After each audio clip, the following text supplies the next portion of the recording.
Okay, welcome to the budget session of the Worcester City Council. We are going to continue where we left off last week. I need to go to a graduation with the superintendent for 6 o'clock, so we'll leave about 5:30ish. And so let's do the schools first. Ms. Benenda, Mr. Allen. I'm sorry, roll call. Council Bergman. Here. Council King. Here. Council Lukes. Council Mara Carlson. Here. Council Rivera. Here. Council Rose. Here. Council Rosen. Here. Council Russell. Here. Council Toomey. Council Wally. Here. And Mayor Petty. Here. Okay. We are on page 151 of the budget book. I think everybody probably got a school budget, I would think, right? And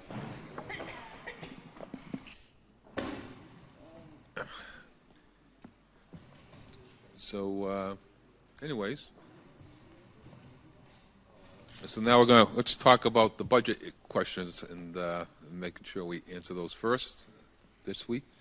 Let's focus on budget.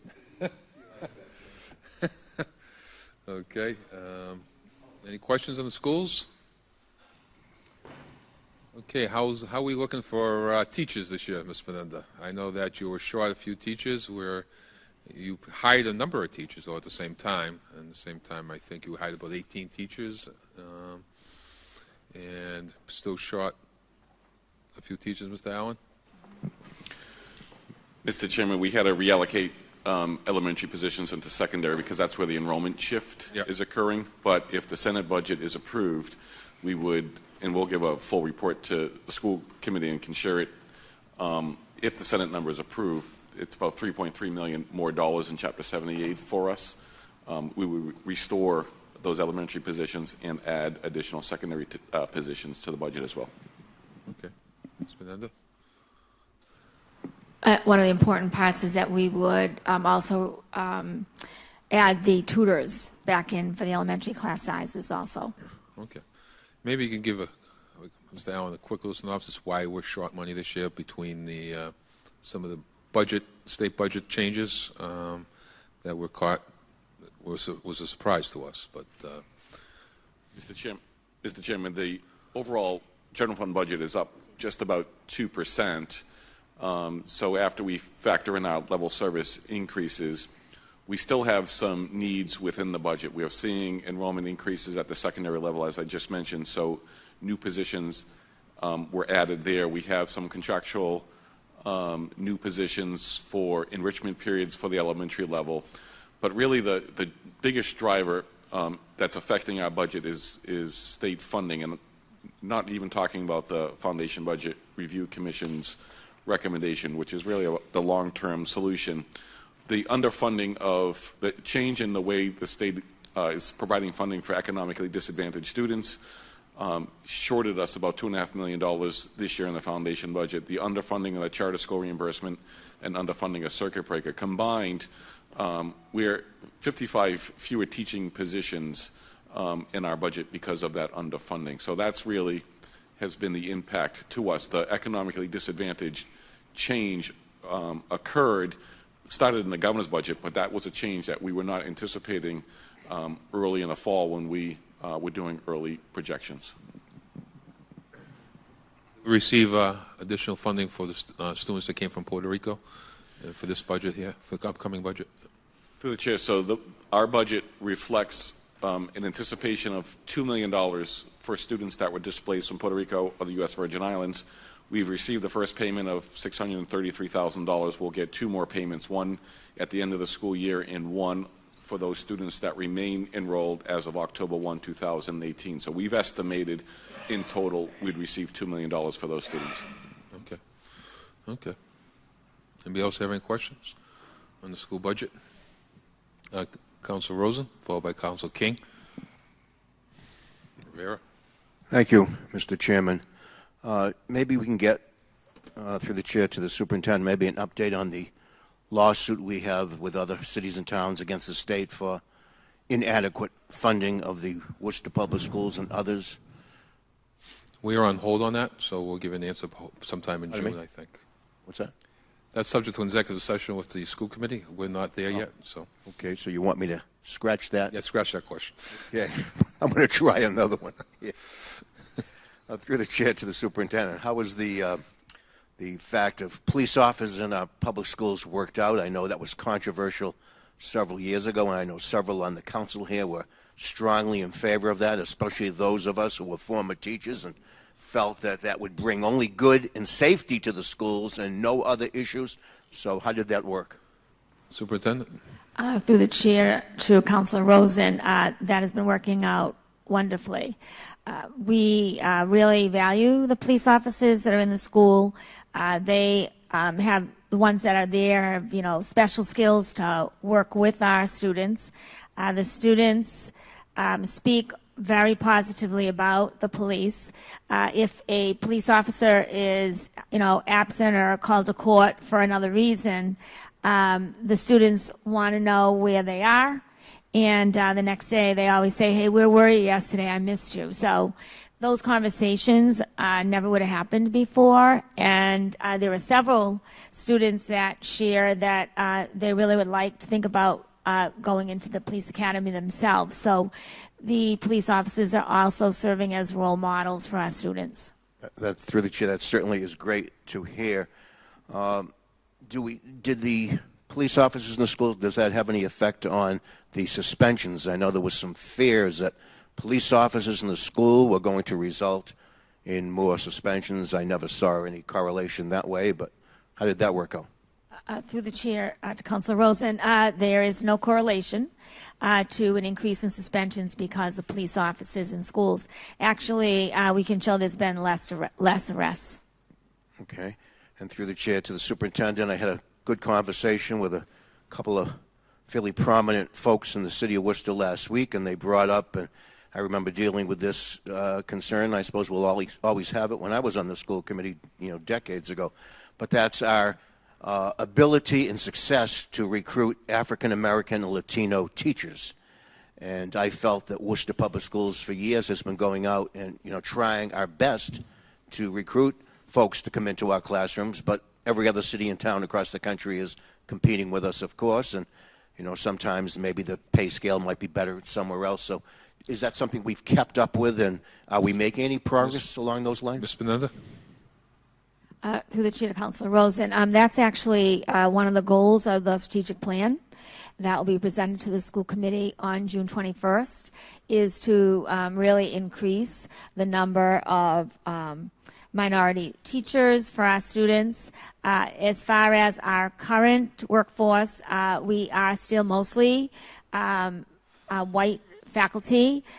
Some of that is the fact that the age of our faculty is in the middle, and so we only can post openings once we have people retiring and there are openings. So we certainly do advertise and in many different ways and areas, and one of the initiatives that we have been using is to start to grow our own teachers. And so we have the Worcester Future Teachers now that was around when you were also involved with teaching, has gotten much stronger. We have a partnership with Quinsig and Worcester State University. Right now we have students in their junior year at Worcester State University that are in our teachers pipeline. And one of the reasons we like that is our students that grew up in Worcester, went to school in Worcester, understand neighborhoods, they understand the struggle. And when I was principal at South High, I hired 26 of my past students to come there and work. And the reason I did that is when students, you know, talk and say, you know, it's because of, you know, my neighborhood that I wasn't able to do my work, or it's because we had no food. They can say, we can help you with those challenges, but that's no excuse for you not performing to the top level. So we have many initiatives, which is one, recruiting, to growing our own teachers, and our other part that we met today is special mentoring that we really want to increase. So once we do get all new teachers, that we want to do a better job of mentoring them in their first 3 years so they decide to stay in education and not move into other fields. Okay, so through the chair, since you mentioned mentoring, this is something maybe slightly related. Volunteers in our public schools. I think of many retired teachers who probably have some time available to maybe help out in the Worcester Public Schools. Not for any, wouldn't show up in the budget, not for any pay, but there's a lot of us who could put on our helmets, go back in, and probably do a pretty decent job. Maybe not 5 days a week, maybe not 8 to 2, but certainly could make a contribution. Are there any thoughts about looking towards some of the retired teachers and others certainly who are out there who could teach? Maybe their background wasn't in teaching, but they certainly could serve as tutors and some type of fill-in or part-time teachers. Through the chair to Councilor Rosen, yes, that has been in our thoughts. Actually, the tutors, the paid tutors that we do get are actually mostly retired teachers that come back and get paid us, 19 hours a week to actually work in elementary classrooms. Okay, so you're way ahead of me on that then. Right. Final question. When I went to high school, it was in Worcester, classical high school. Downtown we had classical, we had commerce, we had North, we had boys trade and girls trade. We had at least 5. Now we have none. Can you see in the future a need? Would it be good to have a high school downtown? I think economically it would be great, but what do you think? Ms. Menendez? I'm to the chair to Councilor Rosen. Well, I know when we're looking for the site for the new Doherty, there isn't any really land down. The auditorium is in Doherty Heights District. Oh, well, I guess so. I mean, I don't know. I just think that part of the budget from the MSBA to take down a big building would be additional cost. We wouldn't take it down. We would build it up. Just like in New York City, they don't build these sprawling buildings like the new South Eye, which is wonderful. I support 100%. I'm just thinking in New York City, they take older buildings, they remodel them, they put 400 students in there, and we know in some of those buildings especially, the kids get a marvelous education. Could that ever happen in a building like the auditorium? It's not going to hold 1,500 students, but it might hold 500 students who really want to learn and could make some sacrifices of fields and other amenities that are great and necessary, but maybe they could make some sacrifices for the type of education that I know I received at Classical High School. So I think that would all depend upon the feasibility study that would have to do through MSBA for that. As far as for Doherty, that's being slated for well over 1,600 students, the new Doherty. So that probably wouldn't be a good spot for the new Doherty, but I mean, if we were going to open an 8th high school at some point in time with a special focus and we had enough funding and the MSBA approved it, I suppose that would be feasible. Okay, and I just want to thank you and your staff and your teachers and everyone who works in our schools for really making us proud here in the city of Worcester, the Worcester Public Schools. They're so important to our students. They're so important to our entire life in this city, and the reputation is excellent. Keep up the good work. Thank you. Thank you, Councilor Rosen, for setting the stage for the rest of us tonight. Councilor King. Thank you, Mr. Chairman. First, once again, I'd like to thank you for your leadership and direction that you've given to our schools. Through the chair, the first thing I wanted to talk about is piggybacking on some of the comments made by my colleague in regards to the policing in schools. Through the chair, just with regards to some of the concerns that we had maybe a year and a half, 2 years ago, there's some stuff going on at one of the local schools and what have you, and we came to the decision that we should have some police in place, which I supported at the time. I've always been someone who has stated on this floor and stated previously that the ideal scenario would be to have those police slowly phased out and replaced with school social workers. And the reason for that is that, school resource officers, they do about a 40-hour training, and then they go into the schools, and we ask them to be social workers first and police officers second. Folks who have to be clinically trained as a social worker require 3,500 hours of post-clinical hours before they can go ahead and work in the schools and be completely licensed. The question I have is something that I'd asked previously, and I would ask this also in the form of a report, but also some comments around what is the current ratio of social workers to students in Worcester Public Schools. I know that the NASW recommends that it's 250 to 1, similar to the guidance counselor ratio to students. And I noticed in some of the budget that was presented that that's listed as a goal for the guidance counselor, but it's not listed as such for the school social workers or adjustment counselors. So I'm just wondering what the current ratio is and what the plan is. My understanding, I know we've worked in the past with the superintendent and the manager and myself around getting additional social workers. It looks like it's level funded for this year. Just wondering the last year or so, how have we progressed in terms of the social emotional learning folks and adding social workers? It seems like, again, that this year it's at a standstill.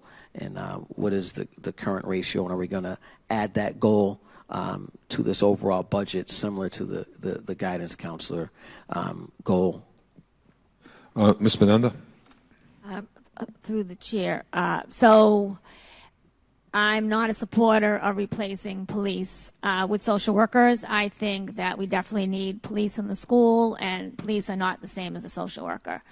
I've had a long time in the Worcester Public Schools, in my 43rd year, from teacher to principal, and I can certainly say that in those instances where students have been involved in altercations and I've had to intervene, that it was not a social worker that I wanted to call to support me. It really was the police officer.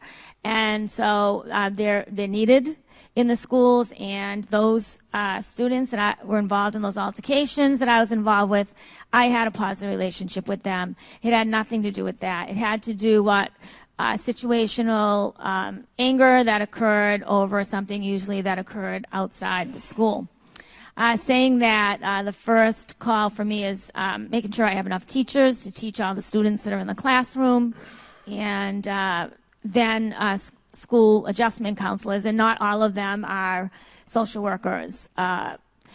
In large high schools, such as North High and South High and Doherty, we have 2 school adjustment counselors, and the population ranges from 1,300 kids to 1,500 for school adjustment counselors. We have 1 school psychologist usually in each of those schools, and usually an average of 4 to 5 guidance counselors. However, guidance counselors in high schools do just that. They're not school adjustment counselors. Their job is to work with students on what their future is going to be like, pick course selection sheets, provide support for AP classes. Their role is not that of working on adjustment with students. We do have in all our high schools school-based health centers. With the school-based health centers, in 3 of them, we do have clinical people that do work with our students and connect to the medical people that are in the school-based centers. Right now, there is no funding unless the Senate budget gets passed, and in that case, we are going to look to perhaps add no more than 5 school adjustment counselors at this time. Okay. Thank you. Just as a follow-up to that, I know that the police in the schools was necessary when we made the move to increase the number. Through the chair, what's the total number of police officers right now who are resource officers in Worcester Public Schools, and what schools are they in? Ms. Menendez? Through the chair to Councilor King, we have 1 school resource officer in each of our high schools. Comprehensive high schools. Comprehensive high schools. We, for our middle schools, there is a police officer that is assigned a route. I would guess I'd call it a route officer who does circle around the middle schools and is on call for elementary. So it's a total of 7. And we had what, 3 maybe? Did we have 3? 4? 4. And thank you. And through the chair, what is the amount of cost that's costing the city, and how much is being paid for by the schools? Ms. Menendez, Mr. Allen? Either one. Through the chair, $1 million. And how much is the school responsible for of that $1 million? 120. 120,000. Yes. Okay. And at the alternative schools, how many police officers are there? We don't have any police officers at the alternative school. And how are those students responded to in similar instances where you would use a police officer in the comprehensive high schools? So the numbers are much smaller in the alternative schools, and their classroom teacher group is much smaller. So if there is a challenge in the alternative schools, then they would call 911 and police would respond. Through the chair, just wondering again, what is the ratio as it's understood for the ratio for adjustment counselors or school social workers per pupil? Ms. Menendez? So if we're talking about, the large comprehensive, there's roughly 1,200 kids to 2.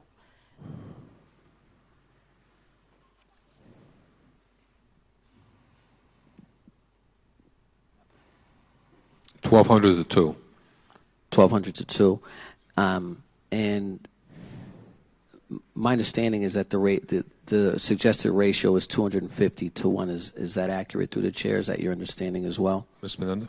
Through the chair, for the guidance counselors, we actually go 300 to 350 to 1 student. I think the difference is that every student sees a guidance counselor, but every student does not see a school adjustment counselor. The need is not there for every single student to see a school adjustment counselor. Let me ask the question this way. There's a recommended ratio for a number of school social workers and or school adjustment counselors per student. And I'm wondering if the administration is aware of what that recommendation is. Through the chair, no, I'm not aware what that Need a report on that. Yes, that like a number is. report. But I think maybe what you're asking is the current caseload of school adjustment counselors per school, because there one school may see 100 students and another school may see less. So we could certainly give you the caseload of students per school adjustment counselor in each school.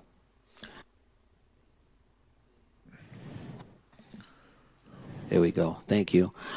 Yes, I would appreciate that in a report.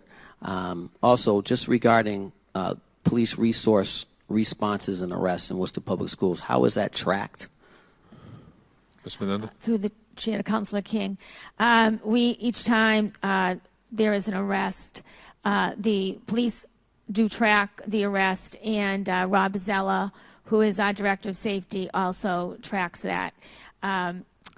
In the past, one of the reasons why the information was not accurate is students were being recorded what school their address was by. So if a student was arrested not at a school event, if that address was near a particular school, it was recorded as as that school. So we keep accurate records on that.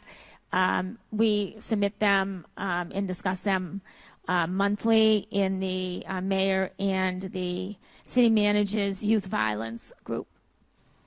Thank you. So I guess just two orders, Mr. Chairman. One would be a comprehensive report concerning the tracking of police resource responses and arrests in Worcester Public Schools, given the fact that the city side is providing $1 million in funding for that. We'd like to see the efficacy of that work. And you know, the reason for the question was just around, you know, if we have 7 police officers in our comprehensive high schools, or whatever the number is in all of our comprehensive high schools, and those high schools are at a 600-to-1 ratio for school social workers and adjustment counselors who are trained, clinically trained for many years and many clinical hours to de-escalate, to provide resources, to work with kids who are trauma involved and have a trauma history, that, you know, we might want to take a look at that. Secondly, just a report asking the Worcester Public Schools to explore options for assuring appropriate clinical support to all students in Worcester Public Schools. Just another comment. I know that we recently had some middle school sports that began over in Forest Grove Middle School that the superintendent and the city manager were a huge part of, and without them it would never have moved forward. And we had hundreds of kids who participated in that. It was a joint venture between the private sector and the administration on the city side and the school side. Just wonder if you could speak to that.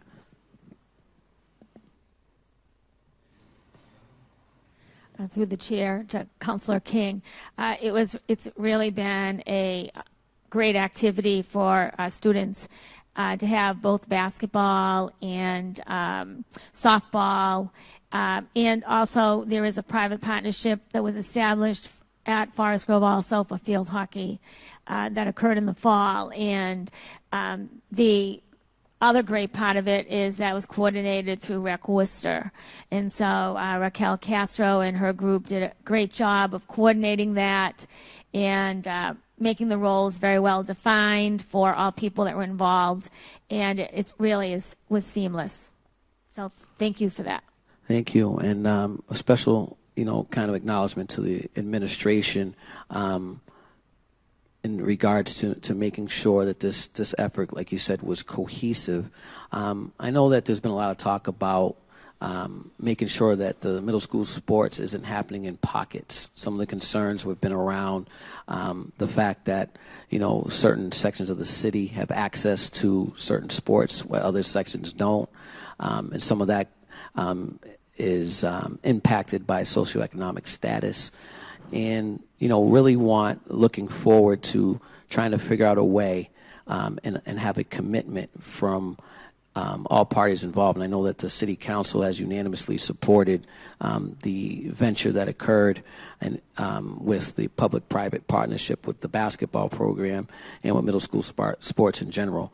I'm just wondering if there's going to be continued movement and a commitment budgetarily from the administration to continue to work with the manager's office and the private sector in regards to middle school sports. Ms. Menendez?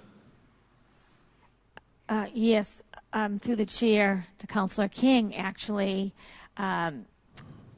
today we were able to locate some funding for middle school sports for next year, and actually you were invited to be on the committee that's going to meet next week. It's going to be we have some public school money, but we also are still looking for private. And from what we've been able to identify, we are proposing that there'll be 2 girl and boy sports for middle school for all 3 seasons in every single middle school in the Worcester Public Schools. Thank you so much for your leadership on that. I look forward to it. And just my final comment, you know, I certainly was happy to participate with the manager's team and the superintendent's team in this regard. And I wanted to mention that, you know, after the most recent school committee meeting that I was at, I went outside and I was crossing the street, and 2 of the boys that were in the middle school sports program were popping wheelies down the middle of the street on their bikes. And I pulled them over. I talked to them, and we just had the championship. And, you know, I talked to them. I gave them, you know, some thoughts. And they were receptive. And these were kids, you know, I repped one of the games. I called technical on one of the kids. They're learning in that environment about how to behave and how to act. And they were receptive to me. And the point is that it's that same population that ends up, if there's no freshman sports, there's no JV sports, and arts and other opportunities. It's that very group that when they're engaged, they're learning, and they're not on the street. So I appreciate your leadership and the manager's leadership on this. Thank you. Thank you. We have Councilor Rivera, Councilor Rose, Councilor Bergman, and Councilor Lukes. Thank you, Mr. Chairman. I just have a few questions. A lot of the adjustment counselor questions, Councilor King, so I'm not going to be repetitive of that. I will kind of really look at getting to the point of one of the responses made was the adjustment counselors in looking at dealing with altercations. And what we're actually looking at is that actually evidence-based models show that if you actually integrate evidence-based models into schools, what we want to do is actually prevent before they even become altercations. So a lot of what I definitely agree with the superintendent that some of the altercations can have a need for some of the officers without a doubt.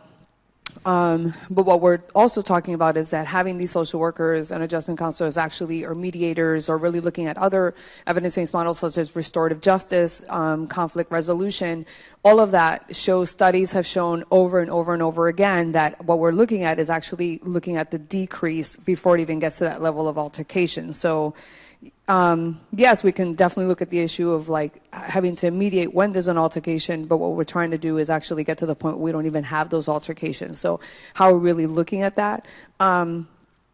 So, you know, are we looking within the budget of increasing and enhancing through the chair of some of these evidence-based models, such as like restorative justice or conflict resolution, to continue to improve on that and enhance that for our students? Through the chair. Through the chair to Councilor Rivera, yes. So I agree with what you're saying in that we actually need both. We need police in the schools, and we also need to look at as many models as we can that have, as you said, proven to be effective so that we can have kids understand, mediate, and grow up to be leaders in our schools through learning on all those skills that are necessary. So we have been exploring, do explore. Several schools have very successful models. For example, you know that Claremont Academy has social justice circles. Ninth grade at North High also has that model. Peer mediation exists in several of our schools. And we're always looking to, you know, research other models. We do have a manager of social emotional learning, and the work that they've been doing has really been excellent. And we're looking to further expand our training for our staff in all schools in that area also. One of the my other question regarding the budget, is there any way what is the relationship, and is there ever a possibility to look at enhancing, maybe having some sort of a liaison that would work with the Worcester Public Schools and our public health department and a little more enhanced? I mean, one of the things that I'm really proud of in the city is that we have an amazing public health and human service department, and we have under there our Department of Public Health, which #accredited, and we have a great youth department. And so we have really great resources. And so looking at that partnership, I was looking at a study from the CDC, and it says youth violence can be prevented. Research shows that preventative efforts by teachers, administration, parents, community members, and even students can reduce violence and improve in the overall school environment. No one factor kind of isolation causes school violence. So stopping school violence involves something that's collaborative. So the discussion about school violence really includes public health proven prevention approaches. And so public health approaches focuses on preventing violence before it starts and have been shown to effectively reduce school and youth violence. This known effectiveness stands in contrast to the common use prevention strategies such as metal detectors or other security measures for which there is insufficient data to determine their benefits. And some evidence to suggest that many may negatively impact students' perceptions of safety. So public health offers knowledge and experience in preventing school violence that can significantly enhance approaches to end school violence. So what we want to do is looking at, this is a really good report by the CDC, and again, it just looks at how much attention are we doing. I know that a lot of times we're reactive, especially to what we see the climate in our nation, but some of these reactive responses aren't necessarily the effective ones. And so I think that when the conversation first started regarding police and schools, that we were just having the conversation of police and schools and not really looking at how to tap in a full collective resource. I think that when we see the issue of youth violence prevention in the city as a whole, I'm really proud of the fact of our youth violence prevention task force under the leadership of the mayor and the city manager, and some of the work that's collectively happening and is very holistically and systemically looked at. And I think that I would love to see kind of that collaboration. And so I'm wondering, do you have a staff that can work closely with our public health department? And if not, is that something that can be put in the future through the chair? Ms. Benenda? Through the chair, we already do work with Maddie Castile in several different capacities. We have our director of our liaison for health that is working on the health curriculum. I've met several times on different surveys to go over the surveys. We do have our manager of social emotional learning, and there are 3 department heads that also work under her, each with their own area of expertise, such as one has a expertise in the area of homelessness, which certainly also works in that area of health education. So I feel as though we do already have personnel that can continue to work with also many community agencies that can help us with youth, because I think that the challenge of youth violence really is more than just a school issue. It's a community issue, and we really need to reach out to also community agencies to help with all those other reasons why students may come to school angry or become angry quickly. Also, I think it's important to know that all our assistant principals and principals are also trained and spend many hours training in nonviolent crisis intervention. And we also train our staff in that. So I feel as though we're very well prepared. We prepare our people very well. School adjustment counselors are for those students that need more intensive work.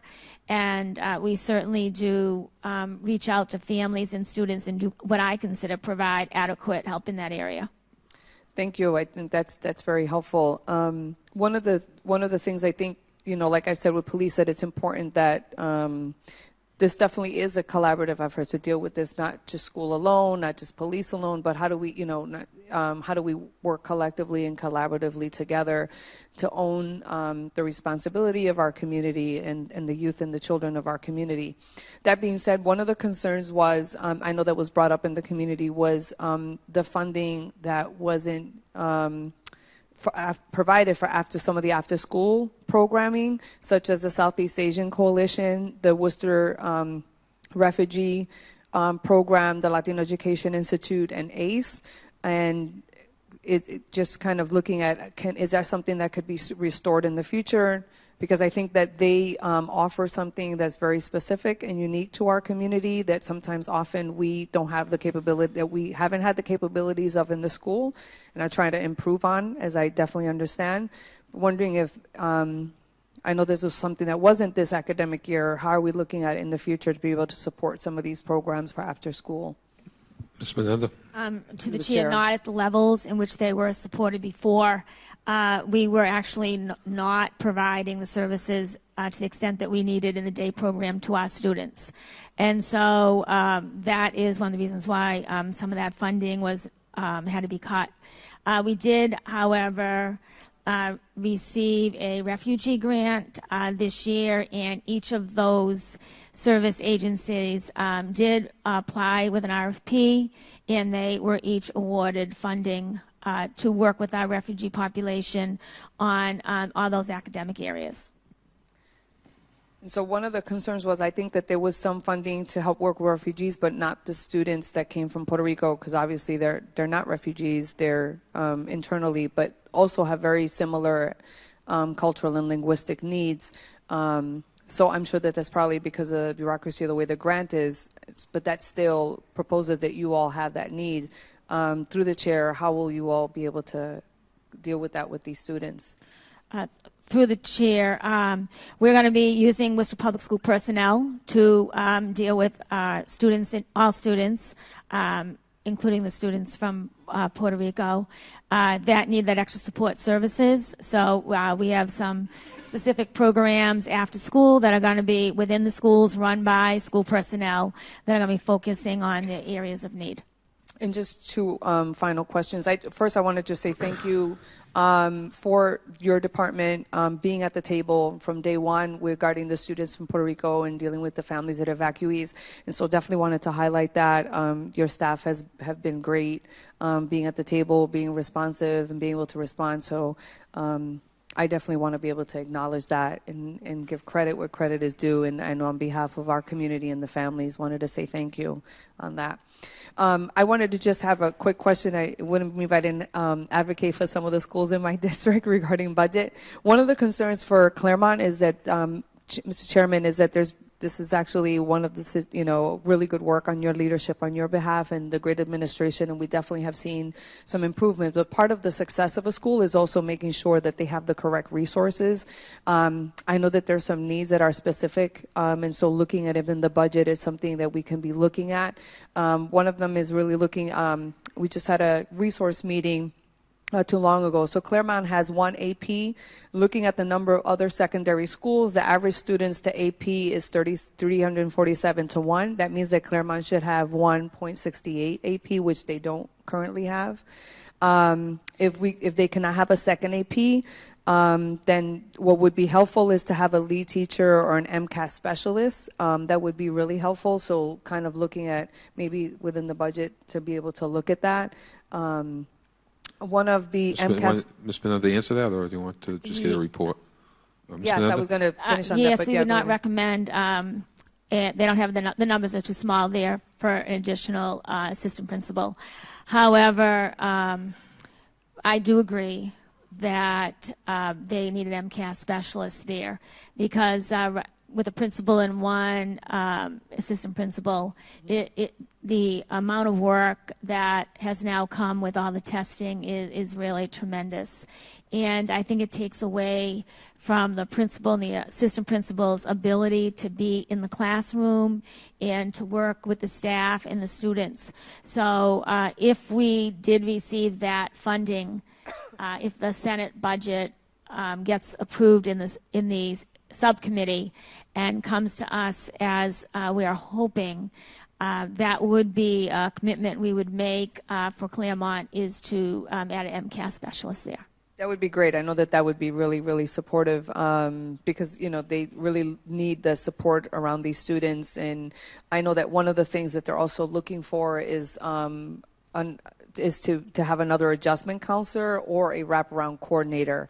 And so if we could look at some point in the future, looking at adding an adjustment counselor or wraparound coordinator for Claremont, which is middle and high. We get a report on that for consideration of it, but Sure, we can certainly look, but we have large schools of 1,400 students with no wraparound coordinator.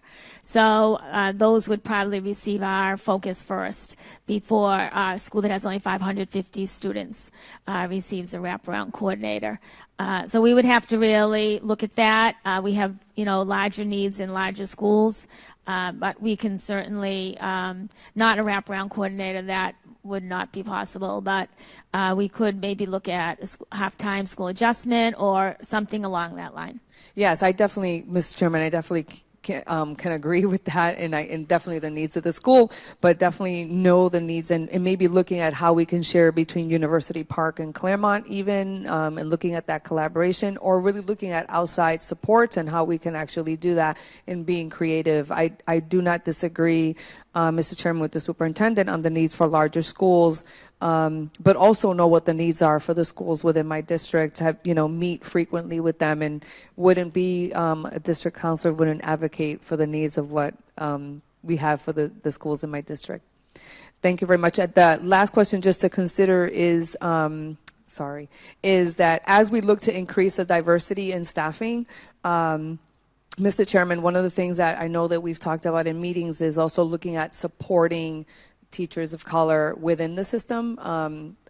I know that a lot of people, I always say, remember the movie Hidden Figures, and part of the challenge of these women that came into was challenging the status quo as women and as women of color. Whenever you challenge the status quo of a system, of an institution, of a system, you're going to have a level of some difficulty, and if we want to be able to not only recruit diversity in our staffing in teachers and also in our administration and policy, is to be able to also provide a space that we can have that support. And so we're really looking at in the HR how we become creative in that and how we can do that as we move forward with this in the future. Okay. Thank you, Mr. Chairman. Okay. Ms. Menendez. To the chair, to Councilor Vera, especially in the area of administration. So we started last year Principals Training Institute. It's in partnership with Worcester State and Clark University, and all principals who have 1 to 3 years experience are required to do a 1-week training program with us at usually held at Worcester State University. They're then provided a mentor, and they meet with that mentor 1 Tuesday a month from 10 to 12. Then they meet with other principals from 12 to 2, and then they meet with me to 2 to 4:30. And so what our plan for all that was so that we can provide support along the way, so that every month for new principals in administration, we sit with them and help them do what's due that month, and to deal with any problems of practice, such as school climate or any routines, procedures, any difficulty in assessment, curriculum. And we started that last year. We're continuing it this year, and it's a very needed event to happen because being a new administrator, even if you were in the building that you become administrator in, the role is different. And in the past, you would have to figure it out. And it just makes much more sense if you have someone to help you along the way. Number one, you'll become better at your job. Number two, your school becomes more successful, and you'll decide to stay in the system and not move and go somewhere else. Mr. Chairman, that's great to hear. Thank you very much. Thank you. Okay, Ms. Menendez has another 10 minutes maybe with us at the most, so let's stick to the questions. And Mr. Rose, you are next. Mrs. Menendez answered all of my questions in her responses to my colleagues, so I have no questions at this time. Thank you. We have Councilor Bergman, I believe, was next, followed by... I will be mindful and brief, I hope. First question to our city manager. If I recall correctly, and maybe I don't, but there was some money set aside last year to look into efficiencies between the school side and the city side. Through the chair, could we maybe get an update on where we're at on that report? Mr. Manager. Through you, Mr. Chairman. Mr. Zadelis is out there somewhere. We did hire a consultant specifically looking at buildings, looking at the opportunities, if there are any, to create some efficiencies in how we manage both the school buildings and the city side, and we should be expecting that report back very soon. So we can hear from Mr. Zadelis even after Superintendent Benenda leaves. Through the chair to Mr. Allen or Superintendent Benenda. I'm less knowledgeable about this than I should, but my understanding is that the public schools in Worcester belong to the MTA. And my question is that there's a cost to that?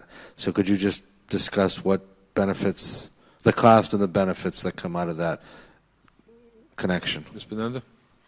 Through the chair to Councilman Bergman. So the schools don't belong to it. The teachers and just the teachers belong to the MTA.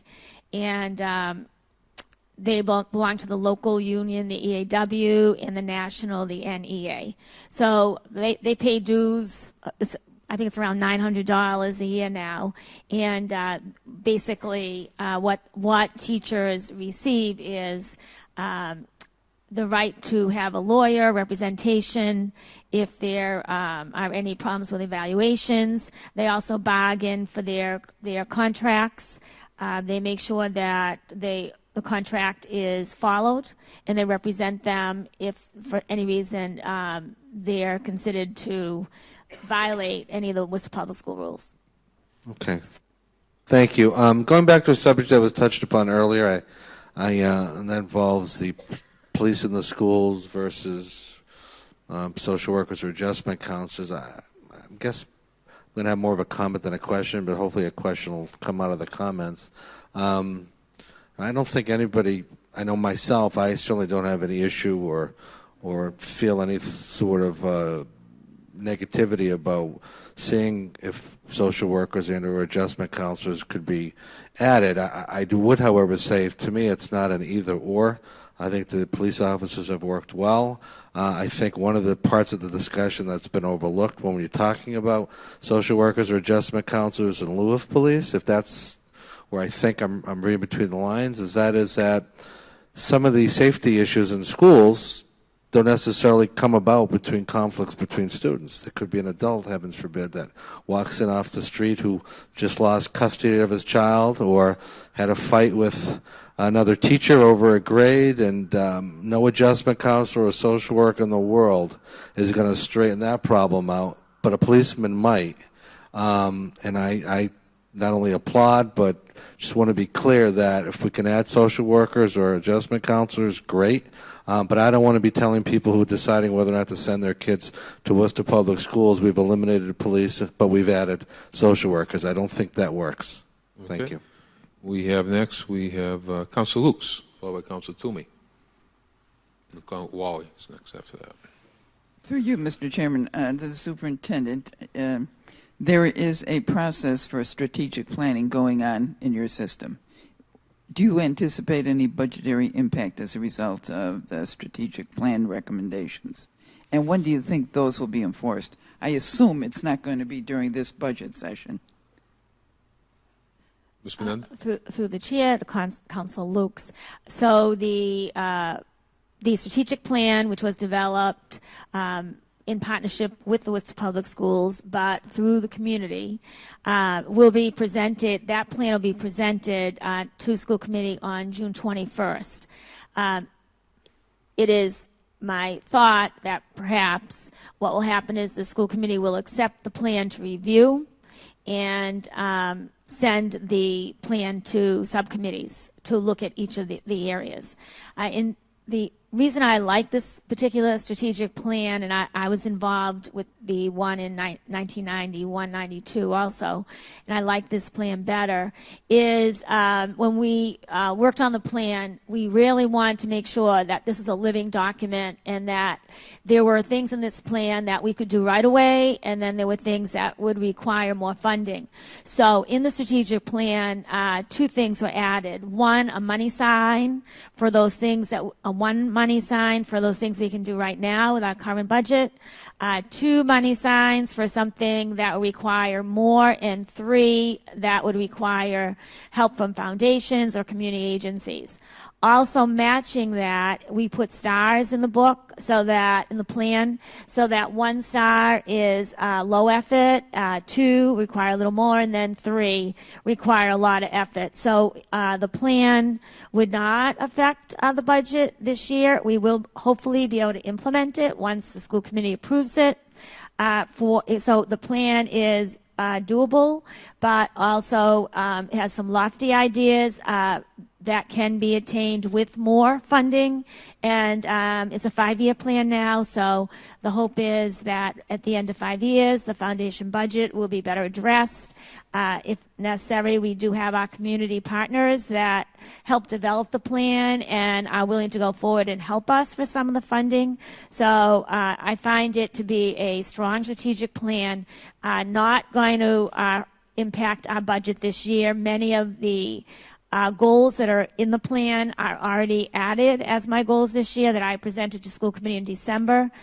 Since I was a member of the strategic plan, I knew where some of this work was going, and so I already put those goals in my plan, and some of those are already in progress. So your answer is not this budget year. So if accepted by a school committee, we will be able to do a lot of the goals this budget year, but if we wanted to do the loftier ones, then we would have to find more funding. What's going to be the costliest aspect of this in this budget year?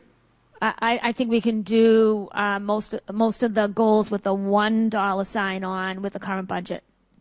Okay. There is an internal problem that I will see coming up, and I'm not sure that you have the answer. I know I don't. The Supreme Court of the United States has before it a case dealing with the illegality of agency fees. And the educated guess is going to be, because it's a conservative court, that those fees will be held unconstitutional, which may impact on the very existence of the unions representing the teachers. If, in fact, those unions, I wouldn't say cease to exist, but cease to exist in their current form, do you have any plans in place of how you're going to deal with issues all the way from grievances to salaries? Through the chair, well, I guess I'll have less grievances. Yeah. Because don't assume that. I've been on the school committee. I know. So we really don't know how that will be, because if that were to happen, then the young teachers would not have to, the new employed teachers would not have to join the union. And so that would limit their number of teachers and also their funding to actually try to sway different legislation that occurs, at the state and the state and federal level. I was really concerned about negotiating for salaries. We're good for 3 years, Cost though. impact. Pardon? The contract doesn't expire for another 3 years. Oh, it so doesn't. we're That pretty was good. my next We question, can figure when it it out. expires. So you have time to coast. Yeah. I don't like the word coast, but. Yeah. All right. Thank you. Council Toomey, followed by Council Wally. Very briefly, through you, Mr. Chair, to Superintendent Bedenda. First of all, I want to thank you and your staff for the incredible job that you do every day. I know that it's not an easy thing, and I'm impressed with the incredibly lean budget that you've brought forward. I know there's a lot. I did have a quick question, and I'm sure there's a good reason for it, regarding instructional materials and books, and I'm just wondering what you're doing in terms of books and technology, as I know a lot of the publishers are doing upgrades with software and websites, etc. Ms. Bedenda? Through the chair to Councilor Toomey, actually we have to be very thankful to the mayor and the city manager in that we were able to purchase a lot of our books already for the next school year. We were able to purchase a lot of our AP books. As you know, we have a very large AP program in the Worcester Public Schools. And we were also through not only through the city manager and the mayor, but also and the city council, but also through private donation from a private citizen. We were able to buy lease 5,000 devices. So we're in the high school a 2-to-1 right now and a 3-to-1 in the elementary school. And we do have contracts on our desktops that will be coming to be renewed, and we will also be exchanging them for devices. So in a year, things are looking much better for us as far as technology goes. And we're switching this June to be a Google district. So we're getting ready to train everybody on Google and how to switch Chromebooks. over their Chromebooks. information system. Yeah, they're much cheaper. I know that. So to that end, on the upper level in the high schools and even the middle schools, is there any focus in your future budget here to include education about coding and things like that to help the... Ms. Benenda? Through you, Mr. Chair. Through the chair to Councilor Toomey. So there is a push for innovative career. As you saw in the newspaper, there was a article last Monday on the innovation career pathway. So there is a push for us to really include career training in a conversation in elementary schools, middle school, and as far as high school goes, to actually get that experience in that area. We do have coding going on in some of our schools now. Some of it is through our robotics program. We also have partnerships with Girls Inc. that are doing Girls That Code. So we are expanding our access to robotics. We're trying to strengthen our partnership with WPI in that area, especially for students in the Doherty quadrant. We next year have Project Lead the Way, training for all students at Jacob Hyatt School. And as you know, Doherty and Worcester Tech already have Project Lead the Way, and Doherty has the ETA Academy, which focuses on engineering. One of the career pathways that Doherty and Burncoat students will be doing after school next year at Worcester Tech is also in the area of construction engineering. So we continue to look for ways to explore grants, because there are many grants available in college career work now, and to expand those to all our high school students. Next year, all ninth graders will be taking a course at well, right now it's at Burncoat and Doherty, but if we get the early college high school grant, which we're hoping we're going to get, it will be all high schools. All ninth graders will take a 10-week course on learning about careers, and in 10th grade, a full year course.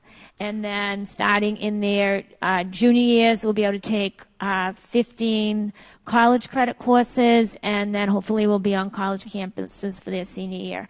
So we're still waiting to hear. We're involved in all the state groups that are involved in career pathways, and really hoping to expand for boys and girls in the area of coding.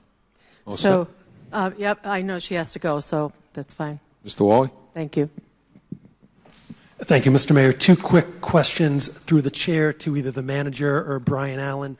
If I'm correct in my understanding, a few years ago, the percentage of admin fees that the city takes as for grants decreased from 3% to 2%. Am I correct in that? Mr. Manager? Through the chair, it's correct. It's 2%. 2% now? Yeah, it decreased, yes. We know how much funding that 3% to 2% on a given year would be? Mr. Allen? I think it's about $500,000 per year per percent. Great. I would just like to mention I commend the manager for making that move. The more money that we can give to the school system, the better. And my second question through the chair to Ms. Benenda. You talked a little bit about retaining principals through professional development. Could you touch upon the competitiveness of principal salaries, and are they helping or hurting your ability to retain and attract principals when we have openings? Ms. Benenda? Through the chair to Council Wally. Our salaries are very equal to salaries of principals in other areas. So salary doesn't seem to be a problem as far as attracting people to the Worcester Public Schools. The role of the principal is a tough one, and anyone that's a principal in an urban setting will tell you that it requires almost 24-hour, 7-day-a-week job because it involves after-school activities, getting involved in community groups, and the state requirements for reporting have greatly increased for principals. So I think that the difficulty in us attracting principals has a lot to do itself with the role of principal and how difficult that role has become. Great, thank you. Thank you. So I think we're all set. We can motion to approve, then we'll get some reports. All those in favor, opposed, so ordered. So Councilor Lukes want to take the chair, and we're planning to probably go to about 6:30 or so, then break, then come back and go to the city council meeting. Then after the city council meeting, we'll continue with the budget. So we'll see. We'll try to get wind of how late we're going to be before we keep people too late at that time. Okay? We'll figure it out.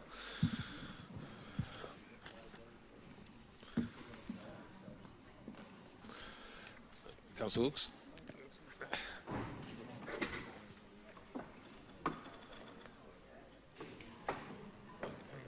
So, yeah, we'll figure it out. Thank you. There's less and less room back here.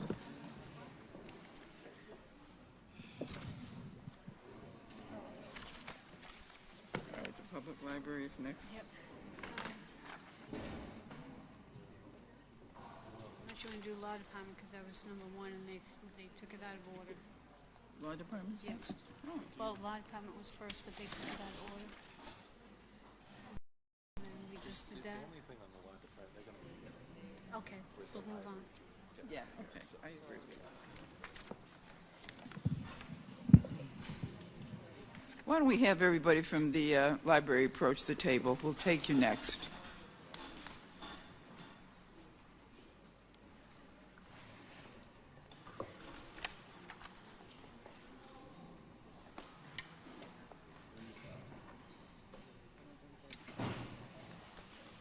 Mr. Dickinson, would you like to make an opening statement and convince us that you need even more money that's in the budget? Uh-oh, is right. No. Just go with the program. That's fine.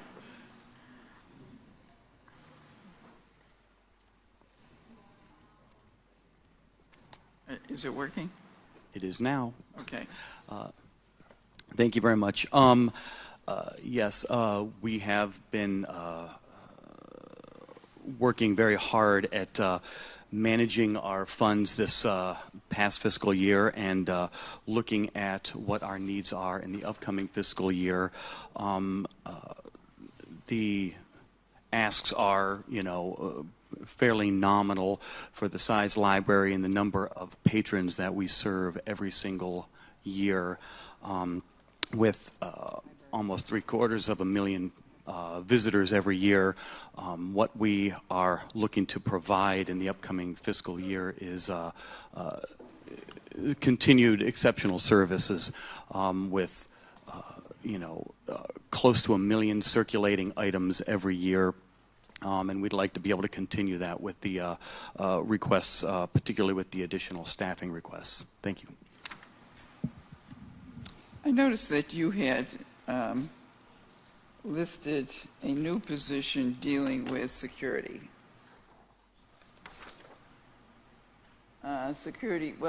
Security services, 32,000. What do you intend to do with that money? Because we've been, I think, concerned with some of the events that have happened at the library. Actually, that is not a new position. We currently have security. We are transferring that money from our operating budget into personnel to cover that. We currently have a security guard that we pay a company for. It's a contracted position, and we are looking at bringing that person on under our own personnel budget so that we can really retain the excellent security people that we have now. They've made an really excellent rapport with many of our patrons. A lot of our patrons, respond very well to that, to him. And so being able to transfer that and have him on our own budget is going to be able to allow us to retain that position. All right, but I'm noticing the first page of the budget presentation. It says add a position, library security compliance officer. Through the chair, they are adding a individual, an employee, up in the table of organization, this $30,000 security position. But if you look at their ordinary maintenance, as Mr. Dickinson said, we contracted out with a third-party security firm. For FY18, it was $63,000. That line item has been reduced to $32,000, and those resources have been redirected up into the form of a new position in the library table of organization under the salary category. Added to that, do you also have the services of the Worcester Police Department in the library? Through the chair. Yes, we do. We have walkthroughs. The police department does regular walkthroughs of our main library here downtown. They've had, as any issue arises, we're able to call them, and they are able to send resource officers to assist us in anything. And they do walkthroughs just to make sure that their presence is felt within our buildings. Okay, well, I've been stressing non-library services, and that's not, I think, where we want to go. Mr. Manager. Madam Chair, just to kind of amplify what the librarian has talked about, the individual that they're hoping to create a position for, one of the challenges we've had when we've retained private security firms is because of the low wages they offer, there's often turnover. And if you get somebody who's really good, who's trying to support a family on those wages, it's difficult. They have somebody who's really good, who's established a rapport with the staff and with the patrons in the building, but who won't be able to stay with the firm, quite frankly, at the salary he's at. We don't want to lose him and his expertise in the library. So one of the hopes is that by creating this position, we can retain the value added to the library. The real distinction, too, in terms of security at the library, the police department are there to make arrests, to do investigations, some of those types of things. But the security presence there is to enforce some of the rules. Somebody's eating in the library, somebody's fallen asleep or has a behavior that maybe doesn't rise to the level of calling 911, but nonetheless is a problem that needs to be addressed. And having somebody in a uniform with a security badge doing that kind of enforcement of rules, and who knows if there's something that needs to be elevated and has, again, a rapport with the police department, can bring those resources in at the right time. So that really is the kind of uniqueness of this position that we're recommending in the budget. Okay, thank you. Are there any questions? Nothing? Councilor Miro Carlson, followed by Councilor Rosen. Yeah, I moreover have some comments to make. I think that the library does an incredible job with the limited resources that you folks have. The only question that I have here is, in terms of security services, are we saying that the salary for this individual is $32,428? Is that what we're saying we're paying that individual? Through the chair.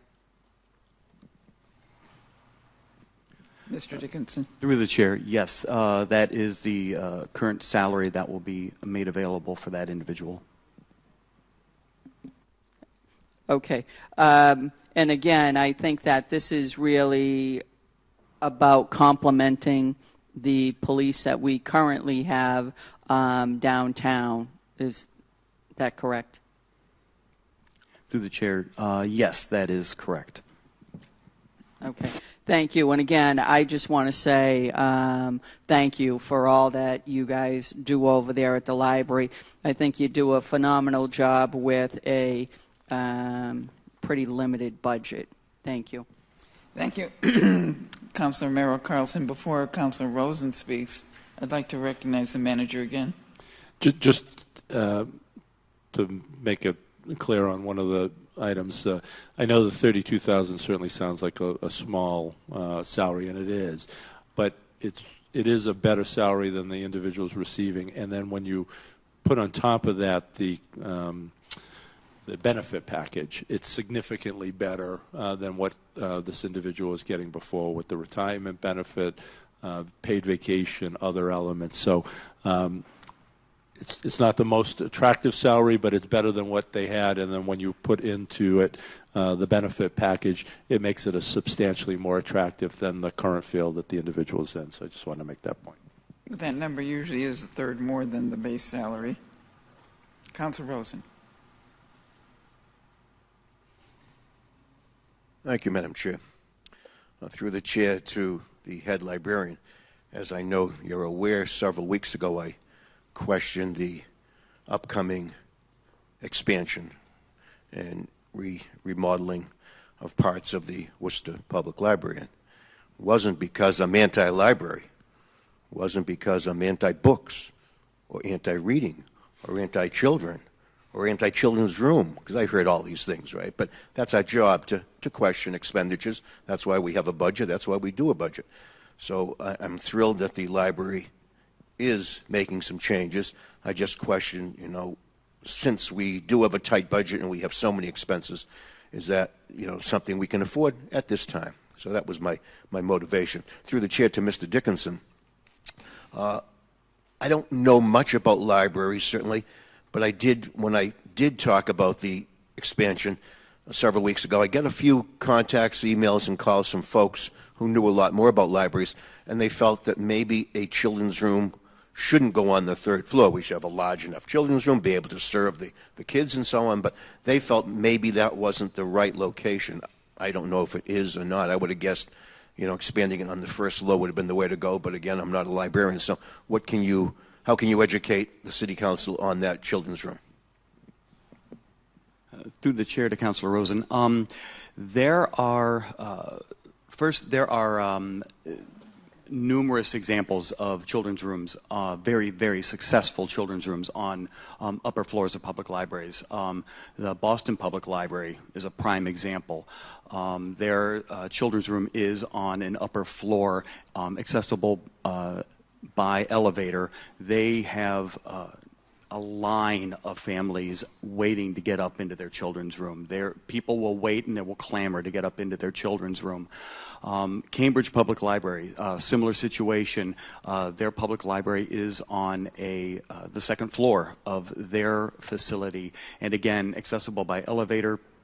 Very popular. My youth services coordinator and I visited both of those libraries when we were investigating sort of design ideas and things for our upcoming children's room, and we're able to speak to the staff at both of those libraries to see what kind of impact there was in the number of people that they served, and they saw absolutely no impact. They had the similar concerns about families maybe not wanting to take an elevator upstairs, things like that. Safety never actually even came up. That is one of our big concerns right now. One of the comments that has been made by a lot of our staff is that our current children's room, with absolutely no means of controlling access by anybody walking into our children's room or by the children being able to get out of that children's room, is that we are finding children on the street. They run out the door. Parent might be distracted because they're there with a couple children, 3 children. They're working with one. Their youngest decides to bolt. Because of our those doors that we have are motion activated, they open wide up for those kids to run right out onto the street. So being able to provide that kind of security by moving them to a floor where they won't be able to just run out, and we'll actually then be able to keep a better eye on who's actually walking in, making sure that the people that are in the children's room are actually using our children's room for the purposes that, we have. And that makes a lot of sense. Through the chair, so the present children's room, that area will be changed. What are the plans for that area once the children's room is on the third floor? Through the chair, currently we will be moving down a reference desk that houses our periodicals, all of our magazines, some of our microfilm machines will be down there, and that's going to be completely redesigned, that whole area.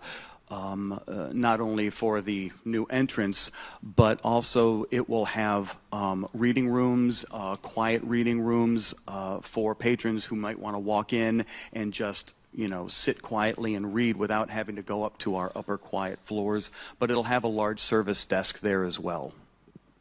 And through the chair to the librarian, head librarian, so you feel that having the entrance in the front is going to change the look of the library, and would it make it even more popular? Would more people tend to use the library because the entrance is in front? What do we gain by putting the entrance there? Through the chair, I firmly believe it will. There will be an excitement from having a new entrance. We will be able to see the traffic pattern, the traffic flow through the library change as the apartments fill up.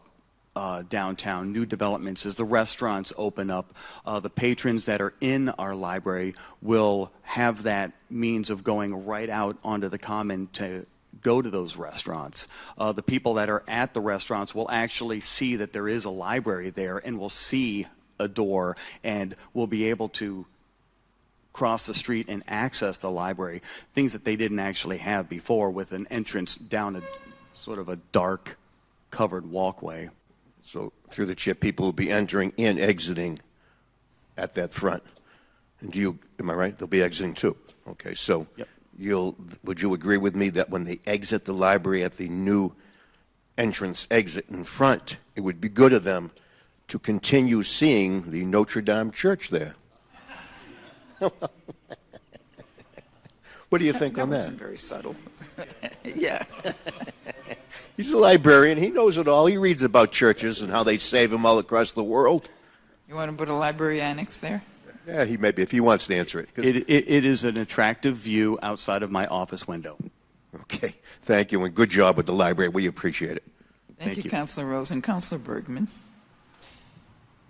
I expect to be really quick. Mr. Dickinson, thank you for the work that you do. I remember when I started on the council only a few short years ago, there had been a lot of turnover at the Worcester Public Library, and kind of I view you as kind of captain of the ship and stabilizing the course. And the last few years has been none of that turmoil. It's been a nice constant flow of leadership and additions to the library. I two questions really. I think that's about it.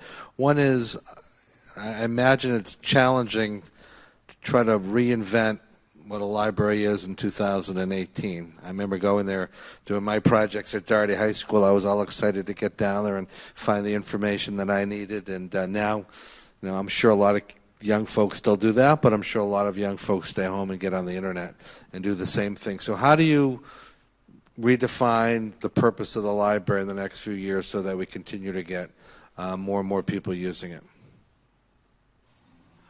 Through the chair to Councilor Bergman.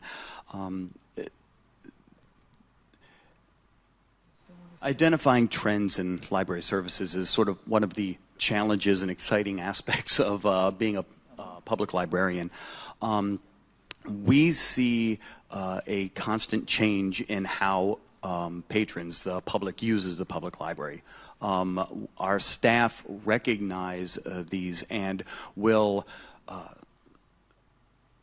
start new service programs for different patron groups that might be coming in that we didn't see in the past.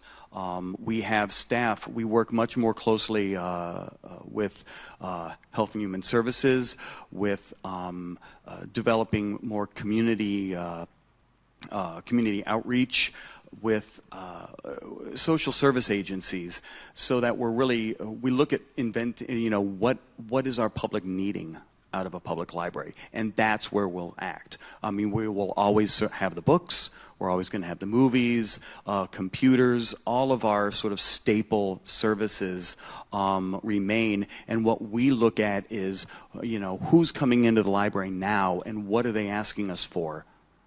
And then we take that and we decide, and we look at how can we then provide that service instead of constantly pointing them off to other groups or organizations. How can we invite those groups in and work with them to provide more services? Thank you. Through the chair, as far as library use from 2017 to 2018, do you have, it doesn't have to be exact, but what would the trend be, up or down? It's a little all over the board, actually. Some circulation areas are going down, others are going up. Obviously, ebooks, those go up. We are actively purchasing more ebooks. But in a lot of our circulation in different branches are changing. We're seeing, as the One City One Library branches get better known in those neighborhoods, we're seeing some of their numbers going up. So I guess if you're looking across the board, we're holding pretty steady. But there are, you can find an up and you can find a down if you want to get really in depth into all of those areas. But we're pretty much holding steady. We're really hoping to get back to about that 900,000 item circulation number again. Okay, and I'm winding down. Worcester, as you know, is a city of so many different immigrant groups and always increasing immigrant populations from different parts of the world. I'm just wondering, is there any innovative programming that's in the works to try to kind of combine the need for our immigrant groups that don't speak English as their native tongue to use the services of the library to strengthen their ability to gain knowledge of the English language? Certainly, as a lot of, well, maybe not many counselors know, the staff at the public library actually speak 15 different languages. So we pride ourselves on being able to help as many of our new American patrons as we can. With the new expansions, the renovations going on in the library, one of the key areas that's growing is our new American section. We have a large collection of both foreign language, dual language, and citizenship ESL materials.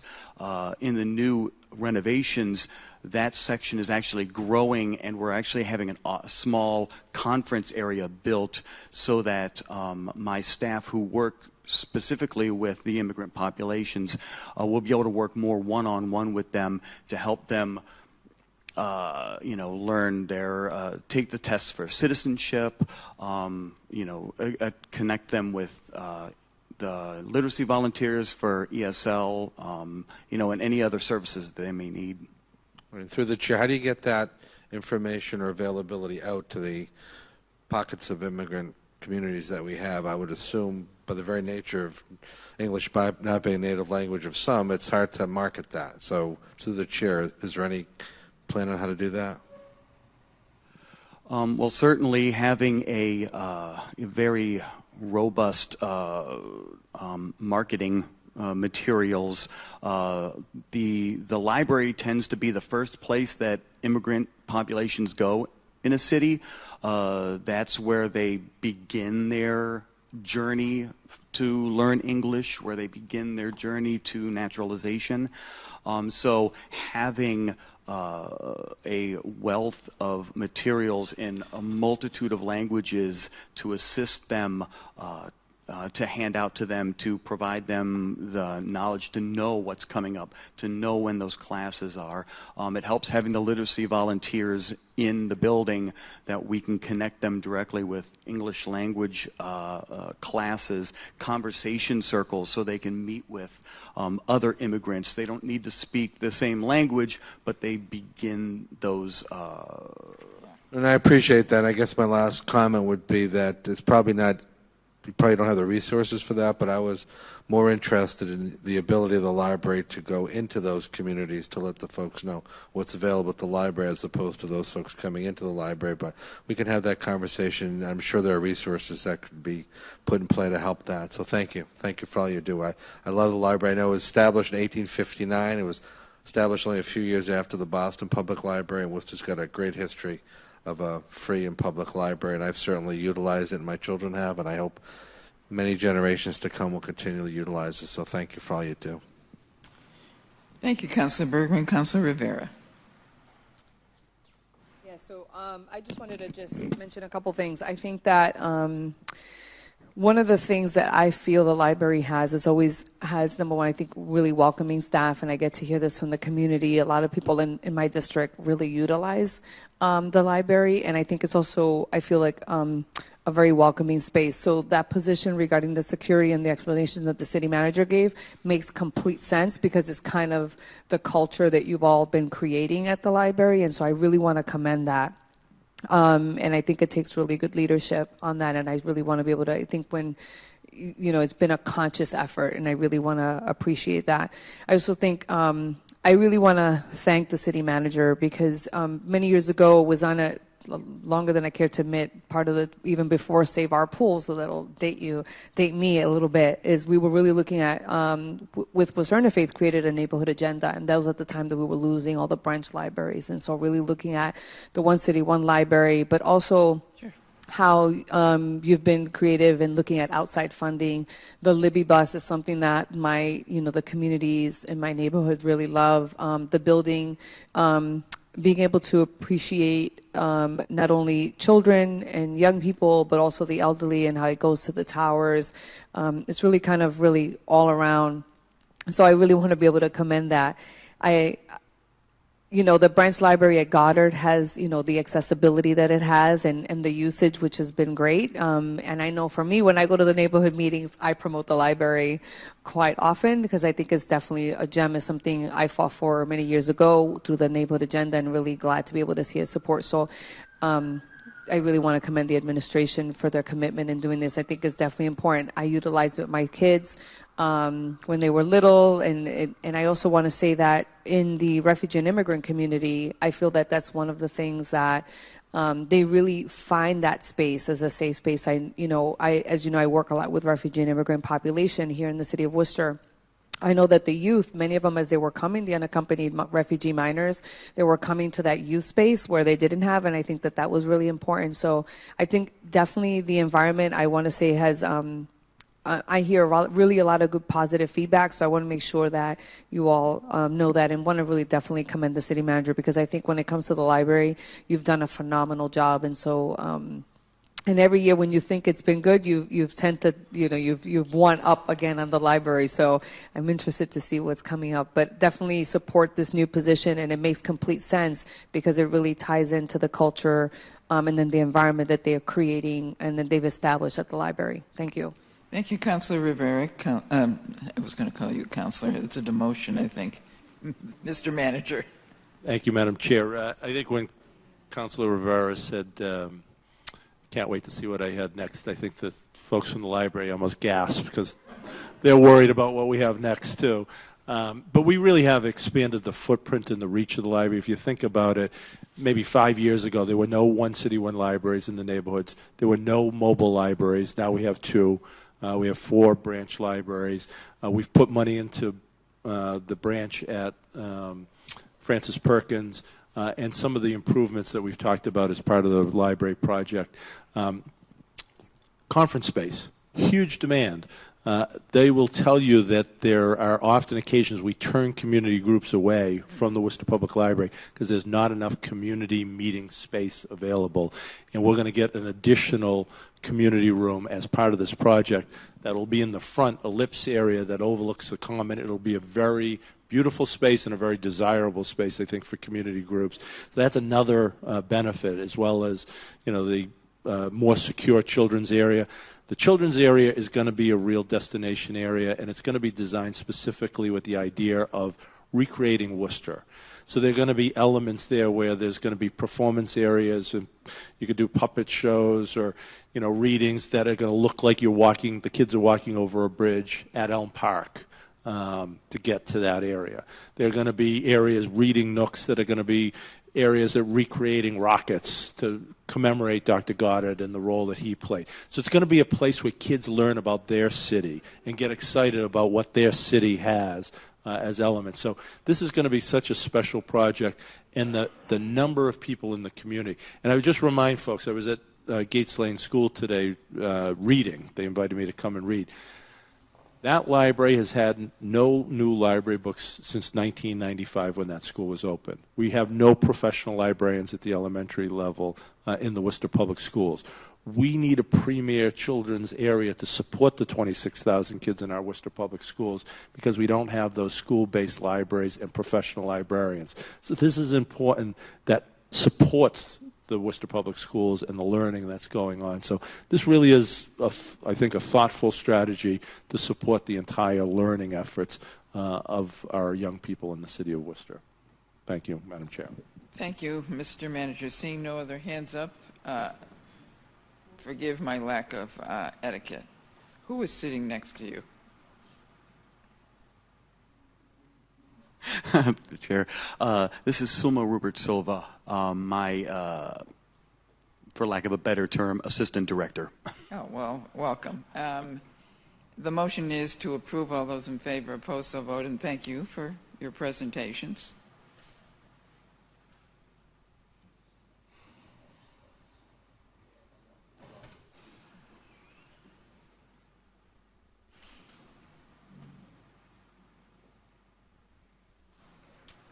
Okay, the next item is being anticipated by Commissioner of Public Health. It's going to be Health and Human Services. We're going to have everybody at the table, pages 41, 47, 55. Health and Human Services, Public Health, and Elder Affairs. Why don't you all come up?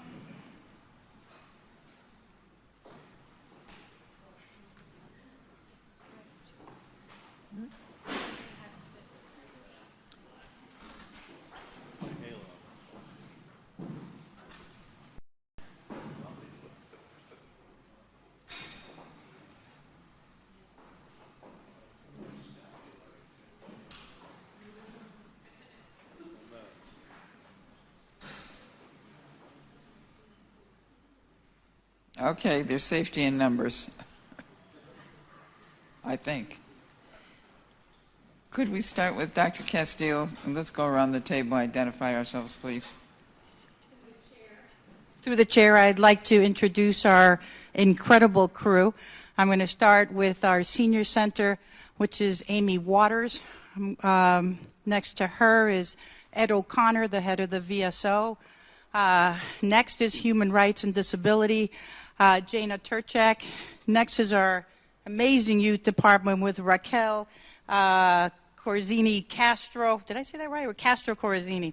Catherine Esparza and Viana Mercedes. And our Department of Public Health, our medical director, Michael Hirsch, and our director, Karen Clark. Small army here. Okay, do you want to start off the presentation?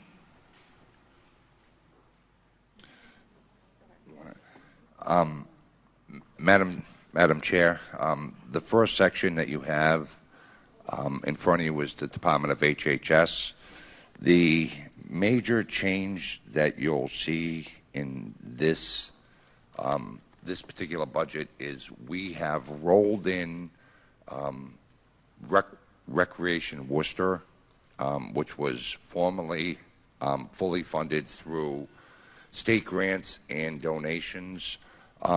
into the department's table of organization, both in terms of their administrative functions as well as the temporary staff, which used to be accounted for in the special revenue fund of the city's financial system.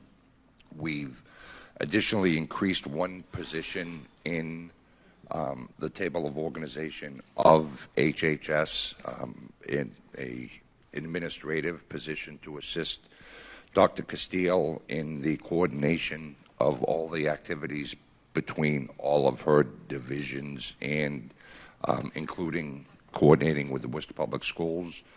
And we've had, adjustments on the OM side throughout all of their divisions.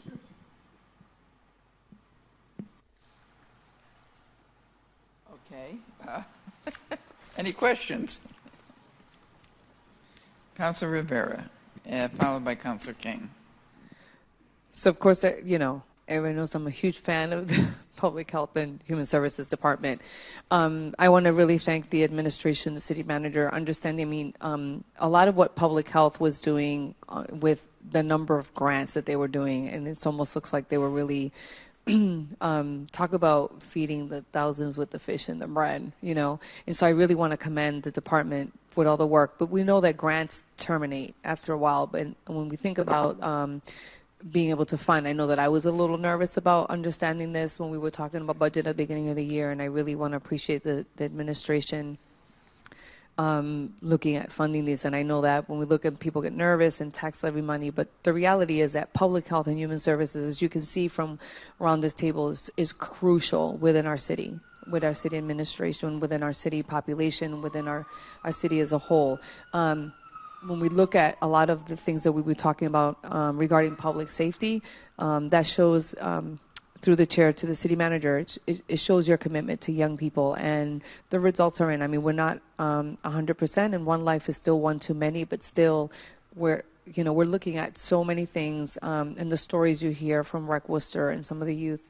And so really, it's not just, it's very thoughtful, it's very effective for youth, it's social emotional learning, it's recreation, it's creativity, it's support in academics.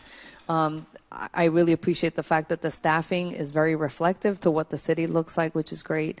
Any of the department, human rights, is something that I utilize all the time. And so people just being able to figure out that there's a safe space where people can go when they feel like their rights have been violated, and it's just very welcoming. I can't say enough about the divisions, whether it's Veteran Affairs, the Senior Center. I get to go to all the towers in my district, which I have quite a few, and also want to just appreciate the enhancement of the Latino population, the services to the Latino elders. They've been very excited. I've heard nothing but really great things. The Senior Center, which is really awesome. I teach at one of the colleges here, and I teach in our Human Services and Rehabilitation Department, and I've seen a really nice kind of interest in the elderly population, and many of the students that end up visiting there really have amazing things to say. It's one of the, I always talk about it as one of the jewels of our city, to be honest, one of the things we could definitely be proud of.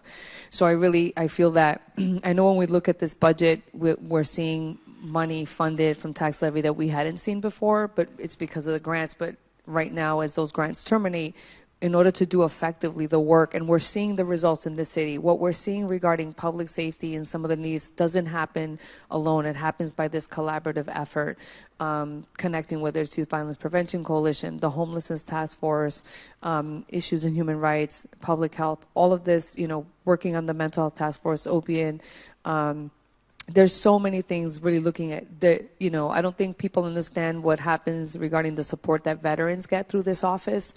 And that's really important. We live in a community where we want to celebrate our veterans, but let's not just honor them on specific dates of the year, but really offer that sense of support. And I really feel that this office provides that. And that's really something that we need for the people that have served us in our country. So I can't say enough. I'm definitely a huge fan, want to really appreciate and really want to thank the administration for understanding the importance, the need for this in our city, and supporting it financially through this budget. Thank you. Thank you, Councilor Rivera. Seeing no, I see Councilor Russell has his hand up. Oh, and I recognize Councilor. Let me jump over to Councilor King. I wrote his name down and then skipped over it. Thank you, Madam Chairwoman.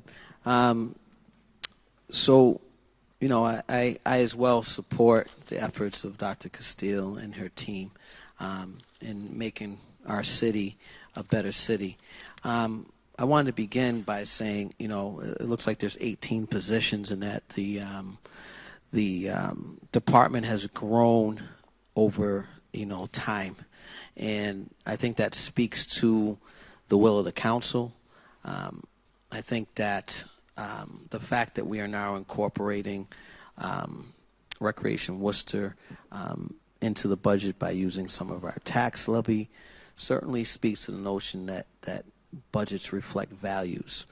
And I know my colleagues and myself definitely appreciate all the work that's done in working with the homeless, a very difficult population, a very challenging population who have many, many challenges.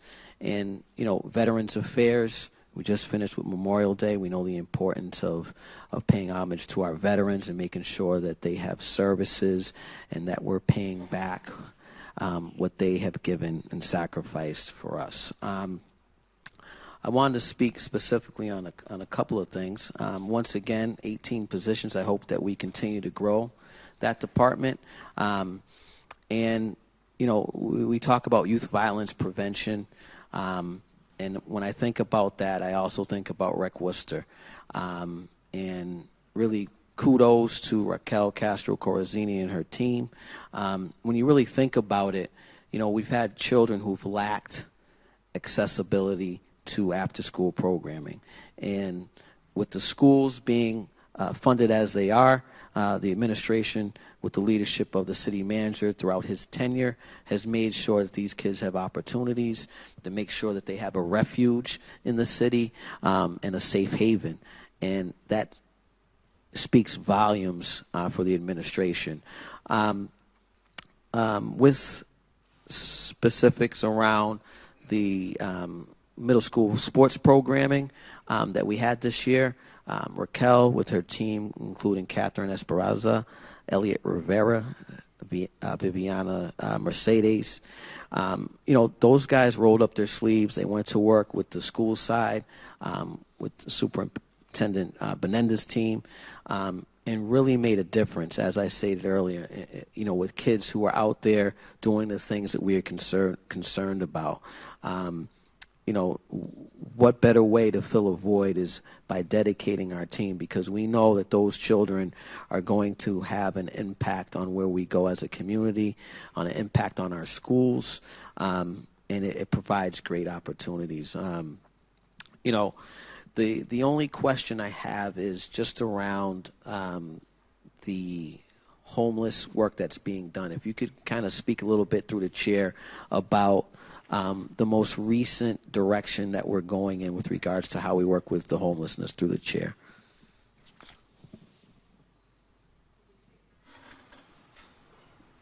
Through the chair, I think this is something that we've been working on for a couple. I mean, I think over the last 2 years, over the last 2 months per se, we've started the city manager's task force on homelessness. And one of the things we're in particular working with is the chronic homeless. And we originally had about 60 chronic homeless that we identified. It looks like this year, the point in time may be showing that those numbers have increased, and they may be up to 100. We're looking at Housing First, which is a model that we've used for a number of years, and sort of how do we increase housing and how do we develop more housing for the homeless. Thank you so much. And if you could just finally speak a little bit about the partnering with the Worcester Police Department in efforts to work with this population, what you've seen under your direction in terms of what's working. I think the most, through the chair, I think the most important thing that we've seen is actually the work through the Quality of Life Task Force, which actually embeds our outreach worker, who is Catherine Colano, and the police department, who have really gone out and looked at the encampments and have brought awareness to the fact that there are homeless people in encampments that now we are able to identify. So that collaboration with the police department, who is CIT trained, our quality of life team, and our outreach worker have done some amazing jobs and brought the issue up to the forefront. Thank you. And thank you so much to Catherine Colano for all the work that you do on the behalf of the city. And just in closing, if you could speak a little bit about the experience working hand in hand with the school department in this year's middle school program under the leadership of Raquel Castro. Through the chair, I'm incredibly impressed with the leadership of Raquel Castro and her staff. The amount of programming that they have done in collaboration with the Worcester Public Schools is impressive. This basketball program that she has worked diligently to put forth is incredibly amazing. She has partnered with probably every nonprofit in the community to partner. They are having, next week, they're doing this whole training that's going to happen, and again, in collaboration with every department of every nonprofit in the city. So the work that they have done in collaboration with the city is incredible and needs to be commended. Thank you. You know, the work that you guys do in Health and Human Services is so multifaceted, so multidisciplinary, and that I don't think that we as counselors can actually wrap our heads around what you do. You know, and I look forward to having a continued commitment to the staffing in this department as we move forward. Thank you. Thank you, Councilor King. Councilor Russell. Madam Chairman, thank you. First of all, representing District 3, you have to, first of all, when you're talking about this department, you have to pay homage to the work at the Senior Center, not only to the work going on inside the building, but also the work going outside the building, taking good care of that facility and all the folks that go there on a daily basis. So I just want to compliment the department for their efforts at the Senior Center, as well as their efforts dealing with the homeless population and the outreach that they've had specifically. You know, Madam Chairman, there's nothing more frustrating and difficult as a city councilor to get calls from folks and identify problems about homelessness. And it's good to know that if you send those comments and those concerns along to this department, that those concerns are addressed and they get the right people in action. Madam Chairman, I have one specific question, though, for you through the chair to the Dr. Castile or maybe even Mr. Zedelis. It has to do with the financing of our interaction for the towns. Do we have a specific amount of what it's costing us to service the other towns, whatever services we're providing to other communities besides the city of Worcester, obviously, and how much we're getting in for revenue, either directly from those towns or an additional from the state? In other words, are we losing money on it or are we making money on it?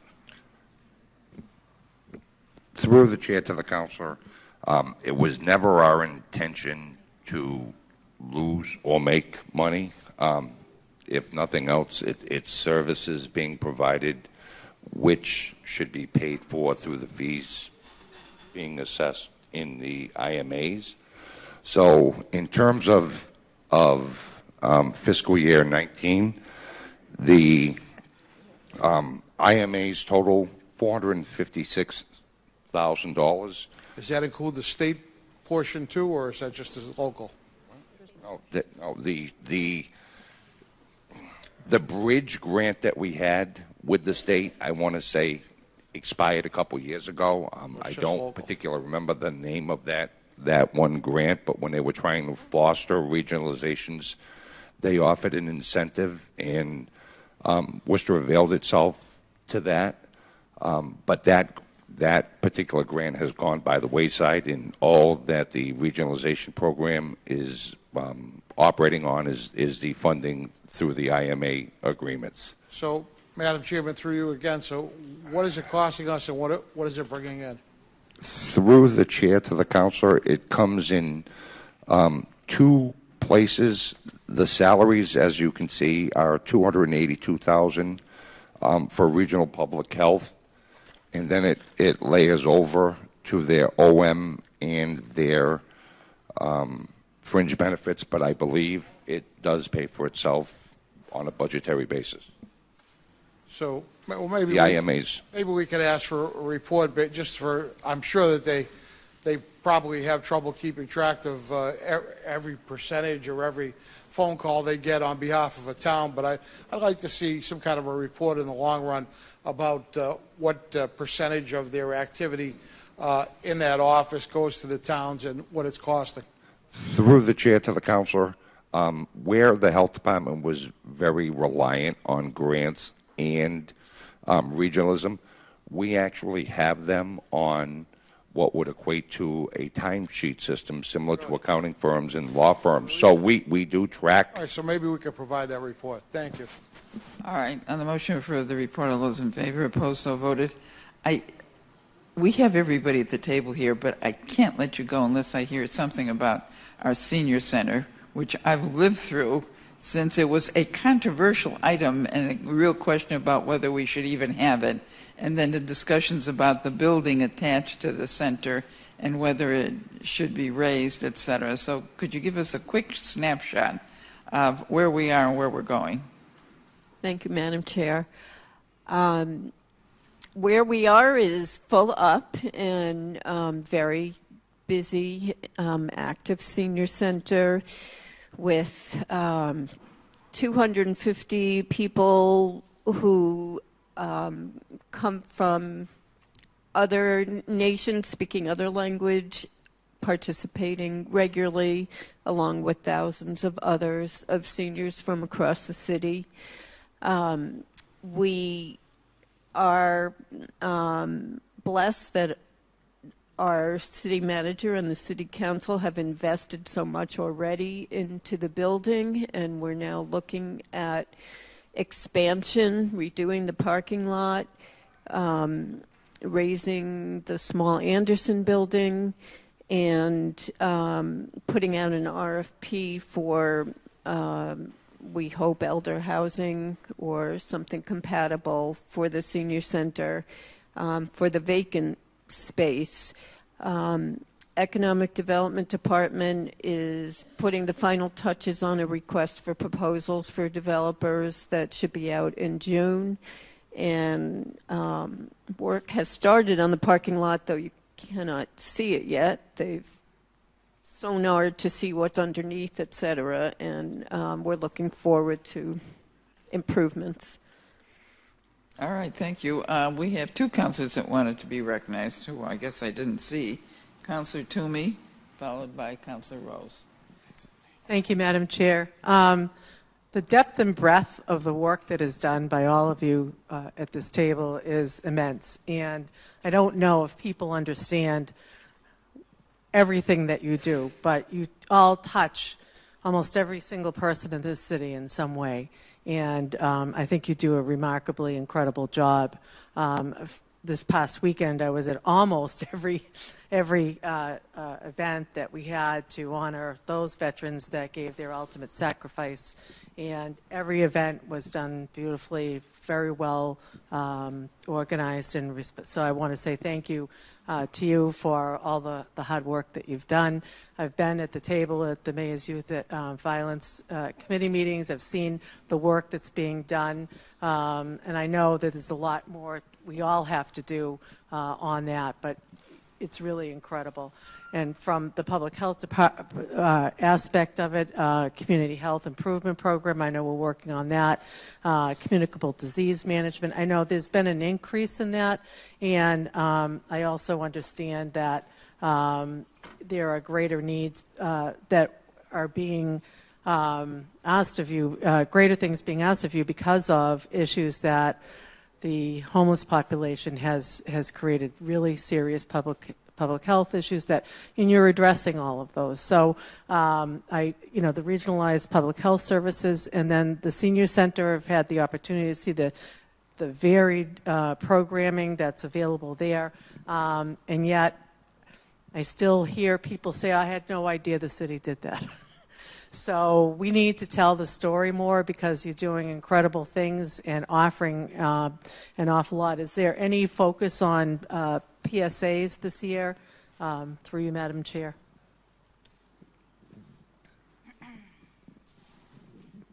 Through the chair to Councillor Toomey.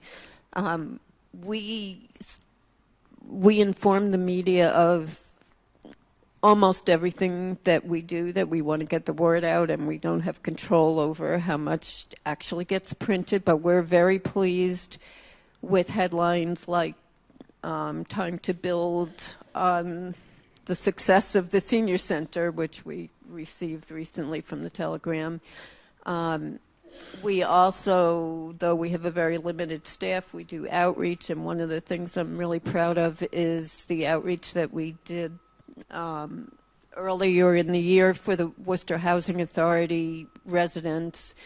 We worked with the Housing Authority to obtain transportation, and we now have many residents who never got out of the house now come to the senior center. So we do our targeted outreach where we can. Right. And so to that end, I know that you are doing that. I'm just wondering if there are any targeted, we're talking about, this is where you cross over with public safety, with the pedestrian accidents, some of those things that's one of the things that concerns me greatly is re-educating people about how to be a pedestrian and how to work with pedestrians in the roadway. We're going to have more bikes. And so working with them as well and on the rules of the road, et cetera, I think is really important. And I think that local media and local TV station, should be helping you get that message out as well. And there's crossover, too, with making sure that the schools are included in getting that information out to the parents as well. But, you all do so much, and you really should be thanked for the work that you do. So deepest gratitude. Thank you, Councillor Toomey. Councillor Rose. I was wondering if I had a question there. So the question was, are they going to be doing any education on those issues that I mentioned? So through the chair, they do an incredible amount of education. They work with the police. They work with every single department that I know of. Mm-hmm. They're just as busy as I would say youth is in collaboration, not only with the city but with the community. I know that she puts out a brochure that comes out that goes through lots of houses. I don't know the exact number, but every department does collaborate with her. I think they do a lot with public safety. I think I mentioned specifically bike safety, pedestrian safety. And I think part of that is also done, and I don't know if you know, but the youth department is also housed there, so that's part of what they're doing, and so they work collaboratively to do that. Thank you for reminding me. Yes. Okay. Trying to pull all the circles in. Okay. Thank you. Councillor Rose, followed by Councillor Rosen. Thank you. I want to echo the sentiments of my colleagues and the great work that you all do. It's been pretty impressive, and it continues to be impressive as you all are tasked with difficult things that in some cases you can't foresee. Couple quick questions to the chair. I'm in full support of Rec Worcester. And I think that it's fair to say that Rec Worcester goes a long way in preventing harmful long-term mental health issues. My question is around, it's really hard to have measures, tangible measures around prevention. Just curious what outcome measures you're tracking to be able to show that the money that's being allocated towards Rec Worcester is a good investment, if that makes sense. So through the chair, I'm going to give this to Raquel Castro, who has amazing data that she has put together. Thank you. So Recreation Worcester does a very strong, has a very strong tracking system. And so one of the ways that we can demonstrate that there's impact is through behavior change.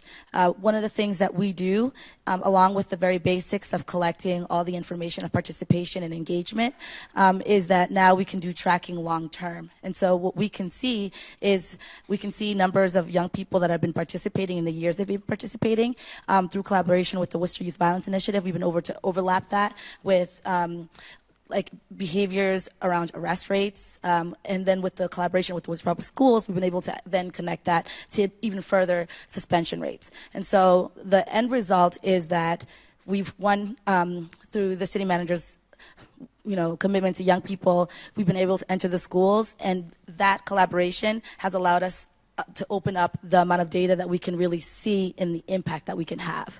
And so the Worcester Public Schools have been wonderful in being able to track some of that information. We're very new. We're only 3 years old, so we're toddlers. And so we're looking forward to long term. But I also want to remind the council that in the past, we have young people that have started in Wheels to Water, have been, that program ran for about 8 years, that are now working for Recreation Worcester. And so unfortunately we don't have that data, but we are tracking it now. And so if you can imagine, in 4 to 5 years, the wealth that we're going to have to demonstrate behavior change, which is the goal, is long-term tracking. I think that we'll be able to show that there's a larger investment in prevention work than there is in the dollars that we spend in intervention work. I hope that answers your question. That's music to my ears, actually. Thank you. That's all I have, Madam Chair. Thank you. All right. Thank you, Councilor Rose. Councilor Rosen. Thank you, Madam Chair. If you look at the folks around the table here, you can see why this department is an award-winning department, really. We've got some of the best people in our city working in the Department of Health and Human Services.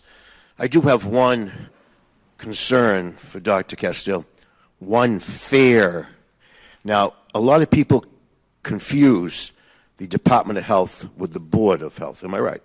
They do. They're not sure of the difference, and they interchange the two, and we know there's obviously a difference. Through the chair, Dr. Castile, do you serve as maybe our city's representative to a liaison to the Board of Health?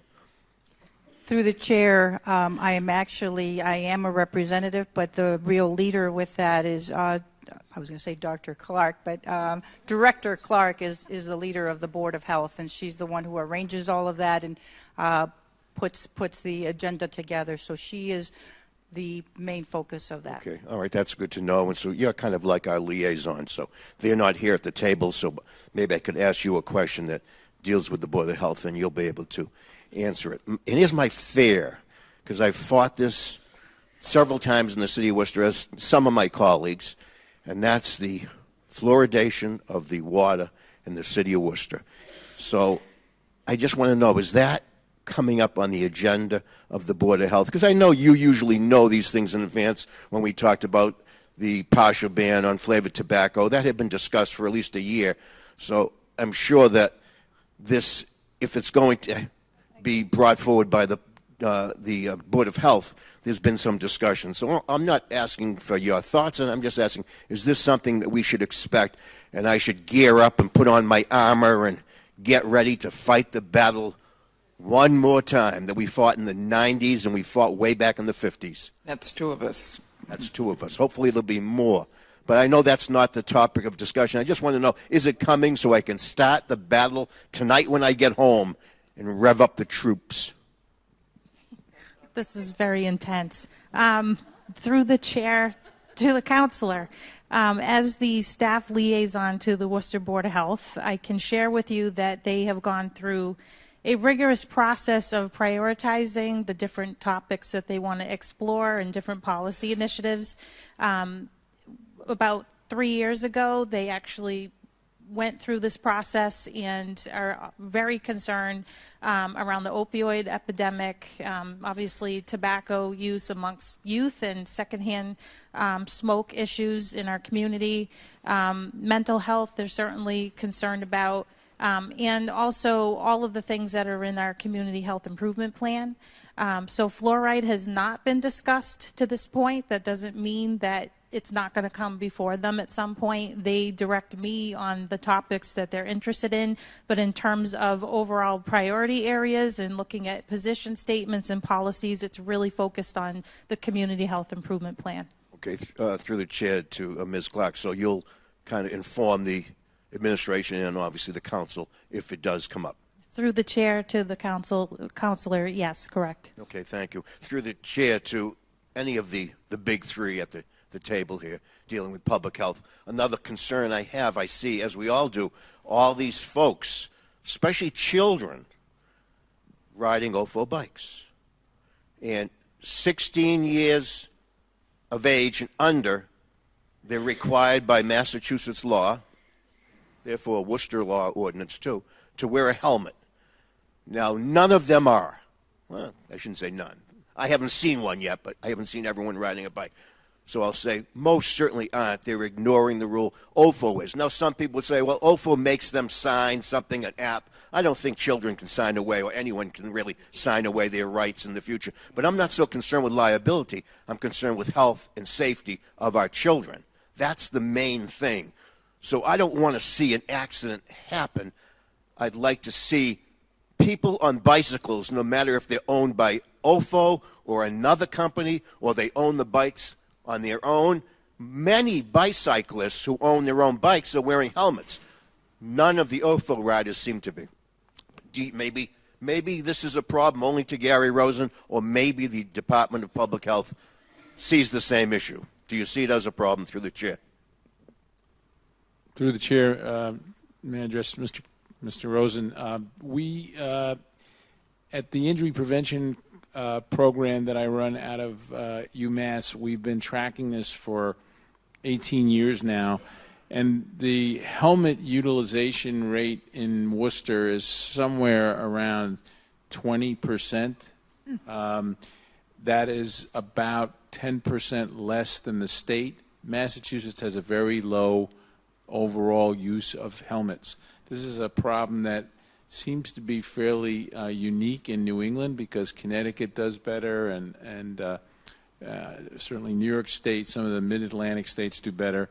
Not so well as we go north to our northern partners. I think we can get access to helmets through grant programs that the Governor's Traffic Safety Department offers, so we can get them at a very low rate. But just giving them out doesn't promote the kids to wear them, and this is an age-old problem. We've tried campaigns, and I'd like to revisit this with maybe the Worcester Railers to make it cool to wear the right equipment when you're out playing. That's something that has worked in other cities where professional athletes have gone with their gear to show that when I go out racing with a car, I wear a helmet. When I go out with my, playing football, I wear a helmet, those kind of things. When I play hockey, I wear a helmet. So that potentially could add to your solution there, but I'll have to pick Raquel's brain here too, because she has a way of getting to the youth that I have not been able to crack. So. But Again, I think before it's a very real concern, and I appreciate you bringing it up. And it's really a concern we have with OFO bikes. I mean, they feel no responsibility.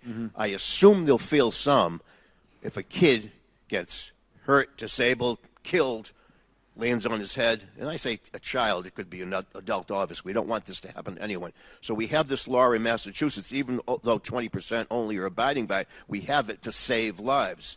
I just think OFO should be cooperating. I don't know how you do it, but I'm not in the bike business. They are worldwide. They should know. And I think the city, it's incumbent upon us as a city to talk to OFO and say, what are you going to do about the state law and the helmets? What can you do to help these kids? I don't know if Raquel wants to add anything.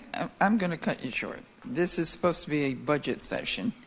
I understand. Now, 10 minutes to 7. The gallery is filled with members of the public that came here at 6:30 thinking they were going to speak. And I apologize. We have run way over our time. So unless we have a specific monetary budget reference in our discussions, I would really appreciate the council letting us move along. I'd like to take the auditor in retirement before we go into recess. Okay, this is a new rule you're implementing. I'm just implementing it because the time is growing short. Should have implemented it last week. Okay, last week, not just because I asked a very important question, but I am finished. Thank you for the Board of Health, all that you do. Not the Board of Health, I'm sorry. The Department of Public Health and Human Services. Thank you all. All right, thank you for your patience. And seeing no other hands up, the motion is to approve. All those in favor, opposed, so voted. Now, if we could go on to the next item, the auditor. Madam Chairman, I have a series of questions for the auditors. That's fine. So, okay.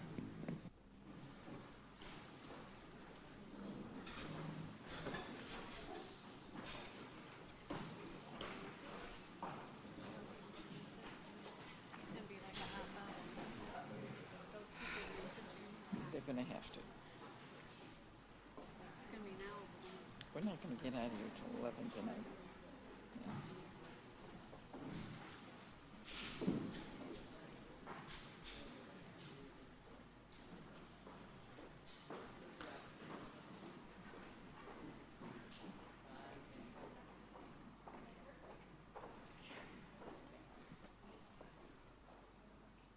Mr. Auditor, or Chief Financial Officer, who would like to give us a brief overview?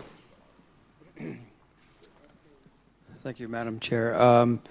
The audit budget this year, there was no change in staff. The increases in the dollar amounts is the step increases from the year before.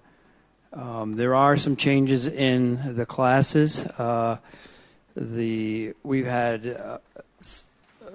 a number of new hires due to retirees 2 years ago, and we're updating the classes this year. They were hired out of class, and it's to bring the current staff in line with the organizational chart on the first page. The rest of the budget is the same as the prior year. We have the credits to the enterprise fund for the services on the intergovernmental charges. The overtime that usually happens when we have for payroll for retroactive calculations when there are changes in the contracts or mid-year raises. And the audit fees are level funded, and the various office supplies are level funded. There are some reclassifications in some of the categories from the prior year budget, but the expenditures are still the same. It's more bringing it in line to the actual expenses that we incur. All right, thank you, Mr. Auditor. Councilor Russell, you raised your hand. Madam Chairman, I through you to the auditor. My question more so is about the operations of the auditor's office. And through you to the auditor. Mr. Auditor, do you or anyone in your staff look at the budget on a daily basis or on a regular basis to try and recommend cost savings to the City Council or to the administration?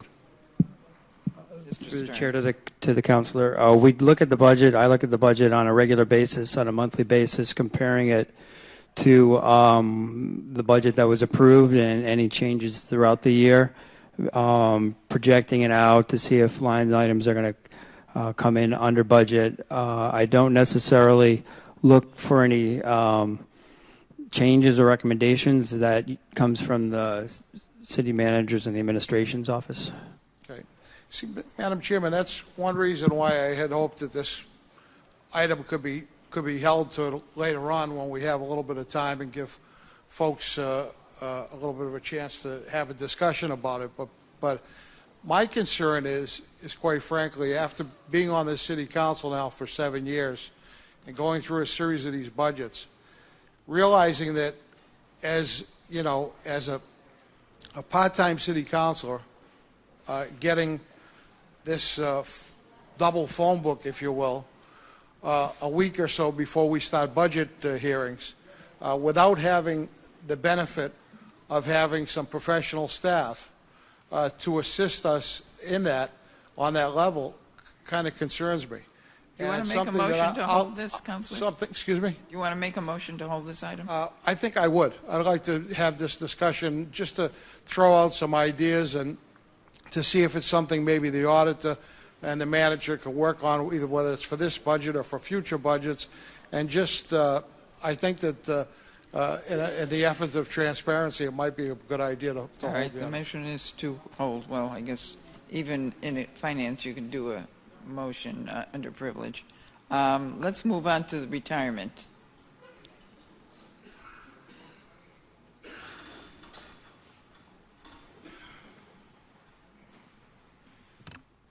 Are there any questions for the retirement budget?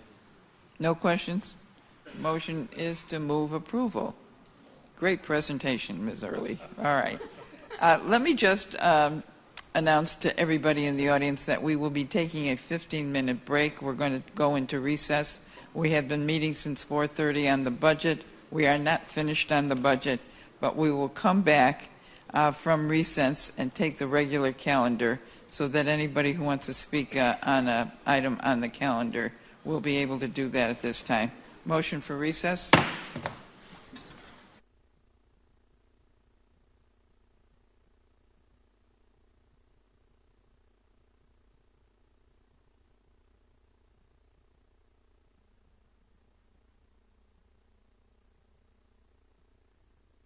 We welcome to the Worcester City Council meeting.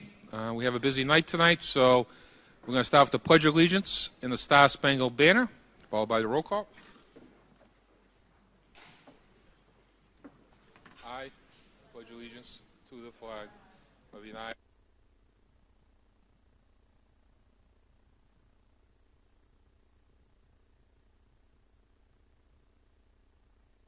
Oh, say, can you see by the dawn's early light what so proudly we hailed at the twilight's last gleaming, whose broad stripes and bright stars through the perilous fight o'er the ramparts we watched were so gallantly streaming, and the rockets' red glare, the bombs bursting in air, gave proof through the night that our flag was still there. Oh, say does that star-spangled banner yet wave o'er the land of the free and the home of the brave?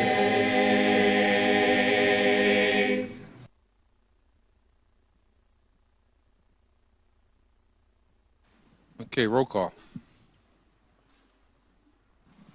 Council Bergman. Here. Council King. Here. Council Lukes. Council Merrill Carlson. Council Rivera. Council Rose. Council Rosen. Here. Council Russell. Council Toomey. Here. Council Wally. Here. And Here. Mayor Petty. Here. Okay. Approval of the minutes. Those in favor, opposed, so ordered. Motion to suspend the rules to go to appointments of the city manager. Those in favor, opposed, so ordered. Transmitting information and communication relative to the appointments of Paul Franco and Kathy Rayo in the Elders Affairs Commission. Is Paul and Kathy here? Thank you very much, Paul, for your service. I appreciate it. Kathy? The motion is to file that item. Okay. Treasury Information Communication relative to the appointment of Eric Goldstein to the Parks Commission. So motion is to file. Thank you, Mr. Goldstein. Treasury Information Communication relative to the appointment of Zachary Washburn to the GAR Memorial Hall Board of Trustees. Zachary, thank you for your service. And the motion is to file. All those in favor, opposed, so ordered.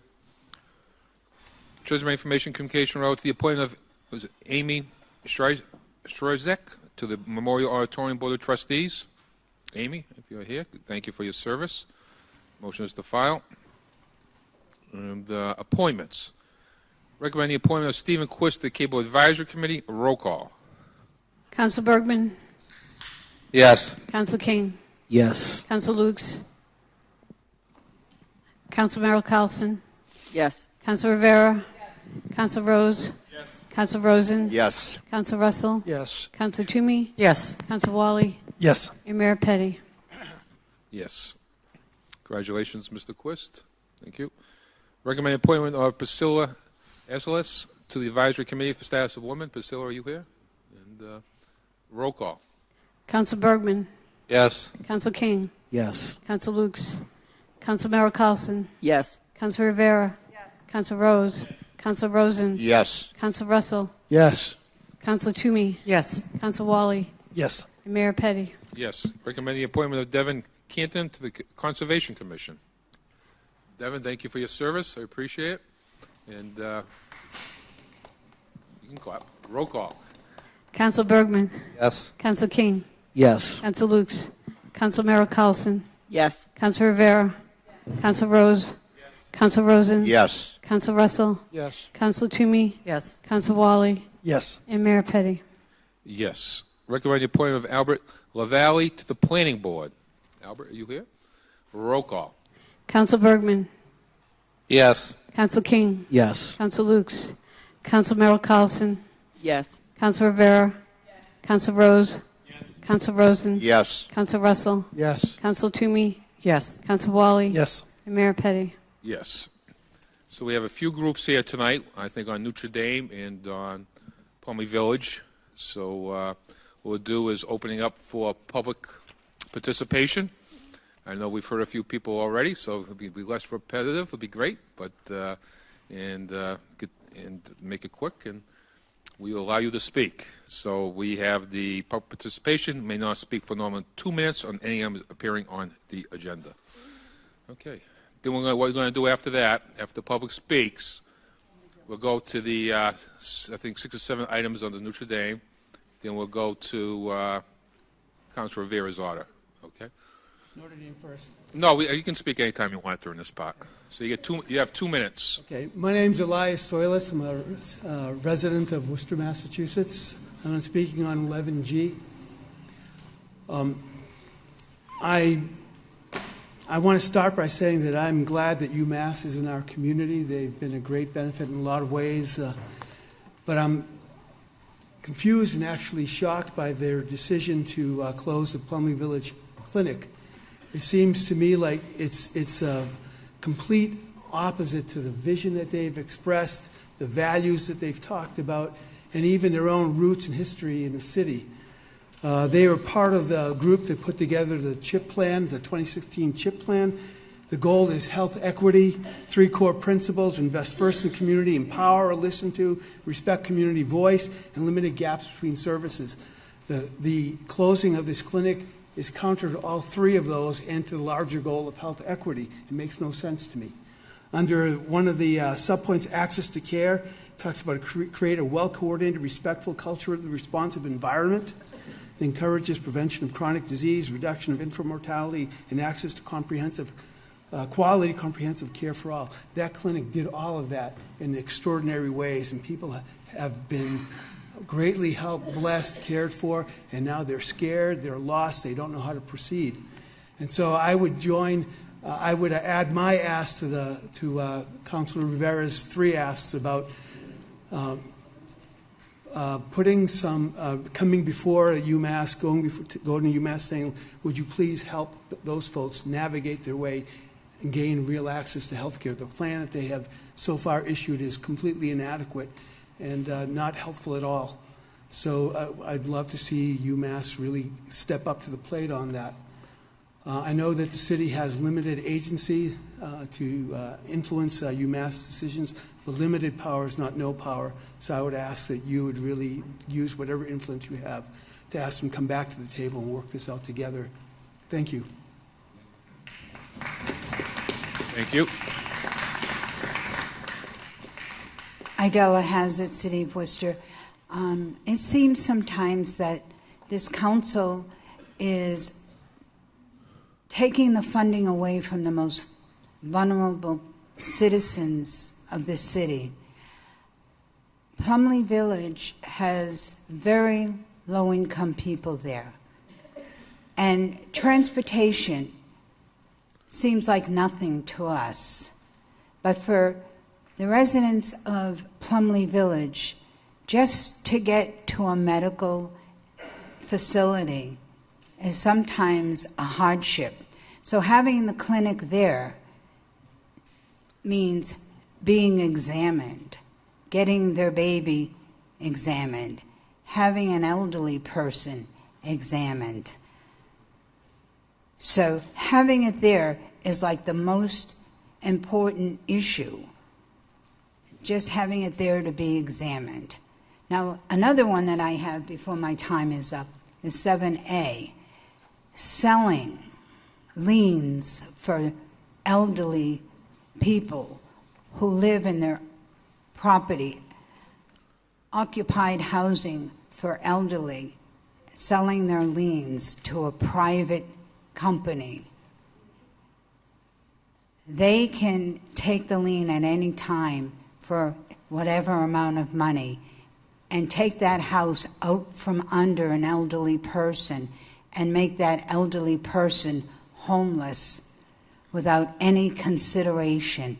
Once again, a very vulnerable person and a very horrific situation. I beg you not to do that. There are people living into their 90s and staying in their home with housekeepers, visiting nurses, and to sell that lien and to put somebody like that into a nursing home. There are not enough nursing homes because private companies don't care about people, they care about profits. Thank you. Thank you.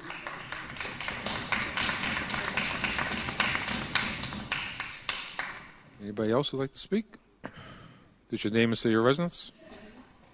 Hello, my name is Dr. Joyce McNichols. I live in Sutton, Massachusetts, and I'm representing, well, first I'm speaking to item 11G, and I'm representing the Massachusetts Women of Color Coalition.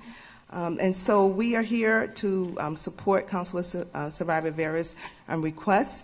Our organization is concerned about eliminating health disparities and all types of racial disparities that are connected to structural racism. So we joined along with the others in this Plumley Village Coalition to ask that the city, and well, UMass particularly, I should say, with the city support, figure out a way to provide continuity of care for the patients.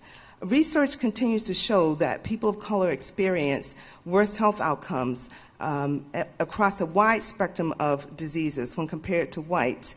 And as most of you know, the residents, the patients of Plumley Village Health Clinic, 95% of them are people of color. 70% specifically are Latino, and 50% of that 70% are monolingual.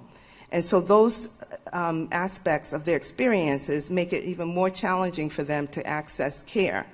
So in terms of the health inequities that we're concerned about that folks will continue to experience because of this gap in care, we know that African Americans and Latinos in need of a kidney, for example, are less likely than whites to receive a transplant. And this is according to the American Medical Association. We know that Puerto Rican infants, for example, were twice as likely to die from causes related to low birth weight than non-white infants. We know that Black Americans on Medicare are 3 times more likely than other patients to have a leg lose a leg to amputation because of complications to diabetes. And I'm sharing these health disparities that are created by the inequities with you because a gap in the continuity of care, the lack of continuity of care, just exacerbates these potential health inequities. In 2014, Latino mothers were 70% as likely to receive a late or no prenatal care as compared to non-Hispanic whites. And Central and South American mothers, which we have a burgeoning population of Central and South American folks in our city, were half as likely to receive prenatal care as compared to non-Hispanic white mothers. Now, these disparities could be explained away by taking into consideration a few different factors. One popular belief is that people of color tend to have lower quality health insurance and therefore less access to quality health care. However, that is not enough to explain why these disparities continue to exist, because even when you adjust for income and economic class, people of color still have worse health outcomes than white folks who share the same income. So why are we seeing these health disparities? Well, in the past few years, more and more researchers have found that doctors and other providers have their own unconscious bias that impacts their treatment recommendations for patients. So how does this connect to the 2,000 patients at Plumley Village? Well, here's what we know. We know that the doctors and nurse practitioners at Plumley have successfully delivered culturally competent care to a patient population that is 95% people of color. We know that they have successfully delivered care to a patient population that is 50% monolingual. I think they have done a little bit of work, actually a lot of work on implicit bias if they've delivered it so successfully. Can you wrap up too? Yep. And so given these health disparities that exist within our community, uprooting these patients and sending them to a new primary care practice where they are unlikely to receive the same level of culturally responsive care may undermine and adversely impact their health outcomes. So again, I urge the City Council to make sure that we have ways of holding UMass accountable to make sure that we provide this continuity of care for the patients. Thank you.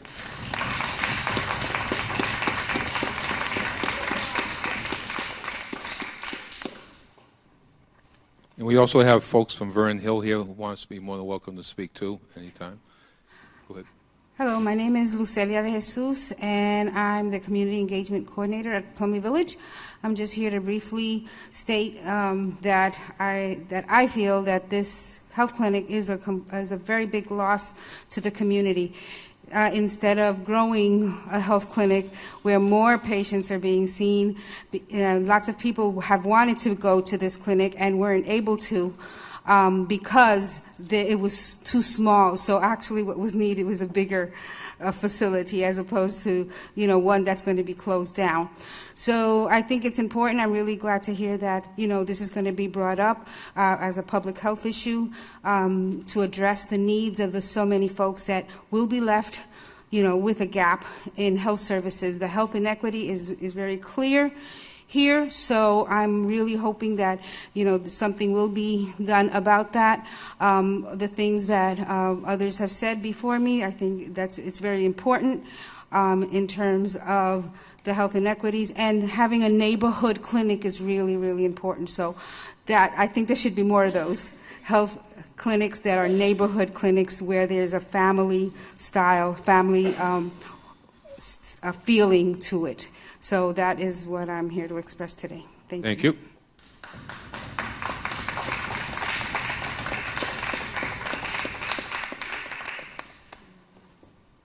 Is your name, city residence? Hello, I'm Catherine Barnard. I'm a physician. I work at UMass. I'm a resident of Worcester, and I'm to speak on item 11G as well. Thank you, Mr. Mayor and Councilor Rivera, for bringing this conversation forward and allowing it to continue. I have had the great pleasure to work at Plumley Village Health Services for the past 16 years and have really, it's been an amazing experience to care for people in a relationship-based manner, to really get to know our patients and to help them along their path to better health. There have been other forums in which those patients have expressed their sentiment and outrage about the closure of the clinic, which was a business decision by UMass. But what's been really amazing to me has been this outpouring of support from the community and the formation of this coalition of people who are interested in this, not just because of the particulars of this small clinic being closed, but because it resonates with other larger issues that are of interest in the community. I'll just highlight three of those. One is the fear that is expressed by patients on the closure of the clinic relates to the shortage of primary care in the community. And my hope would be that the city can help to bring this to the fore and to urge the healthcare institutions in the city to really support primary care and bring ample primary care for the city, especially for patients or people who live in the city who may not have transportation or language or insurance access to be able to travel outside the city to get their care. The second is the way that this incident resonates with issues of healthcare disparities and racial justice, as has been already spoken to. When we see resources being taken away from people who already are at a disadvantage, it is our responsibility to speak up about that. And then the third is something that is really deeper than the politics, which is about the relationship that we have with our patients and the way that we care for our patients and know them. When I walk into a room with someone I've known for more than a decade, we can cut to the chase. I feel truly that I'm more able to accurately provide care to them and reach their diagnosis and help them live a healthier life. It's not something we have a lot of evidence to prove, but it is something that I deeply believe is important. And in the way that our patients have spoken about their feelings of this clinic being closed, it really is related to the loss of that relationship. A trust relationship is not something that's easy to come by, but we can advocate for continuity care for the people of the city. Thank you.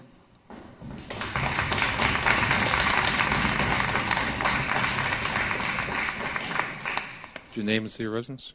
My name is Lucy Candib. I'm a family physician. I worked at Family Health Center of Worcester for 40 years and have a pretty good understanding of the kind of work that Dr. Barnard has been practicing. I think many people who are middle class or upper middle class may have a primary care practitioner that they know and feel reasonably comfortable with, but are probably aware that many other people don't have that kind of access or have lost their primary care physician through retirement or aging or professional moves, and now find that it's very difficult to find someone with whom you have a relationship or can form a relationship, partly because the way that medicine works and the way that computers work, doctors are now spending much of their time on a computer rather than looking at the patient. This is not the kind of medicine that Dr. Barnard was practicing. I'd like to draw the council's attention to the New York Times Magazine this past Sunday, which had an article about primary care and an experiment in which primary care doctors, our clinicians, had one-on-one relationships with multi-problem individuals, and they spent longer times with them, they saw them consistently, and they looked at the outcomes over several years in terms of hospitalization, emergency room visits, and overall costs. And they demonstrated that having a consistent, caring, thoughtful person taking care of you, managing and coordinating your care, resulted in cost savings and better outcomes than just having them have hospitalists and random people doing their primary care.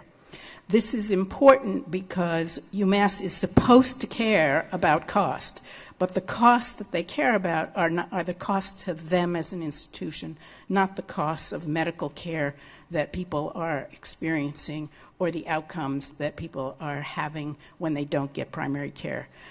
I fully support the things that Catherine said, but I think this relationship piece, it sounds sort of fluffy and nice and 60s, but really it is key to what makes healthcare hold together. And losing it is a great loss for the city, as it will be for any of you when you lose your primary care doctor. So I think it's time to really grieve this decision that was made for the wrong reasons by people who had their values in a different place. Thank you. Thank you.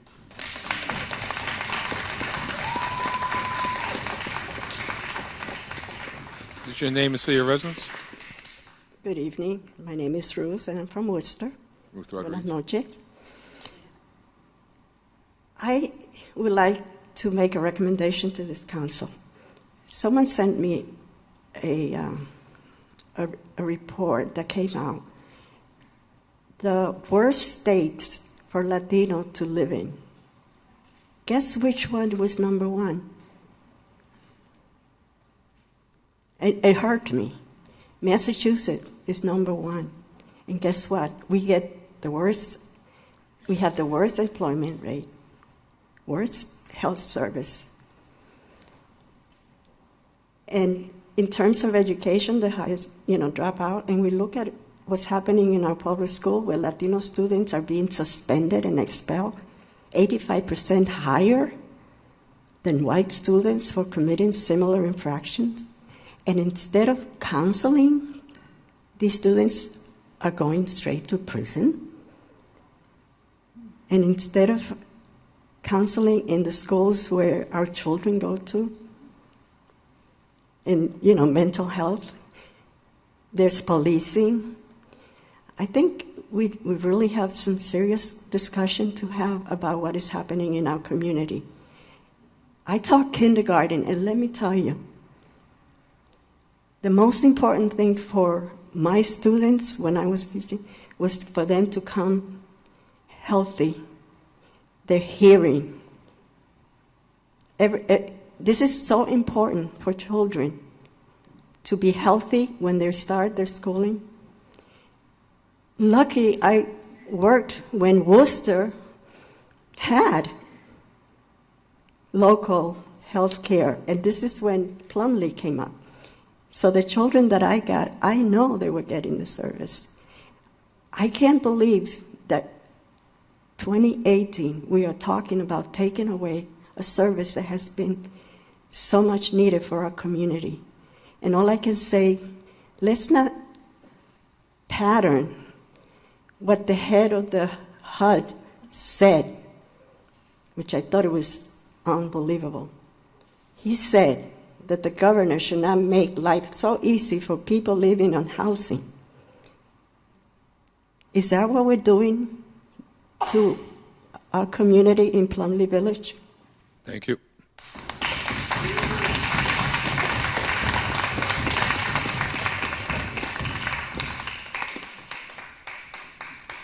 What's your name and city of residence? My name is Karsten Schick, and I live in Worcester. I'm a nurse practitioner student who has worked with some of the clinicians at the Plumlee Clinic, and I will be speaking about 11G. UMass is supposed to be about a culture of respect. It's in their logo. It's in their logo. It's on their screensavers.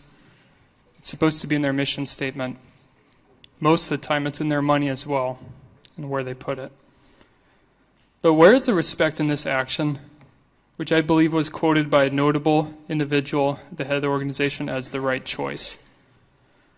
As many of the clinic's patients bravely represented themselves about a month ago at the vigil for the Plumlee Clinic Coalition, and speaking out about the injustice of their own clinic, which has been present and the relationships have been present with their clinicians for over 20 years, be shut down.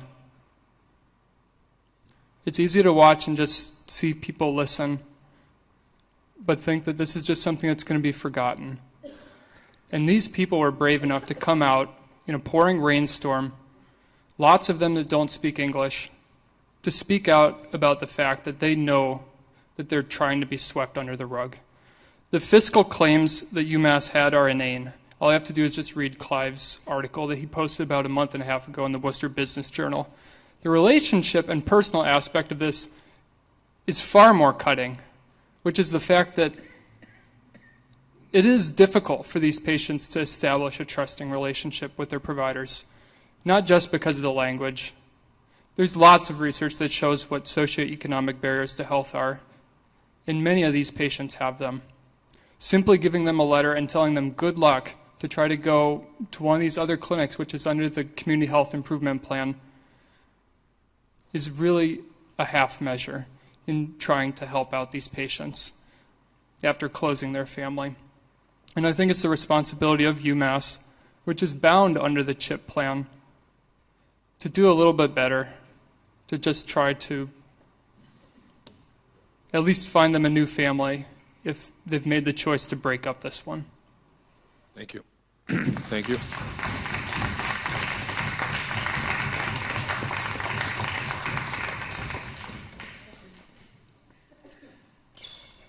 Hello, my name is Jai. I'm City of residence? What did you say? City of residence and name? My city of residence is Worcester, born and raised here, and I'm a member of a Socialist Alternative. And I'm here to talk about item 11G, because healthcare is a human right, yet UMass, which is a supposed nonprofit, has yet again showed that they care far more about profit than the quality of care and the people their actions harm. UMass's decision to close the Plumlee Clinic is an attack on a disproportionately poor and disproportionately people of color community, as has been mentioned earlier. It's an attack on their right to accessible health care. And UMass has admitted that running the Plumlee Clinic only costs $200,000 a year, which is complete chump change to UMass, whose own president alone has a salary on the order of $1.2 million. The clinic should not be closed, point blank. But if UMass decides to continue their inhuman profit seeking, the city must intervene in order to defend the Plumlee community's rights by compelling UMass to create a genuine resettlement plan for patients who have lost care and guaranteeing that Plumlee's former patients have uninterrupted access to health care in the interim. But beyond these immediate tasks, the city must rebuild a new clinic in the former Plumlee Clinic's place. The new clinic should be built with local union labor, should be run and owned by the city, and accountable to the community through elected review boards who would run the facility and would have its interest in defending the community they serve, not in profit seeking as UMass continues to do. This new clinic could and should be funded by forcing UMass, who currently pay no taxes to the city of Worcester, to finance the new clinic through direct taxes or payments made and agreed upon in lieu of taxes. UMass has proven themselves to be uninterested in the well-being of the Plumlee community, and to be quite frank, the entire city of Worcester, given the closure of the psych beds at UMass Memorial about a few months ago. It is now up to the city to do more than grandstand against the Plumlee Clinic closure. City Council must make genuine efforts to hold UMass accountable and defend the community's health care. At the end of the day, what the city of Worcester really needs is universal, free, and full accessible health care. But in the interim, we must fight back against this clear attack on working people and poor people who live in Plumlee, and a continued attack that UMass has made against the entire city. And this must be seen as what it truly is, as has been sort of alluded to by many of the great speakers tonight, as an attack on human life and the right to live, purely for the sake of UMass's own profits. Thank you.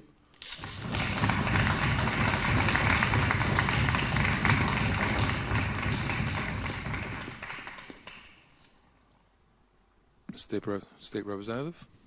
Good evening, everyone. I'm State Representative Mary Keefe. I'm here tonight really to speak about Notre Dame Cathedral or church, but I have to say I'm here for Plumlee as well. Both of these issues and problems that we're trying to solve are in my district. And I was trying to think of how I could talk to both of them. And I think I can, because if you think about Plumlee, Plumlee was a result of redlining in 290 through our city. So a whole neighborhood was really decimated, a neighborhood of people of color, immigrants, Jews, folks whose neighborhoods were deemed blight. In that fight for what we needed to save came Notre Dame Church. And it was a voice of immigrants that said, we can't allow this to happen, and we've worked too hard. We built this ourselves. I tell a story about folks I met in my neighborhood who had come off the highway on a Sunday afternoon and were looking for the old part of the city. And I was working in my yard, and they said, where's the old part of the city? Where's the center? Where's the story of Worcester? And I said, I'm sorry, it's a lot of it gone because of urban renewal. So I guess I'm trying to say that we need to think about past communities and future communities. But I also want to think about what gets a person off the highway to discover something in Worcester. And I'm hoping, and I know it's getting very late, but we've done it before, that we can find a way to save something that tells a lot about our history. So thank you very much. Thank you.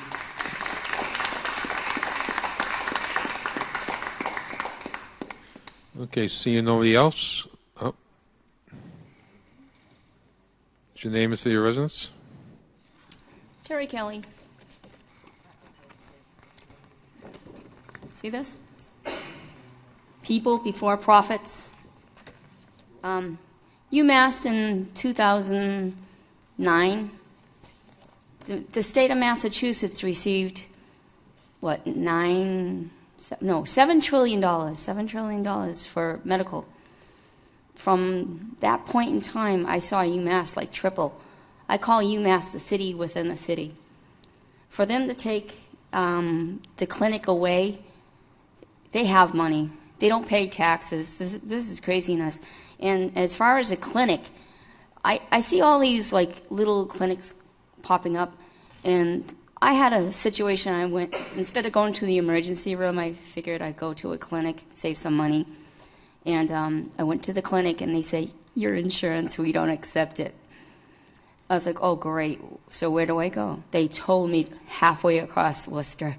Isn't that nice?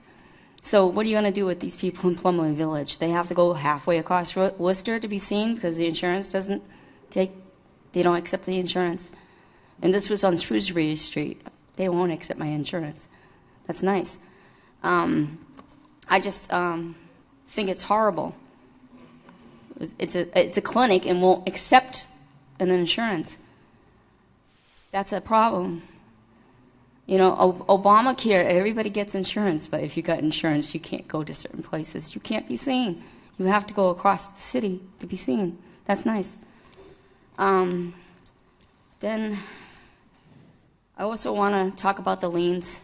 After a certain age, no, we don't want corporations taking up people's houses, especially the elderly. Why don't we have a TIF program for the elderly after a certain age? If they have a low income, maybe we have a TIF program to help them with their mortgages and the taxes and all that. You shouldn't do that to the elderly. They worked all their lives for their mortgages, for their houses, to live and to retire and to have a good life. And it could be swept away by a corporation and greed. It shouldn't happen. And can you wrap up your comments, please? Oh, no, I got another one. Yeah, please wrap up your comments. Yes, I got another 2 minutes. Okay. No, you don't have 2 minutes. You can wrap up your comments. Last week, I went to a fundraiser for George Russell here. We're not going to talk about George Russell fundraiser. Officer, he assaulted someone. Please, no. He should never You're out of assault. order, officer. He assault. Yeah. Hold on. Thank you.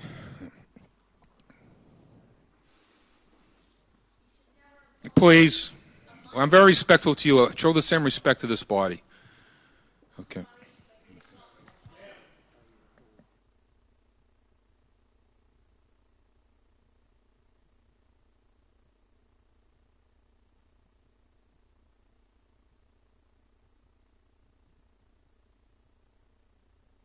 Oh, what's that? So we're going to, by the way, if anybody's here for the marijuana issue, we're going to be holding that, 12A.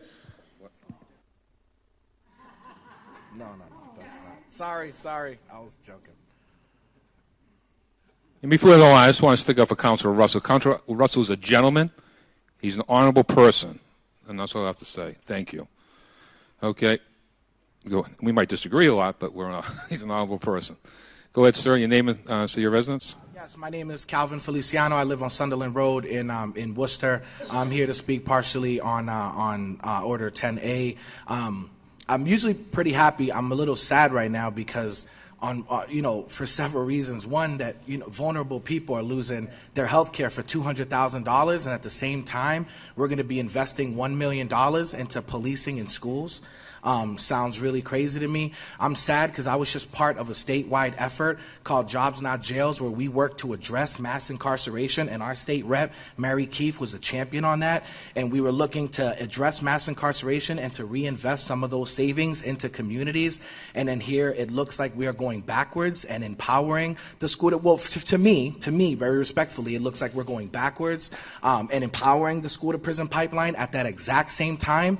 I'm also sad, counselor, because my kid goes to a school here. I have a 6-year-old at the WPS. All right, he's in a dual language program, and other parents signed up for that program and didn't get in. Thank God he did. I know a lot of you would love for your kids to be able to learn another language at school and to get extra services. And there's never, so a bunch of parents lost that, but we're investing $1 million into having police officers in school. And I'm sad because I grew up in Boston in a low-income community. I've been back and forth to jail as a young man. I've lost my friends due to youth violence. I got the call, like a lot of other parents got, that this kid had lost his life on Worcester streets.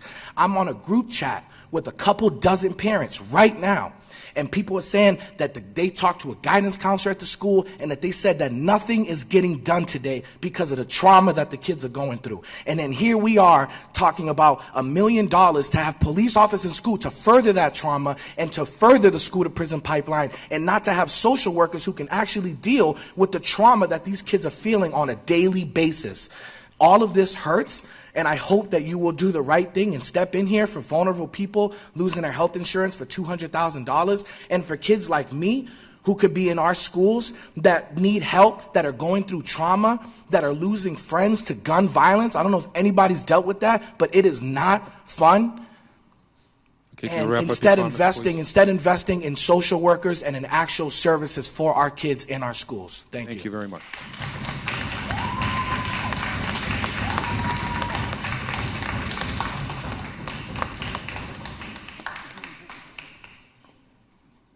Fred Nathan, Worcester, Mr. Mayor, Mr. Senior Manager, wherever you are, Council.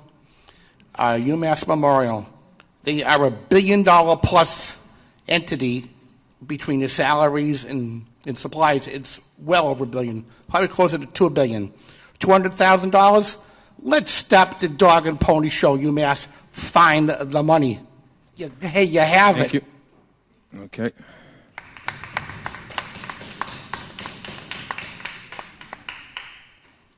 What's your name and city of residence? You can pull the microphone down if you like. Diane Pasovich, Ames Street, Worcester. Here, myself and 5 of my neighbors were here 2 weeks ago, but we were requested to have a private meeting with Mr. Antonelli. I'm just here to follow up because we're not satisfied with what was taking place. Our ongoing plight is the parking lot is too small. It does not accommodate just the girls' field, let alone 2 games, the boys' field and the girls' field. We're still having rogue balls. Just last week, one of my neighbor's house, number 52, was bashed by a ball. The week before that, a neighbor at 50 Ames Street has a very long driveway, parked his car in his own driveway. His rear window was taken out by a ball. The balls are still coming through. We have games on Saturdays and Sundays, 3 girls, 3 boys, and this is what the street looks like all day long, from 8 o'clock in the morning till 8 o'clock at night. Only 1 car can come by. Ambulances, fire departments have been disabled from coming up the street. Our issue is parking lot's too small and the balls are still coming. I'm understanding now that there's a special meeting with Gary Rosen. We're not aware of that, but we would certainly like to talk to him about it. But I would also like to remind the City Council that back in October 18, 2011, item 10B, the Council took a vote. They requested Mr. Antonelli to get in touch with the engineers who built the park, which is BSC Group, to get restitution done to us neighbors for the damages done to our property. Myself is over $20,000. One of my neighbors had 8 windows, and it still continues. So, with that, I'd like to thank you, just to let you know that we haven't forgotten about it, and I can give copies of this to Mr. Rosen, and I'll talk to him in the future. Thank you. Okay, what we're going to do is when we're done with the open meeting here, we're going to go Council Rosen's item on the calendar. If you want to stay, you're more than welcome. Okay, thank you. Okay.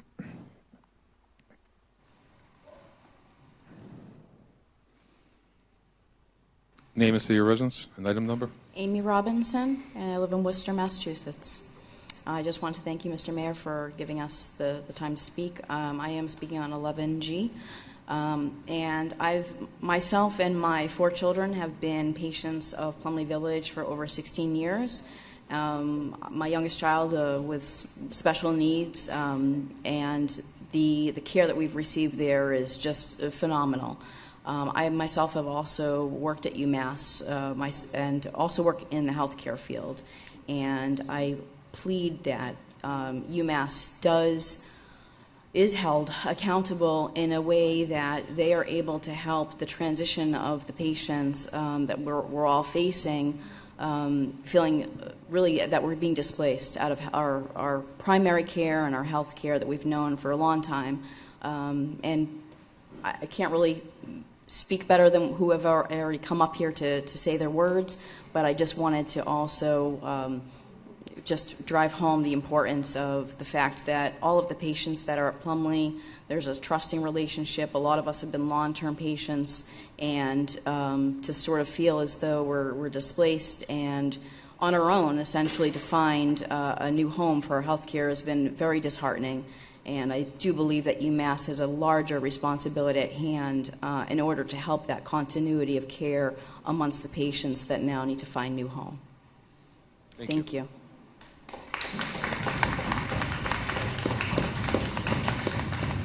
Okay, with that, we are going to. Okay, you want to speak on your petitions? You have 3 minutes. If you May I? Yep. Okay, great. What's your name and city of residence? Yeah, Ted Khanna, City of Worcester. Yeah, I have collectively to 10M and to 14A through E, because I see that Councilor Lukes also has an order. That's 10M. I basically just want to say that 3 of my 5 petitions are about how we might fund the project of saving Notre Dame for our community. And you've heard me talk about this before. I'm not going to repeat myself too much tonight, but I just want to say that we have publicly subsidized every other historic building that I can think of that we've saved here in Worcester. We've subsidized every single building in City Square. And I'm not saying we shouldn't have done any of that, but since we've done all of that, the question arises, why are we not subsidizing Notre Dame? I hope that we do. I hope that changes.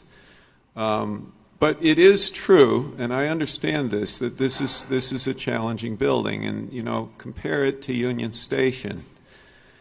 If you need a train station, it's pretty easy to figure out what to do with an old train station that's sitting next to railroad tracks, correct? But in the case of Notre Dame, we are talking about finding a new use for a building because we're not going to use it for the same purpose it was built for. And we understand that's the challenge. What we need to come up with first is a consensus of vision for this building. Many of us believe it's too beautiful and too important to our history to just tear it down, but we do need a consensus of purpose about what to do with it from here. And I think that when that vision becomes clear, it'll be much easier to support subsidizing it and figure out what to do with it.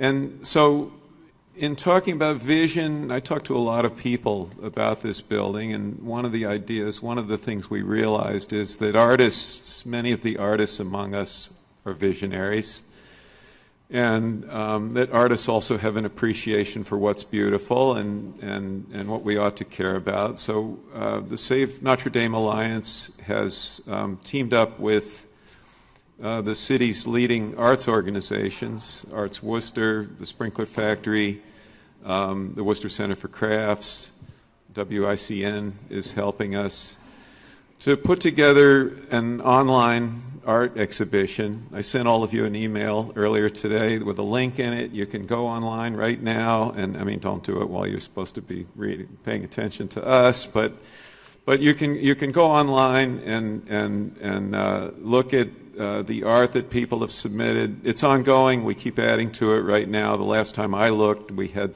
31 artists and 55 works of art that you can see. And the point of all this is, again, to say that, this is an important building. It's important to our history. It's an object of beauty.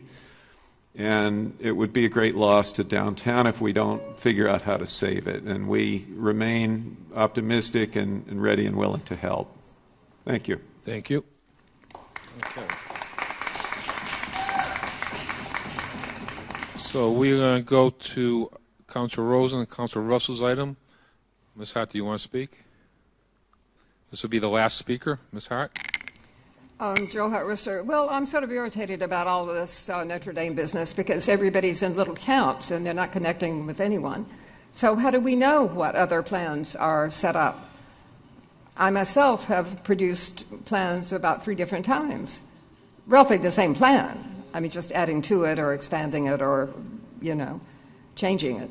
So I don't know quite what the blacklisting is, but why don't we have a public meeting so that everybody that's concerned with it can hear what the other people say, and everybody can bring papers. For instance, I wrote up something, and yet I have no place to put it because it doesn't really go with Mr. Kona's petitions as such. They're very particular. So where does it go? Why don't we have a public meeting? The public in Worcester is just treated so hideously.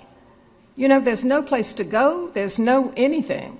I saw one time when I was coming back from somewhere on a bus, the bus driver said something about, well, I don't know where they all went. There were a lot of ice skaters out earlier having fun.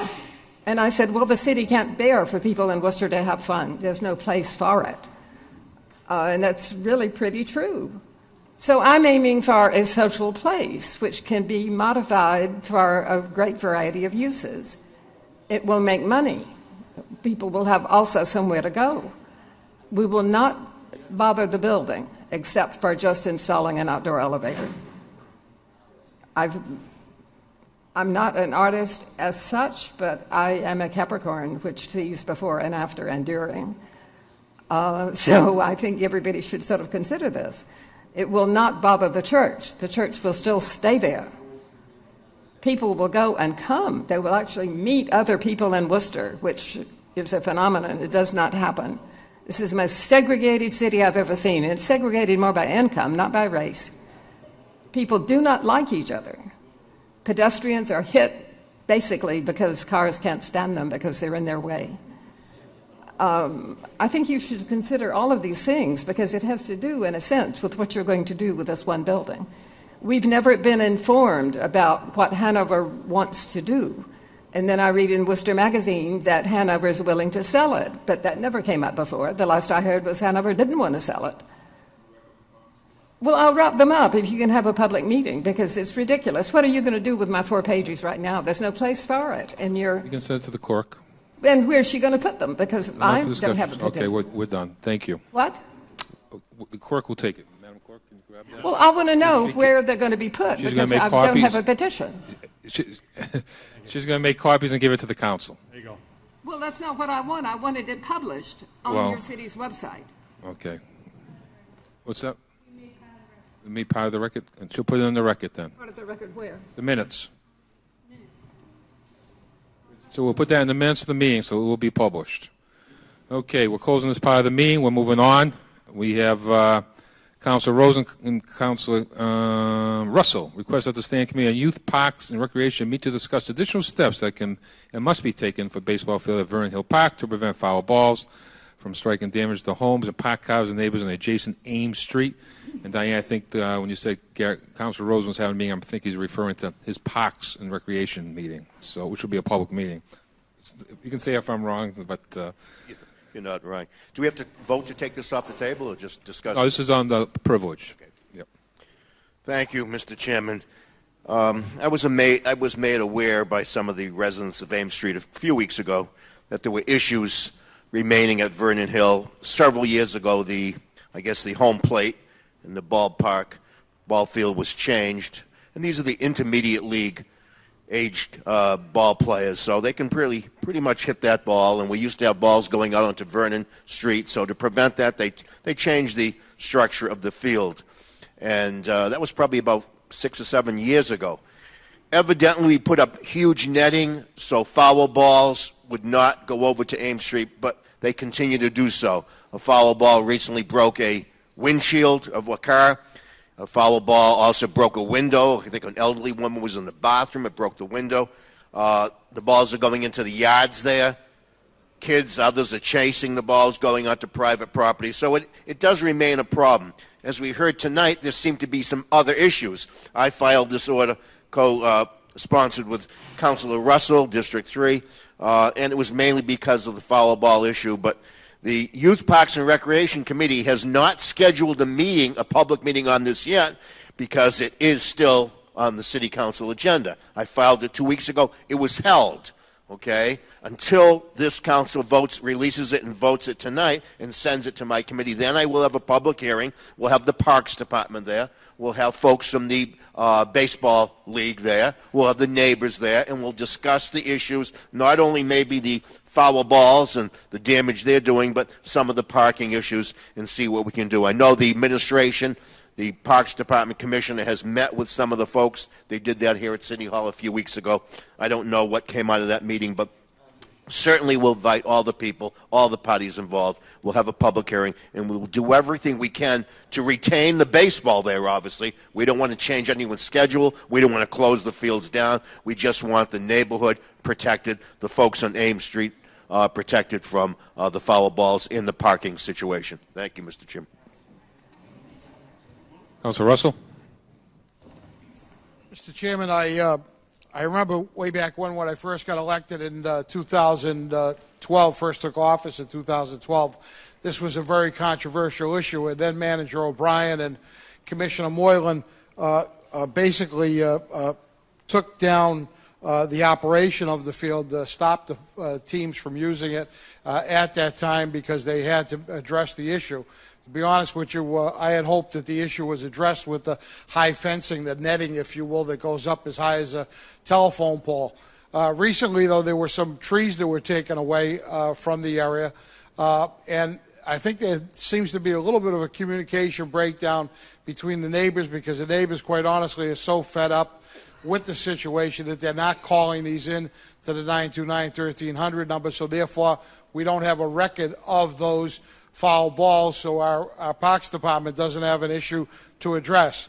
So my suggestion through you, Mr. Chairman, to the administration is a request that if there is some summer staff available this summer, that maybe in the Parks Department, maybe they might randomly appear at some of these games and just take note of not only how many foul balls, if any, are going, but more importantly, where they're going. Because if those trees that were taken down because they were, dead trees basically, or dying trees, if those trees had something to do with stopping some of the balls, we may need to address that. As far as the parking issue in the neighborhood, Assistant Commissioner Antonelli has told me through an email that he is already notified and working with the league to notify the parents and the families who come to the games, because the last thing they want to do is to tow cars or to ticket cars of families that are going to play a Little League game. But by the same token, it is a public safety issue. If there's a fire truck that needs to come down that street, it can't get down the street. So Commissioner Antonelli tells me that working in conjunction with the league, he plans an enforcement action as well as an information action first to notify folks and to let them know where to park properly. So I look forward to working with Chairman Rosen on the Parks Committee and look forward to attending his meetings at that time. But before we have that meeting, I'd recommend that we get some information and have the Parks Department actually attend a few games and actually do an analysis in person. Thank you. Councilor King. Thank you, Mr. Chairman. I'd like to add my name to this item and just a couple of comments. Very encouraged that we're going to be involving the league officials in this matter. I'm very familiar with the organization that plays over there, and with a lot of the folks that are from that area. And I personally live next to a park. I know the challenges that occur as a result of the activity at the parks. I also know that the activity in our parks certainly breathes life into neighborhoods. It's healthy. It's a good thing. And I'm hoping that we can resolve this. As a member of the Parks and Rec Committee, I look forward to working on this. And again, just really hoping that we have all the parties at the table, whomever they may be, including the league officials, so that we can work this out. We don't want to continue to incur damages to the folks in the neighborhood. And I'm confident and hopeful that with the partnership with Mr. Antonelli and his team over there that we can resolve this matter. Thank you. Thank you. Councilor Rose. Thank you. I'm over at this park pretty regularly. I have two daughters who actually play on a team over there. I actually volunteer coach over there at the same time. And there's certainly, I can understand and respect the concern of the neighbors over there with foul balls and things like that. But it is a pretty active sports venue. And the concern that I've heard from not just the neighbors around the parking, but the parents at the games is if something happened on the field, how would emergency personnel work to get up there? And I don't think that that's something that I've heard, communicated as much. I certainly respect the concerns of the neighbors and such, but that's something that we also need to take into consideration. And just like Councilor King and Councilor Rose, and I look forward to having these conversations in our parks meetings. Thanks so much. Okay, thank you. We'll send that to the committee. All those in favor, opposed, so ordered. We'll have a committee meeting. You're more than welcome to testify there, and more to come back. Okay. Okay. We are going to, so we've had several items on the Notre Dame Church. So what I plan on doing is probably give you an answer by the end of the week. And I know that Hanover is still entertaining any offers from developers if they come their way. And so we'll have more to come on that. I'm still in discussions with Hanover. And so by the end of this week, we should have an answer to everything. So not giving any false hope here, but at the same time, we'll give you an answer. Thank you. Okay. Okay, we'll send those items to the manager. All those in favor, opposed, so ordered. Then we have Councilor Rivera's item.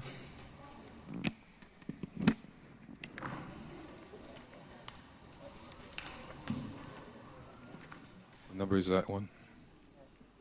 10G? I actually have that in my notes. 11G. Request City Manager work with UMass to address the following requests made at the public forum regarding the closing of Plumley Village Clinic. Request UMass assign staff that will work with existing patients to navigate a system of health care until they are fully connected with another primary care physician. Request follow up with the city and the coalition to address the ongoing concerns that will arise during a transition. Request UMass work with our Department of Public Health and other prioritized area of the CHIP, Community Health Plan Improvement Plan, concerning domain of access to health care. Councilor Rivera and Merrill Carlson and King. Anybody else? Okay. Okay. Thank you, Mr. Chairman. I want to first acknowledge Councilor Merrill Carlson, Councilor Russell, Councilor Kim, and yourself, Mr. Chairman, who've been part of this conversation the whole time. And I know that some got to sign on, but the whole holiday threw me off. I thought I was a day early, and I actually was like right at the nick of time. So I know that we've actually been kind of collaborating and working on this together. So I definitely want to acknowledge that, even though my name's on it, that it really was it's been a collaborative effort working together. I want to read to you, Mr. Chairman. So Plumley Village Health Services is a satellite family medicine clinic serve public housing complex that is home to about 1,400 primarily Latinos families. About 80% of its 3,000 patients are Medicaid eligible and disabled. Their wellness center engages residents and community, gardening, fitness, and cooking class. So this actually, that expert that little piece that I just read is out of UMass's annual report. That wasn't something I said that's actually a report from UMass. I also want to just kind of highlight as well is that when we're looking at some of this, we need to kind of look for funding. So when you look at this, there is an RFP that's out there that is saying it is pleased to announce a new funding opportunity aimed to address the priority identities looking for community health improvement of the CHIP, and we're seeking to fund programs that address underserved population and health equity, interesting in supporting programs that address the social, economic, and environmental factors and contribute to poor health outcomes and have healthy health equity as a fundamental principle. So it would look that this particular RFP that's being requested would definitely match what we're looking at in Plumlee. The interesting thing is that who's putting this out is UMass. So why, if you're looking to actually address every single thing that Plumlee Village is actually doing, and the funding that they're looking is we expect to award $1,300,000, which is just under the $200,000. This doesn't make sense. So I understand, and I could definitely appreciate that they're looking to do this, but there is an organization there is a clinic that's actually doing this. It's highlighted by their own report. If you look at their report. So some of this doesn't really make sense when you look at these two things together. It's very concerning. So kind of laying this out that these are words and these can be looked up at UMass with the annual report, and that the RFP that they're putting out to be able to look at funding a program that you're looking to fund programs that are doing exactly with the program that you're shutting down, that doesn't even make any sense. So that being said, I want to be able to look at that this council order is just to look at the follow-up. So part of us have all, especially the councils that I mentioned, we've been actually working to make sure to just do this follow-up. There was a community forum. And what we want to be able to do is we don't want to just have a community forum that just goes on deaf ears, that just kind of just is done to fill in space, but that there actually is a level of follow-up. At the time, UMass was present, and UMass seemed like they definitely wanted to be part of this conversation. So we're just taking them at their word that they want to continue and be part of this conversation. And part of the 3 asks, which I later spoke to a representative of UMass, it said that, that this is something that they'd be willing to come to the table and talk about, is number one, part of what they've done is that they sent notification of the closing, which would be July 10th, but also physicians are going to be gone as of July 30th. But they were given a sheet. Patients were given information and a sheet, really colorful, very nice, but here, figure it out, navigate the system.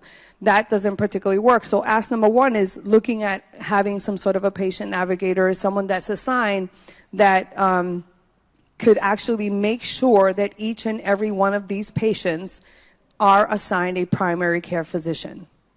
So that's our number one ask. And we can't force UMass. UMass is a separate entity, but we would hopefully look that if we're all trying to make sure that we want to, look at patient care and follow-up. I know this is something that Councilmember Carlson has also stressed, that we, have UMass be able to do that. And so also looking at how maybe are working with our public health, respecting HIPAA and respecting privacy and confidentiality, that we're able to have a follow-up as to has this been done? Has this worked? Number two was really request the city and the coalition to address the ongoing concerns that will arise during this transition. Any transition will have, even when it's good transition, even when things are good, there's always bumps on the road, right? There's always, so, I've been really proud, and I definitely want to acknowledge the coalition that has really come together, and I'm really excited to be part of this coalition, but it's people's voices together. What's important is that people have a voice, and we want to make sure that their voices are heard, but that they're also part of the decision-making table. And so even though UMass is a separate entity and they make decisions and there are people on significant salaries that are paid to make these decisions, I can definitely respect that. But also, Mr. Chairman, one of the things that's important is that the decisions they make impact the community that we're sworn to serve. And eventually, we're the ones that are getting those phone calls, right? And so looking to make sure that the people who are speaking know that we're a city that is willing to not only just hear them, but make sure that they're part of the decision-making table. So that's what number two is really looking at how do we sit at a productive table where we're willing to hear one another and be able to say, these are providers, these are people that are out there, be able to say, well, there was a family, and family, Smith was having some difficulty, or whatever it is, and just to be able to have that conversation, and if we can do that, it would help the transition. Number 3 is really looking at the request for UMass to continue to work with the CHIP. This is the recommendation that was given through a public health report. And so I essentially just want to be able to follow up with the report. There was a good report that was put out by the administration, and I would really love to see how there really is this ongoing conversation about health access and health equity. And it's interesting because they acknowledge that there is an issue because they're putting on this RFP. Right? So if they're acknowledging, because they're putting on this RFP to address health equity, so they're acknowledging that there is a problem. But right now, Plumley Village is actually addressing that. I mean, it's actually indicated by their annual report. So basically what we want to do is come back to the table and, have and figure this out collectively. The other thing, and my last point, just to point out as well, is that to keep in mind some timeline. July 10th is the closing. June 30th, physicians are gone, but also that Mass Health open enrollment ends June 30th.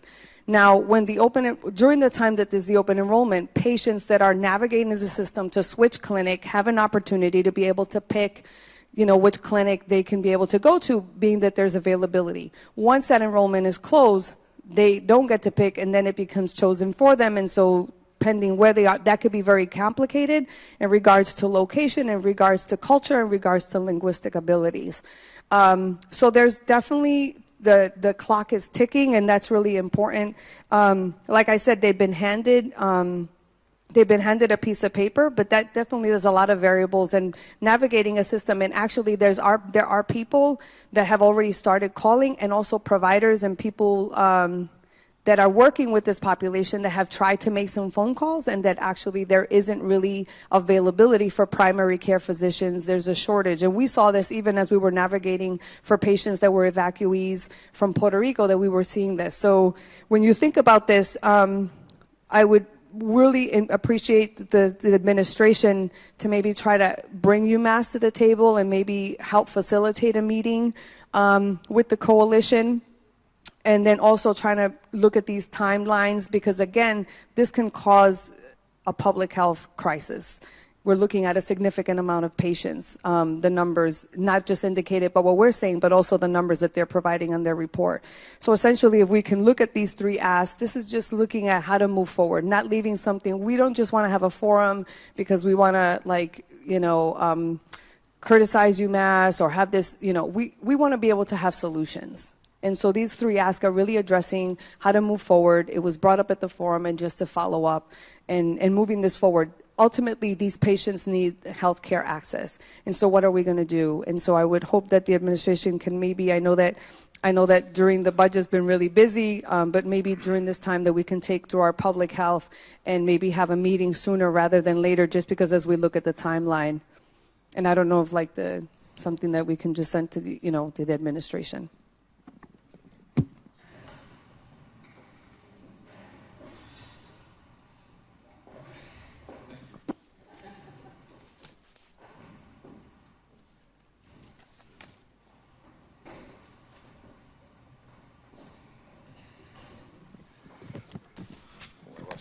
Mr. Chairman. Thank you, Madam Chair, and I do support the items on the agenda from Councilor Rivera, and because we had the community meeting, UMass was committed to trying to help and make sure people got hooked up with the right doctor, primary care physician. I know Dr. Barnard has gone to Family Health, I believe you're at Family Health, and so there's hopefully some availability there. So this is important. I think UMass, I'm not sure if anybody's talked to UMass. I assume that this isn't happening maybe because some of the speeches have been given tonight. And be clear, I know some of the councils just want to be clear. We don't have jurisdiction. Some people, the way you spoke tonight, think the council has jurisdiction over this. We do not. Doesn't mean that we can't participate and navigate for making sure people, because we do have a responsibility to the people here in the city of Worcester. And just, I know UMass isn't here. My understanding is, I know you mentioned $200,000 at the meeting, but it's a lot more than $200,000, I would think, and you can just correct me, but if you, 200,000 was the operational cost, plus you have doctor's costs, plus you have staff costs. So it's a lot more than 200, because I've used that number. I've heard that number several times now, and I don't want to think. Right, so you have doctors, staff, operational costs, which I would assume, I could be wrong, is more than $200,000. I could be wrong, but this is important to the. And I have no problem calling UMass. I know the manager has no problem calling UMass. But just to be fair to them in some sense, has anybody called UMass to say, hey, what's going on? That was probably my responsibility. Maybe I should have followed up. I didn't do that, so I will do that this week. And just to see where we all are, to make sure we have all our facts presented correctly. Because I know this from the meeting, the sense of the meeting that we had, the public meeting, this is a big community loss for the people that live in that neighborhood. There's no question about that. And I don't care if they have to go half a mile or 3 or 4 miles across the city to Family Health or to Hammond Hospital. It's still a loss in that community. And but that's something that can't be. That's why Councilor Rivera has the orders the way they're written. That's already that facility has closed. However, it doesn't mean we can't be very helpful here, and that's the most important point here. And Councilor Rivera wants to make sure that we have complete access to health care and help and some transitional assistance. And so we can go from there. Thank you. Thank you, Mr. Chairman. Next to be recognized in the order they raise their hands, Councilor Merrill Carlson, followed by Councilor King. Yes, Madam Chair. Just want to follow up with Councilor Rivera. As she stated earlier, this is something that several of us have been working on for the last couple of months. It is a sad day when one of our largest employers at this particular time, and, you know, I've always had a great relationship with UMass, and they've always been great about coming to the table. I think a couple of things that are happening here, which is certainly no fault of anybody's, is they have some transition with some employees there. But again, one of the things that we asked for when the mayor and myself met with them, one of the very first things that we said to them is we wanted somebody to navigate the patients through the system. So this isn't a new ask. This is from day one. I know the conversations that I've had with them and that you've had with them. And I am very perplexed over the fact that an RFP is out there to do identically what they were doing to serve the people. So I think some of this also is for some of us because we are sworn to serve, and I think that we need to find out from the largest employer in the city of Worcester what is their mission, where are we headed in the city, and how can we partner with them, because these are all our folks here that are getting caught in the crossfire here of them trying to figure out maybe where their mission is, because I think some of us are now becoming confused by what is happening there. So look forward to making sure that the people are served from the Plumley Village Clinic. So I know that the administration has also been extremely helpful through this process, and we just need to keep at it and make sure that we make sure as elected officials that the folks at Plumley Village Clinic have a doctor to go to at the end of the day. Thank you. Thank you. Councilor King. Thank you, Mr. Chairman. First comments are just around the nonprofit entity over at UMass. And the comments are concerns about profit margin, and things of that nature. This, Mr. Chairman, is a public health matter. It's a people matter, ultimately a family matter, and a health justice matter. That's what it is. When you think about UMass, as my colleague stated, the #1 employer for folks from the city of Worcester, we know a lot of the good work that they do. We also, in fairness, know that they're going to be making and opening additional health treatment options here in the city of Worcester to benefit our folks and our residents and our constituents. That's in fairness, for context. When you think about the health disparity issue, we do know some things. We know that the lower one's socioeconomic status, the higher risk of your health. We also know that when you talk about social determinants, that's that very population that has difficulty trusting systems, navigating systems, and that's the purpose for these types of clinics, to also assist in that aspect. And you talk about disproportionality with regards to what we've heard today of who is being served. The linguistics challenges that were being met in that facility. I'd like to see whether or not that will be replicated wherever they go. We also know that this is important because there's been some projections by the year 2045, people of color will be comprise over half of the population here in the United States. And as we think in a forward way, we know that social determinants are about conditioning and conditions. And we really need to be cognizant of that, because when you're dealing with different populations, maybe we have to go back. Someone mentioned something about the 60s way or 70s way. Perhaps we have to look again at what we're doing. And as my colleague mentioned, where are we going? Where is UMass going? When I think about Burnco Family Services and the lack of access for acute treatment in our community for youth, closed. When you think of Plumley Village, closing or closed. When you think of the beds at UMass, the psychiatric beds that also served our youth and adults who were medically compromised, closed. And we know they're opening, my understanding is there's some plans to open up some psychiatric beds as well over off Mountain Street. So we know that. And we know that in the past there's been pledges to shuttle folks out to services in air, and I'm not sure how effective that was. Certainly would like a report back on that.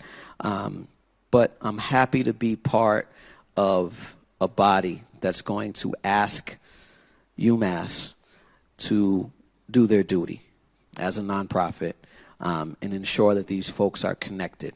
And I appreciate the city manager's input and participation, along with the mayor, who's been integral to this, and Sarai and George and Candy and the rest of my colleagues that have been a participant. But again, we have to look forward, and we know that this will only be reworked by health policy and governmental policy. And although we don't have much leverage here, we do represent the citizens. We represent those folks that are not able to sometimes speak for themselves. And when you sat there at the forum moderated by the mayor, it was powerful, it was passionate, it was heartfelt. The connections, the relationships, that's what makes a difference. It's the relationships. And I hope this RFP somehow, to some degree, mitigates some of the social determinants that we're talking about. But I'm happy to sign on to this order or petition. Thank you. Councilor Russell. Mr. Chairman, I just rise to briefly ask to be included on these items with Councilor Rivera and the other councilors that have spoken already. This not only affects the folks at Plumley, but when they did their release of the patient list, there were a lot of zip codes of folks that I represent way on the other side of the city. So this is a citywide issue. It's not only a neighborhood issue in the Plumley neighborhood, it's a citywide issue. Mr. Chairman, I would just respectfully suggest to the administration that maybe someone from the health department or even from from the administration, from the manager's immediate staff, picks up the phone and calls UMass and just make sure that there is some mechanism in there from UMass of trying to make sure that these folks have been able to find their way to new care, because it's obvious that this facility is closing or virtually closed now, and that we want to make sure that these folks have some care. And I think that interaction from our health department or from the manager's office, just to make sure that there is someone helping out on the UMass level, and maybe at that same time invite them into Councilor Rivera's health committee meeting to discuss it, because we just want to make sure people have access, because that's the bottom line. Thank you. Thank you. So we will send that to the, I'm sorry, Councilor Rosen? Thank you, Mr. Chairman. I just rise to ask that we make it unanimous, and if the entire City Council can sign on to this order, just to send the message to UMass that we're all in favor of, health care for these folks and retaining the best health care possible. Thank you.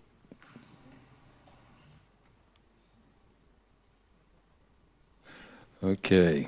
So everybody's going to sign on, and to be clear, too, I know we don't know what UMass was committed to helping out the patients at the meeting, but we do not know if they did not do that, correct? Maybe some other people in the audience know better than we know. So we'll give them the benefit of the doubt, and because I think they deserve that. They've been a great partner here in the city of Worcester. But with that said, it's good that we have the order to make sure that these patients, we get a response back where we are in the process. Because July 10th is coming quick, June 1st is this week, and we have 30 days to get everybody matched up. Okay, I just want to be fair to UMass here, that's all. And Councilor Rivera? Yes, I mean, to that point, I just wanted to say, Mr. Chairman, that these orders are exactly the exact same asks that were presented at the forum, the exact same asks that UMass heard, the exact same asks that they said they would want to have that conversation. So it's almost literally like cut and paste into the order from what I spoke that night, from what we've talked about. So this isn't anything new. What we're concerned about is that there is a specific timeline, and so there was a recording, so they can always double check and coordinate that these were the exact same ask. Yeah. In fact, just the timeline, time is clicking, and I know that this, as Councilor Merrill Carlson stated, there is some staff turnover, which always can be difficult, and also any transition, even good transition, has its bumps on the road. So I would just ask the administration, because this potentially can be a crisis, this can turn into a crisis, is that we can kind of just move forward. And what we are asking is, we can't do this without UMass being at the table, is to actually come, in which they had stated. I know that they stated with me, I know that they stated that with you, Mr. Chairman, that we want to be able to have the table. We wouldn't be putting this ask if we didn't think UMass would come to the table. And so this essentially is saying, hey, let's have this conversation, trying to figure this out together and move this forward. But what we don't want is just that we had a forum and that and then it's just left in the air. Time is ticking, open enrollment. There's a lot of variables into this. So this is just in hopes that actually this can start moving forward and we can identify. Even myself, I didn't have these timelines till recently, which kind of preempted us to kind of just go and give it a follow-up. And also, I think it's important. We always say we want civic engagement, we want community. It's been great to see a community come together and advocate, and we want to make sure that their voices are not only heard, but that they have a seat at this decision-making table. Okay. Thank you, Mr. Chairman. Thank you. For that to the manager. All those in favor, opposed, so ordered. We have... I want to apologize to the gentleman from National Grid. Is that you in the back there? So next time, if you see this meeting go long, don't be afraid to come grab the clerk and say, I'm out here, okay? But so we are going to go 6A, motions to open the hearing. Those in favor, opposed, so ordered. And this is for a condo location at Edgeworth Street. Anybody opposed to this? Seeing nobody opposed, motions to close the hearing. Those in favor, opposed, so ordered. And the motion is to adopt. All those in favor, opposed, so ordered. Thank you again. Okay. Make sure you put in for overtime. Okay. Okay. Petitions. A petition may speak up for no more than 3 minutes on the time for any item on the agenda. 7A, refer to municipal operations. All those in favor, opposed, so ordered. 7B, refer to public works. All those in favor, opposed, so ordered. 7C to 7J, refer to traffic and parking. All those in favor, opposed, so ordered. 7K, set the hearing for June 5th, 2018 at 6:30 p.m. All those in favor, opposed, so ordered. Done appointments. Okay, we are on 8.4A, Transfer Information Communication relative to the Massachusetts Historical Commission Annual Preservation Awards. Okay. We can file that, unless anybody wants it. No, we'll file it. All those in favor, opposed, so ordered. Recommend adoption of the fiscal year 44 CDBG Emergency Solutions Grant Home Investment Partnership Program and Host Opportunities for Persons with AIDS Program allocations funded by the U.S. Department of Housing and Urban Development. Motions to Councilor Wally. Thank you, Mr. Mayor. Through the chair to the manager, just a quick question. I noticed that part of the block grant money is going to be used to acquire a fire truck, and I know it's much needed. I'm assuming because of the compliance issues we've had in the past that it's validated, but can you just speak to the validation of using the money to purchase a fire truck, please? Thank you, Mr. Chairman. For the last almost 4 years, we've set aside about $1 million from the block grant to do important projects. A couple of them we've done park projects. The last, I think, 3 years now, we've bought fire trucks with them. Mr. Shoemaker, who's the local HUD rep, loves it. Matter of fact, he comes out for each fire truck because he thinks it's a really great use of the HUD dollars because it does serve the entire community. So it's not only validated, it's actually celebrated by HUD that we're using the money in this way.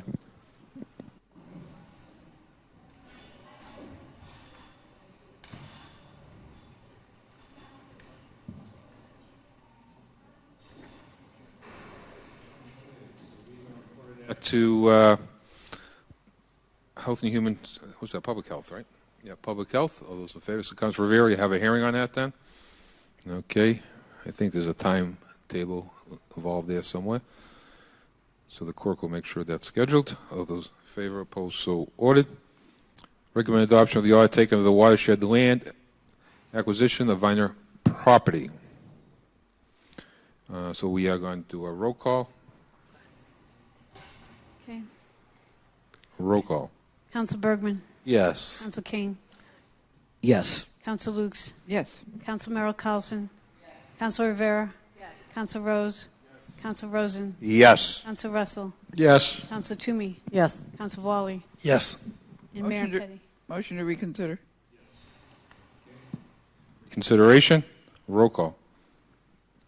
Council Bergman. No. Council King. No. Council Lukes. No. Council Merrill Carlson. No. Council Rivera. No. Council Rose. No.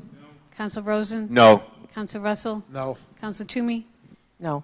Council Wally. No. And Mayor Petty.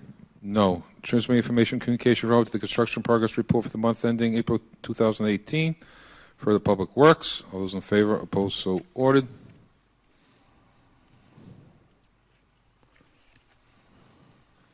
Uh, 8.26A, transmit information communication relative to the DPW Streetlight Division budget. So we put that into finance. Yep. All those in favor, opposed, so ordered. I think it might have already gone there, but yeah, we'll go put it in there.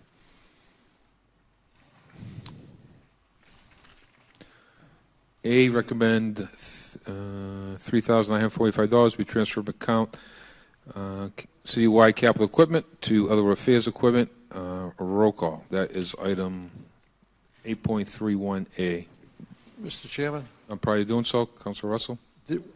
I missed what you did with 8.26A. Send it to finance, did you? Yeah, to the budget. So. Okay, thank you. Okay, roll call. Council Bergman. Yes. Council King. Yes. Council Lukes. Council Merrill Carlson. Yes. Council Rivera. Yes. Council Rose. Yes. Council Rosen. Yes. Council Russell. Yes. Councilor Toomey. Yes. Councilor Wally. Yes. And Mayor Petty. Yes. 8.32A through C, roll call. Council Bergman. Yes. Council King. Yes. Council Lukes. Council Merrill Carlson. Yes. Council Rivera. Yes. Council Rose. Yes. Council Rosen. Yes. Council Russell. Yes. Councilor Toomey? Yes. Councilor Wally? Yes. And Mayor Petty? Yes. 8.33A through G. Roll call. Councilor Bergman? Yes. Councilor King? Yes. Councilor Lukes? Councilor Merrill Carlson? Yes. Councilor Rivera? Yes. Councilor Rose? Yes. Councilor Rosen? Yes. Councilor Russell? Yes. Councilor Toomey? Yes. Councilor Wally? Yes. And Mayor Petty? Yes. Okay, 8.35A through R. Roll call. Councilor Bergman? Yes. Councilor King? Yes. Councilor Lukes? Yes. Councilor Merrill Carlson? Yes. Councilor Rivera? Yes. Councilor Rose? Yes. Councilor Rosen? Yes. Councilor Russell? Yes. Councilor Toomey? Yes. Councilor Wally? Yes. And Mayor Petty? Yes. 8.36A, recommend adoption of regional plan for the technical services. That's going to have to go to MO for a hearing. So, okay. Councilor Rose, have a hearing on that. We'll send that to your committee. Those in favor, opposed, so ordered. Recommend adoption of the fiscal year 2019 capital improvement plan. Motion to hold, Mr. I'm Chairman. going to hold that. Okay. Okay, under privilege. Those in favor, opposed, so ordered. Communication to the city auditor, make communication concerning the budget, new positions. We can send that to finance. Is that okay? Yep. Those in favor, opposed, so ordered. Transmitting management letter to the year end, June 30th, 2017. Send that to MO. Those in favor, opposed, so ordered. Chairman's order 10A to 10A to 10X. Motion is to adopt. All those in favor, opposed, so ordered. 11A. What's that, Council Lukes? Going back to 10C, the Item. motion there is request city manager indicate through use of an asterisk. Are we going to get that? What item was that, Council? The employees who are civil personnel for the Worcester Police Department. When are we getting these reports in finance? Because we file these motions all the time. We end up voting on the budget. We never see the day of light on a lot of these requests. We get most of the reports back, but what item is it? What item are we looking at? 10C. It's for next year's budget? Okay. Council No, this year's. Manager? This year's. So we went back and listened to the tapes, and the reports that we thought were specific, there were a lot of reports requested, but not all of them specific to the budget. So what we did is we tried to prioritize the ones we thought were specific to the budget. That's why the streetlight report is on tonight. So this, my understanding was you wanted this for next year's budget to put an asterisk next to the things in next year's budget. If you just want a list of civilian employees, which would be different than putting an asterisk next to the names, I could do that for you for next week. So I guess we get a blizzard of requests for reports through the hearing, and we try to sort out which ones we think you need to make a budget decision and which ones you would like to know for other consideration. So I'm happy to get you what you want for next week, but I just need to be clear on what you're looking for. I thought it would be easier if we just used the format that you gave us in the budget and just asterisk the ones that are civilian instead of making up a new list. We can provide that. We'll get that to you for next week. All right, thank you. Okay. Of course, city manager consider a more viable and appropriate location of the Gold Star Families Monument currently located at the corner of North Street and Grove Street. Councilor Toomey.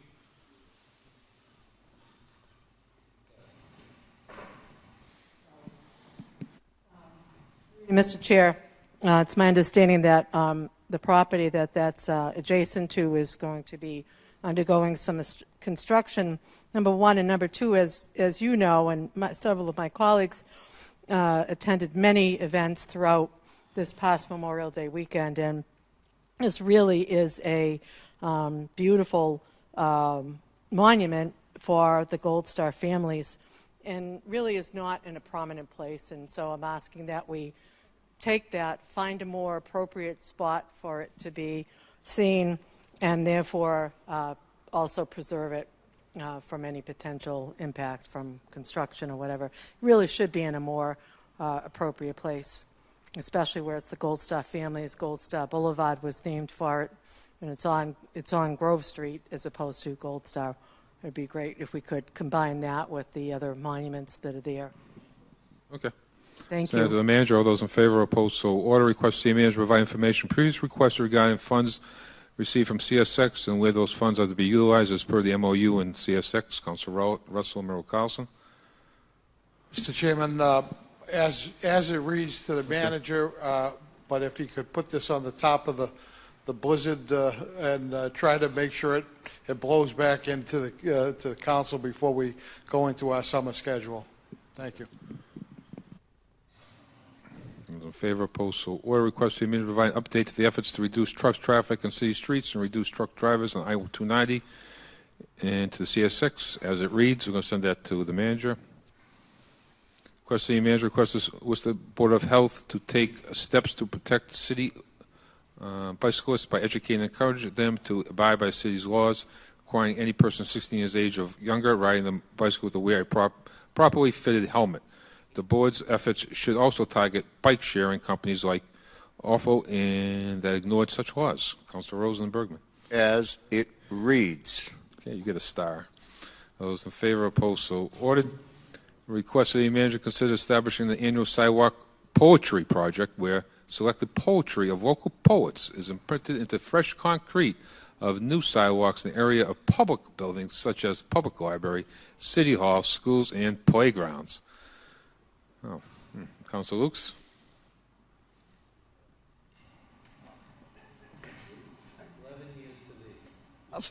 Thank you. This is not an original idea.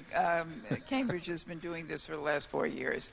And we had a poet laureate at one time under a previous mayor.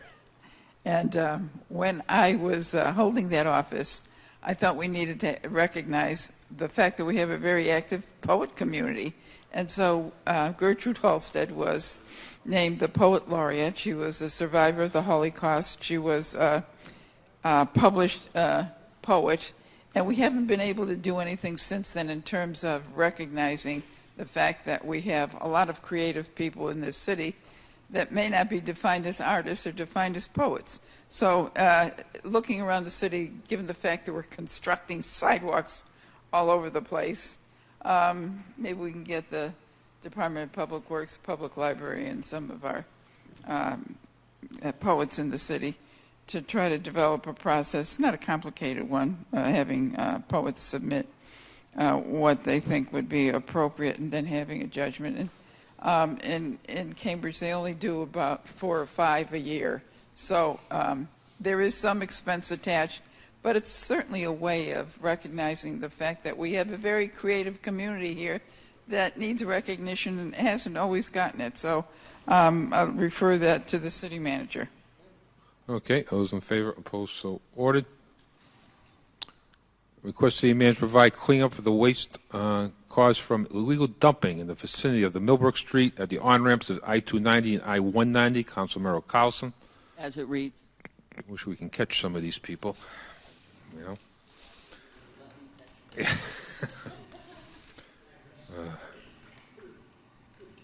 Okay, 13A to 13L. Let me see, where are we? I'll make sure I didn't miss anything. I'm sorry, I missed 12A. We're going to hold 12A. Is that correct? Under privilege? What's that? Councilor Merrill Carlson. Okay. 13A to 13L, ordained on a roll call. Roll call. Council Bergman. Yes. Council King. Yes. Council Lukes. Yes. Council Mel Carlson. Yes. Council Rivera. Yes. Council Rose. Yes. Council Rosen. Yes. Council Russell. Yes. Council Toomey. Yes. Council Wally. Yes. And Mayor Petty. Yes. I think I lost my pages here. Okay, here we go. We are on the 14G. I'm going to ask to be held. Order of Council Mo Bergman, Council Gary Rosen, request of the City of Worcester Board of Health. Are we going to hold that, correct? Yeah. I may, Mr. Mayor, and I apologize to my colleagues for not communicating directly with them, but then I guess that would have been an open meeting law violation, so you can't win no matter what you do. But given the fact we're the day after the holiday weekend, it just seemed impractical to get people on both sides to stay this late hour to have a discussion on this. I shouldn't say I know. I believe I need 6 votes to hold it one more time. Madam Clerk, through the chair, is that correct? One more, second week, right? This is his first time. So we're good. We can do it twice, right? So it's a 4? Okay. Yes. So I'd like to hold it a second time so that we have more time and an earlier time to address this. I just, through the chair, just want to be careful and certain with the clerk that I'm not. No, we're good. We're going to do a roll call. Okay. Right, no, but I just want to make sure the next time it comes up, is it in a week or 2 weeks for the chair? The next meeting. What? Next meeting.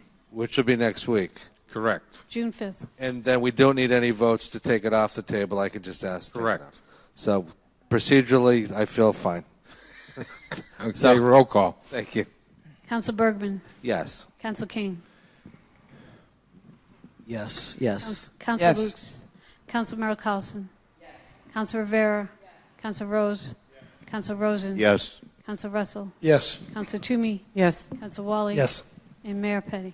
Yes, 14H, City Manager Information Communication relative to the update of the previous report concerning the impact would be if 4 to 8 unit properties and 9 or above unit properties were moved to the commercial tax rate using the current valuations in the state used to classify income properties, and how many buildings have 9 or more above units in the city. That was held, but I think we're ready. Quick discussion tonight, or send it to committee, and I'm ready. What? I'm not going to table. We've held this like 3 weeks in a row.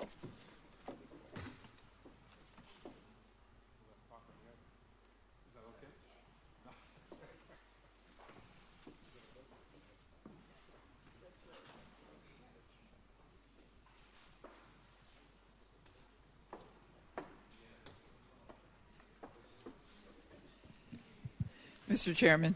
Is Mr. Ford here tonight? Okay. One more week. But my intention is to put this in, just to let people know, put this in the committee, have a public hearing, a recommendation.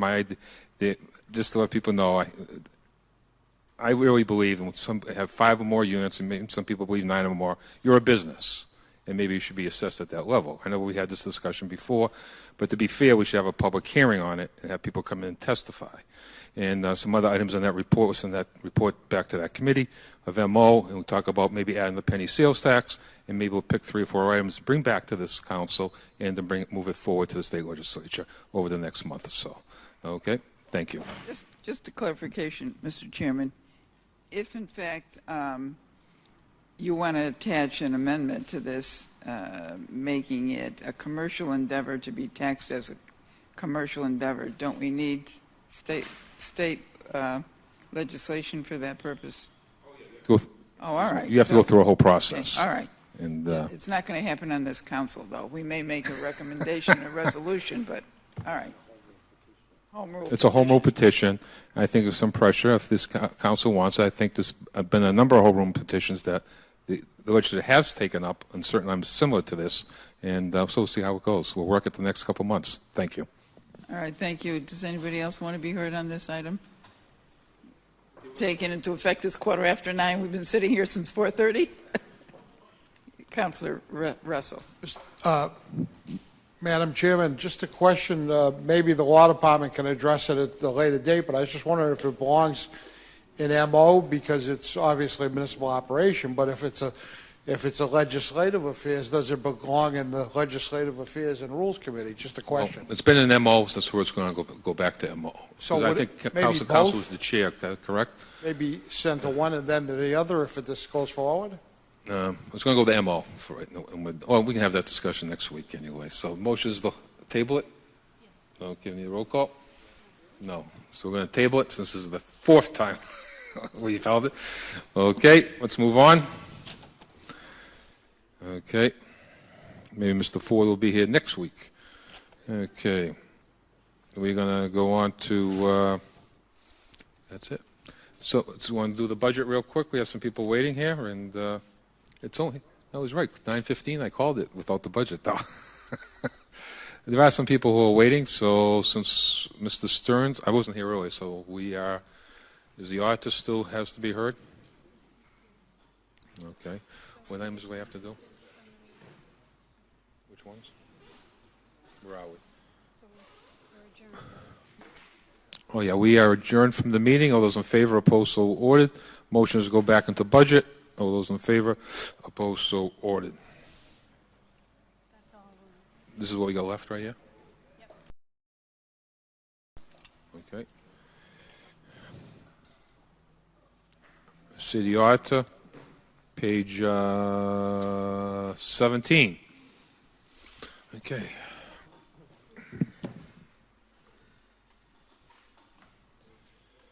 Who else is here that you have waiting? Okay. Oh, wait, no. Okay. Any questions for Mr. Stearns? Mr. Stearns, I got a question for you.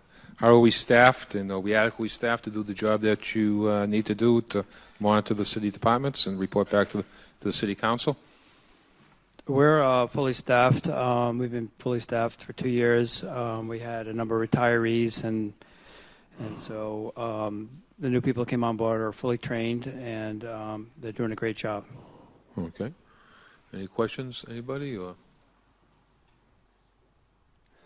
Council Wilkes? We did have a management letter submitted to us by the auditor. I don't remember it was on this agenda. Yes, it was. It was. All right. Several of the concerns you have seem to be repeated on an annual basis about reconciliations, the need for them, discrepancies, and the follow-through, especially with cash receipts. How can we prevent this from happening every year? I mean, I'm somewhat concerned that I keep reading the same report over and over again. Mr. Stearns? Through the chair to the counselor, there are a lot of accounts that are reconciled on a monthly, or it's supposed to be on a monthly basis, and so they repeat if they're not 100% reconciled. So over the last couple of years, like for example, the withholding account, there's 50 accounts there. The Treasury Department had scheduled a person to reconcile a good part of that, and it was done. There were 2 accounts that were still unreconciled, so the management finding wasn't completely resolved, so it reoccurred. And these, just as a comment, these comments from the auditor are to help provide an efficient system and the optimal accounting system. So there are a lot of accounts, and they do reconcile. And when there's turnover in staff, they may not be reconciled timely, and that's what we see happen. Mr. Zardellas. And through the chair, if I can just further elaborate on what Mr. Stearns was saying. So there's 2 parts to it. One is reconciling and identifying variances. The second part is what we'll refer to as clearing, or making the appropriate adjustments. And that goes beyond the treasurer's office at times and goes to other departments to say, we're showing a receipt on this date. You haven't reported it to the treasurer's office. Can you get us the information so we can recognize that receipt? So it's a twofold thing. They are reconciled. The variances are identified. Then it comes to the follow-up of getting the corresponding journal entries to clear them off the reconciliation. So it's in, and I don't want to speak to Mr. Stearns, but I think when it gets referred to MO, we will invite the independent auditors to come in to speak with some specificity on each and every one of the management letter comments. I'm just wondering, through you, Mr. Mayor, we have a reference through the management letter that the city will follow through by taking certain actions. The city will do this, the city. Who is the city? Mr. Zdelis? It's us, Madam Mayor. Yeah, but it's us. No, you typically, haven't had a treasurer for a year and a half. through the chair, it is in some instances it's the treasurer's office. In some instances, it's reconciliations, predominantly treasurer's office. Another comment is how we charge back the Worcester Public Schools, or that would be the budget office. Another one of the comments would be the double posting of commitments. That's a combination of the treasurer's / auditing department. So it is ultimately, each comment has an associated city department, but ultimately I would say it's all under generally my jurisdiction, one of my departments. Do you have a treasurer yet? Through the chair to the council, yes, we do. Oh, how long did that take? Through the chair, too long as far as I'm Yeah, concerned. I know. Yeah. So have they started? Through the chair to the council, yes, they have. How much training time will they need? Through the chair, a very well-heeled finance person this is her first foray in municipals. So there'll be a learning curve, but I don't think it will be that long with the individual's capabilities. In the future, if we're going to have management letters make recommendations as to corrective action, I think there should be some specificity as to who the city is, who's responsible for taking that action. So the next year when we get a management report that says, oh, we still haven't reconciled this, there are still discrepancies, I can read it as a city councilor and say, why didn't that person correct it? Through the chair, yes, we will say in terms of the responses prospectively, we shall. We shall. Who's we? We shall, whoever's responding, shall put the respective department or departments in the management letter response. Okay, thank you. Okay. Okay, motion to approve. Prior to doing so, Councilor Russell. Mr. Chairman, while you were at the graduation service, I had asked a question of the auditor, and I'll ask him again just for your benefit. It's a little bit of the conversation you and I had on the telephone at about 7 o'clock this morning about just if the auditor was basically in the business of looking for ways to save money in the budget. And I'll leave it up to the auditor to respond to that again just for your benefit, because my suggestion, Mr. Chairman, is that we, as a council, I think, need some support along the lines of staffing to try to look to see if there's some ways to save money on the long run. And I think, quite frankly, it's to get the phone book, as I call it, the double phone book, a week or two before, and then, hurry up. The manager a few minutes ago talked about the blizzard of requests, and that's where the staff that he has, with a long list of staff folks that he has in various different departments at his disposal. And the council has no staff to assist us in those questions or in those areas. And I don't think that this audit is anything that he's doing wrong, because I think it's just what the previous auditor did.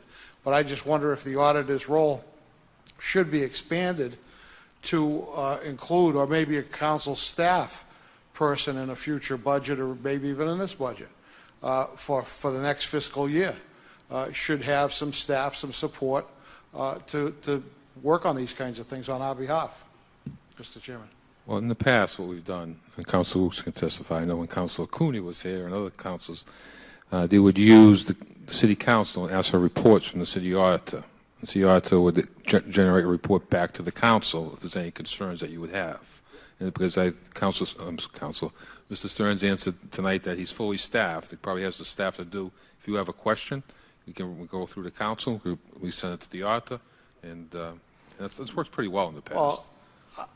Well, I would beg to differ, at least from this side of the room, it doesn't seem to appear to be working really that well from this Nobody side. asks, though.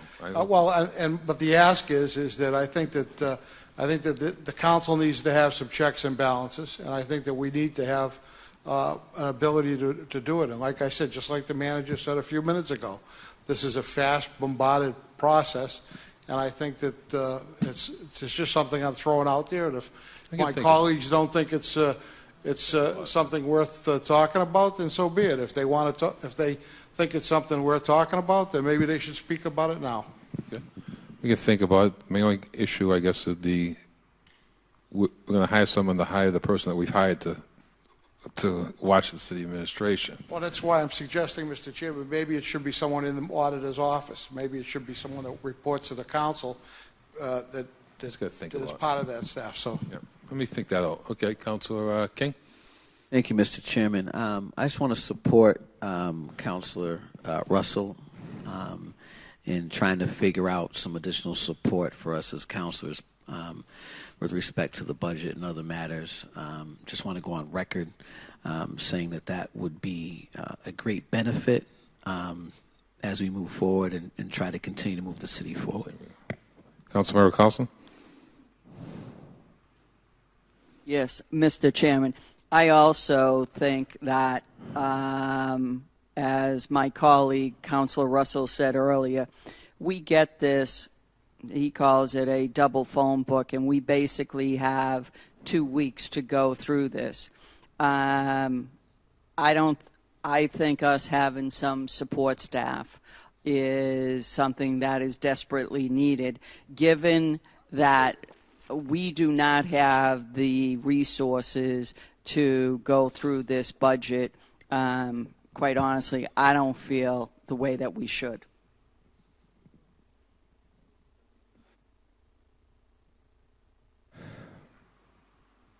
So, Councilor Rivera.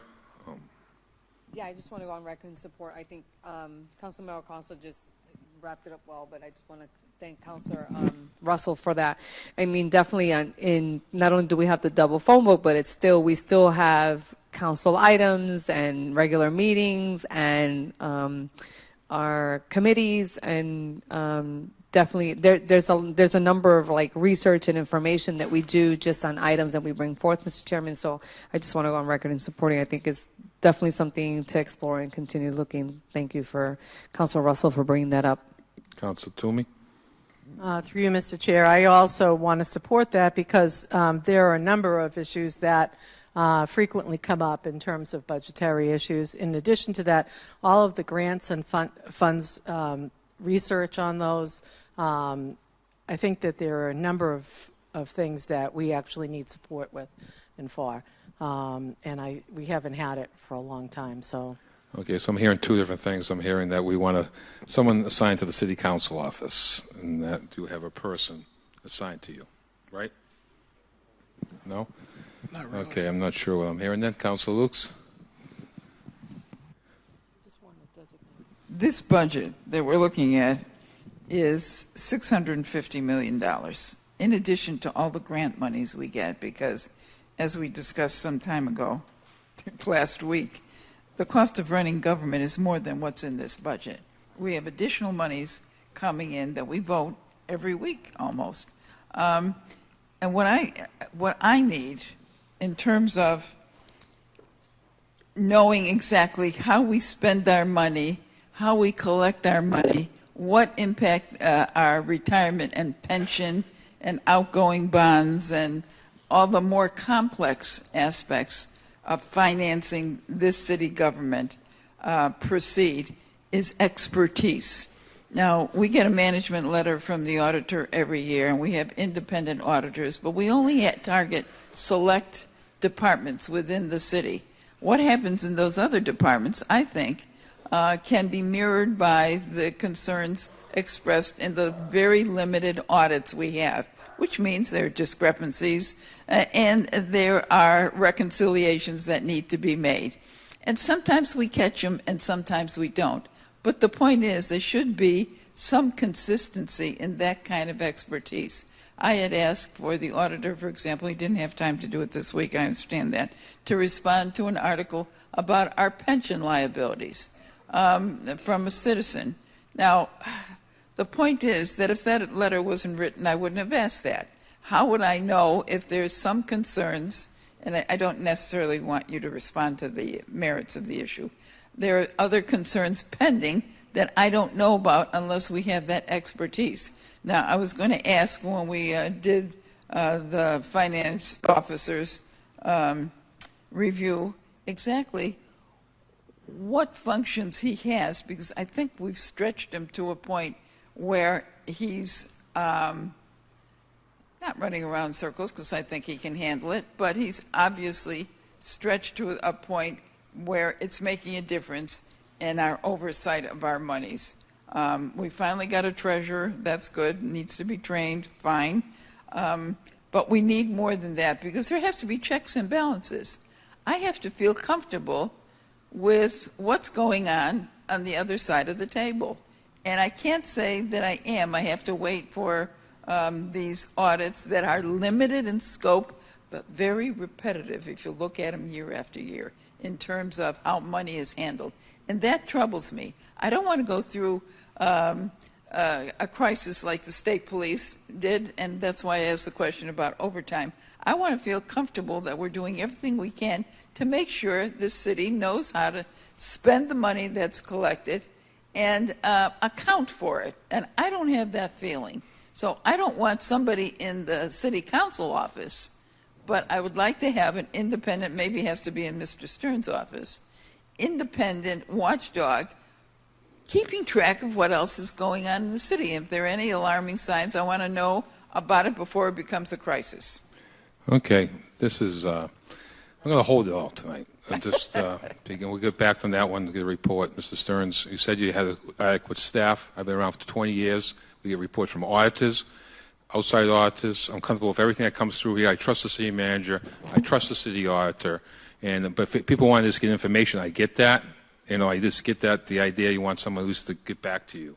But what we're sending the message here right now is we don't trust the city auditor. We don't trust the city manager. That's why that's out of order, Mr. Mayor. Okay. Councilor Rivera? Yeah, just to clarify, I think I think what I understood, Councilor Russell, and what I was agreeing to was looking at, I guess, when this comes around to be able to kind of, for us in our understanding and breakdown. But I think, number one, I have full respect and trust in the city administration and our manager. If not, we wouldn't be supporting him, and we'll all see that when we go through evaluation. And so I think it's hypocritical to say otherwise. And so I definitely have. So one, for me anyways, I just speak for myself, one doesn't have nothing to do with the other. And I'm comfortable with somebody from the city auditors. I also appreciate the fact that I think that one of the things that's really helpful is when the city manager sits with us prior to the budget and gives us a breakdown.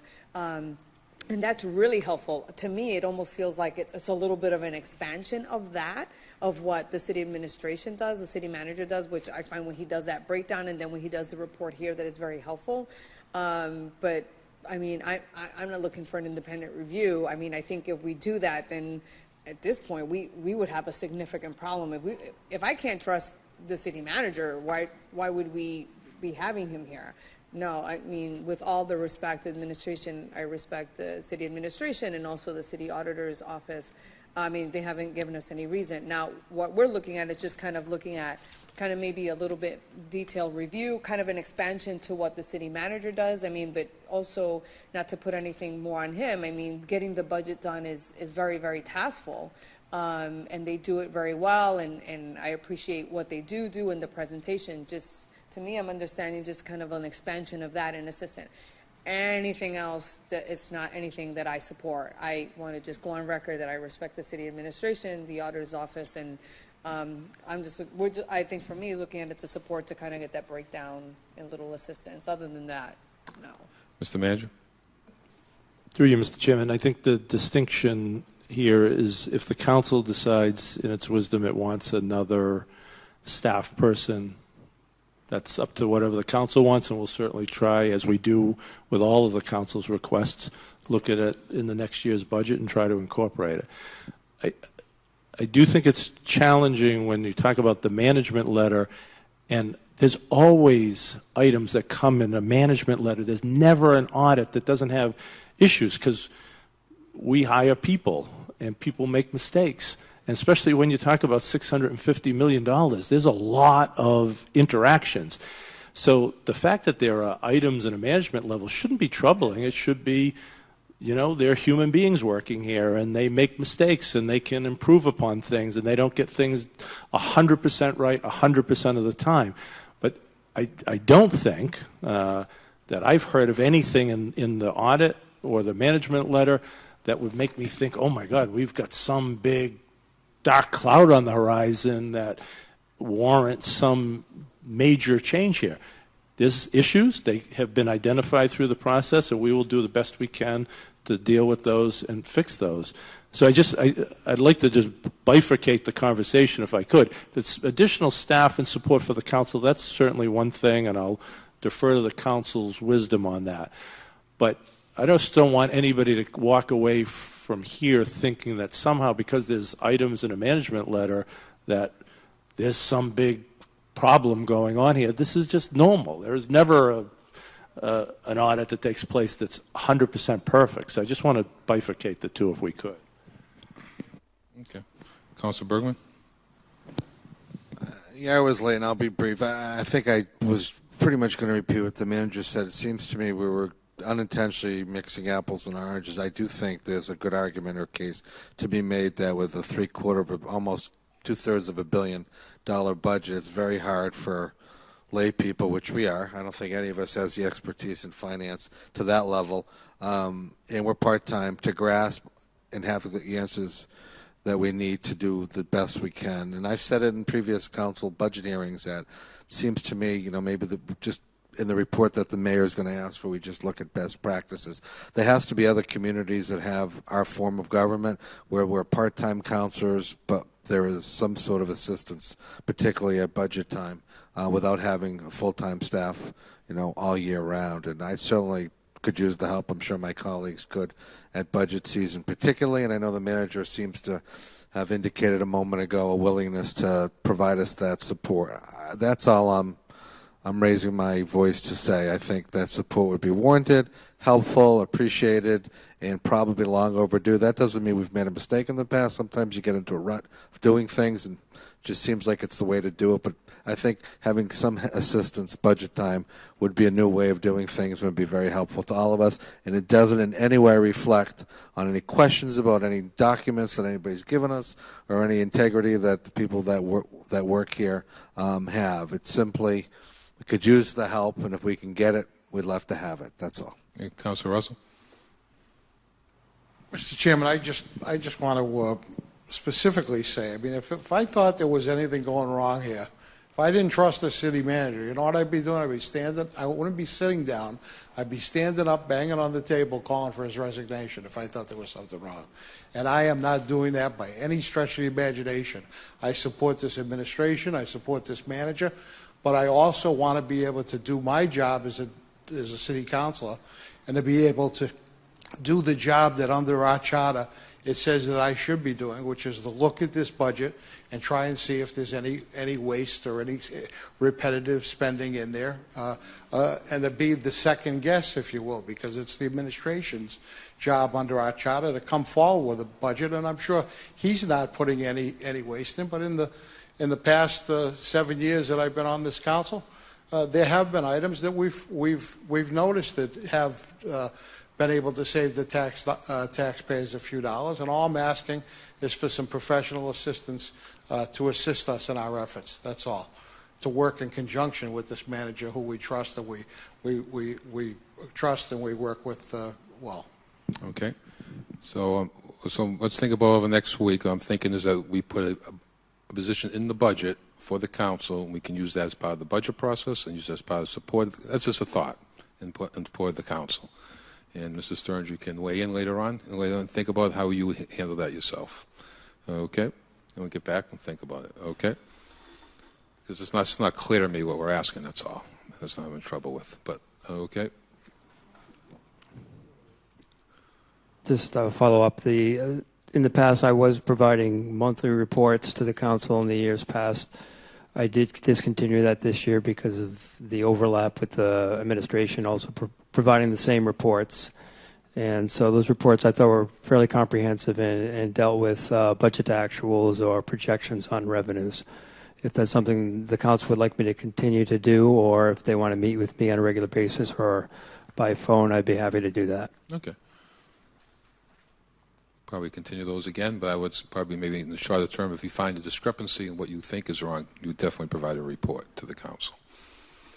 Okay. So motion to approve. All those in favor, opposed, so ordered. Okay. We are on, we already did retirement? Okay. Administration Finance, this is Mrs. Zadelis' area. So we have Finance and Assessing. Any questions on those two? That's on page 217 and 225. Councilor Lukes. Mr. Chairman, we just had earlier a reorg of informational services, and there was information indicating that we were pulling away some of those responsibilities from our chief financial officer. What other responsibilities do you have under you that may not necessarily be called finance in the traditional sense of the word? Through the chair to the councilor, one would say energy and asset management, the maintenance of the 5 buildings being City Hall, DCU, the library, the senior center in Mead Street would be another one that is not your stereotypical.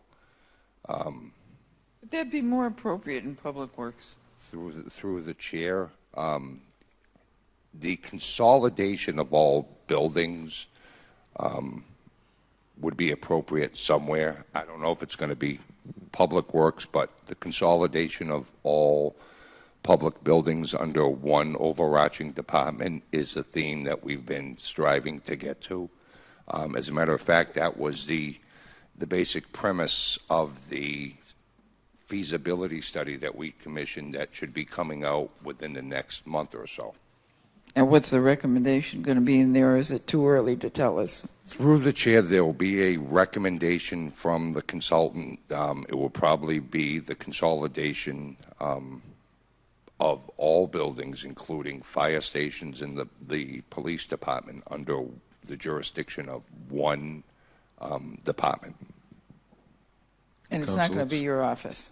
Through the chair to the councilor, the reason it's under A&F, we were standing in a line, and then City Manager O'Brien said, whoever volunteers, step forward, and the 3 guys that I was standing with stepped backwards. Let's see.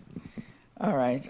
What else do you do that I would probably look at and say, why are you doing this? No, that would be the only one that comes to mind. And technical services you were stuck with. No, technical services, if you look at the organizational structure, through the chair to the councilor, the organizational structure here in the city is somewhat modeled after the city of Cambridge, and that in that structure, technical services is under A&F. But as the manager so eloquently pointed out when we were doing the budget briefings, every single department has and ask a link to technical services.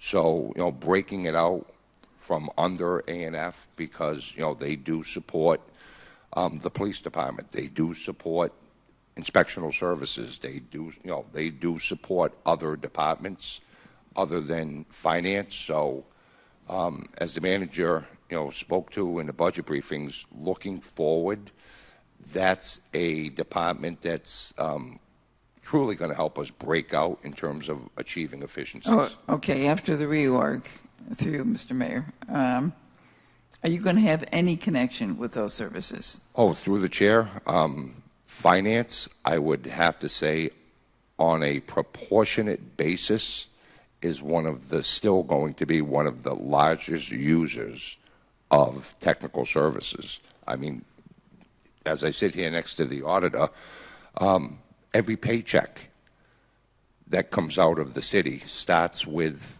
all things start with the departments, funnel through back to Councilor Russell's point, through your check and balance, which is the auditor's office, and then get processed through our technical services department for the treasurer's office to issue a check on a paycheck or a direct deposit. The same process occurs when we're paying vendors. Once again, it starts with the department, runs through the auditor's department, is processed by our technical services department, and a check to pay a vendor is issued by the treasurer's office. So the sheer volume of work that our two departments utilize technical services will not change whether they're a department of administration and finance or a separate department, separate cabinet level department. I realize it's a very complex process, and I learned that when I was doing research, I think, for a case, that we as a city maintain a record of every single check that's ever come through our system. Through the chair to the counselor? No matter how old. Through the chair, and I don't want to speak for the auditor, but all the backup, such as a vendor check, we maintain that information. So yes, it's a very detailed process. And you also maintain an online checking account. Through the chair, that's a electronic depiction of everything that we pay out. All right, so the question is, as a result of the report that's coming through this month, what's changed in your department? In my department, the report I was referring to was relative to the control of buildings. That will not change in terms of, yes, in terms of the report forthcoming is under Energy and Asset Management, the department that oversees the building. It may say that it does not belong under A&F, and they may make a suggestion that we break it out to a larger standalone department, similar to what is currently being proposed with technical services. Okay, if that happens, you'll have a lot of extra time on your hands. Through the chair to the counselor, every time that the city manager goes to one of the other buildings, whether it be the library, the DCU, Union Station, or even this building, and has a complaint, all I get to do is, until he remembers that this is no longer under me, all I'd be doing is forwarding that email to whoever jurisdiction the building is under. So I'll have a slight transition where, I'll just say forward it to somebody else. But yes, if you take into consideration, this building is well over 100 years old. Union Station is well over 100 years old. Meade Street is well over 100 years old.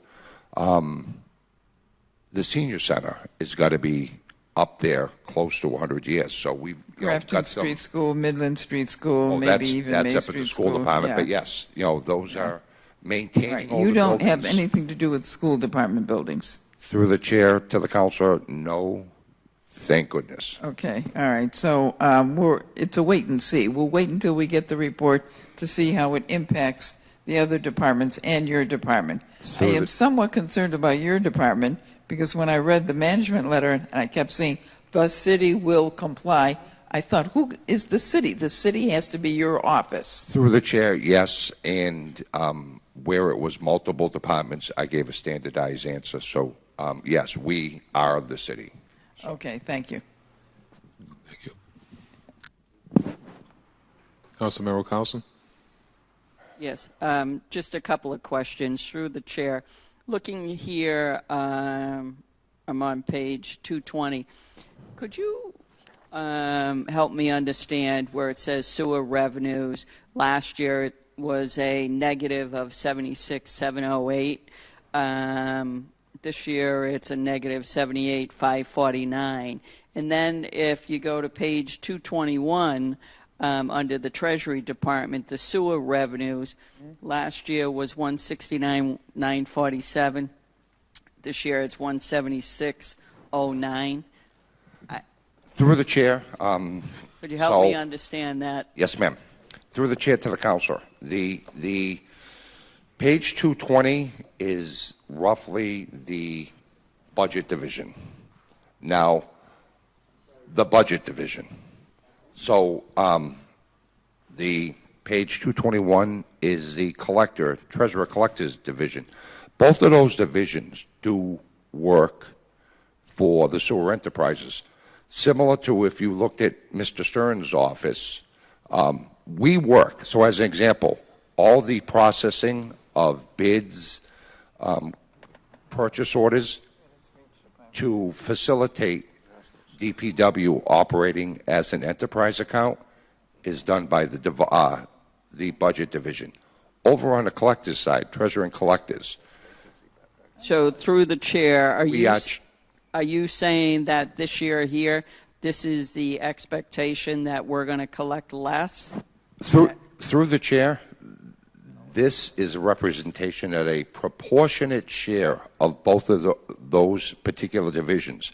Budget and Treasury are performing work for the enterprise fund, for which we charge them for that work. I understand that, but I guess what I'm trying to figure out is why is it a negative and there's It's a credit. So as an example. So you're saying it's a credit. Okay, when I look at this in my world, I read it as a negative. So vernacular. If you look above the budget division, the gross salaries are $599,000, and what this budget says is, of that $599,000, going back to your sewer revenue of $78,549, of that $599,000 gross salary, $78,000 is attributable to the sewer fund.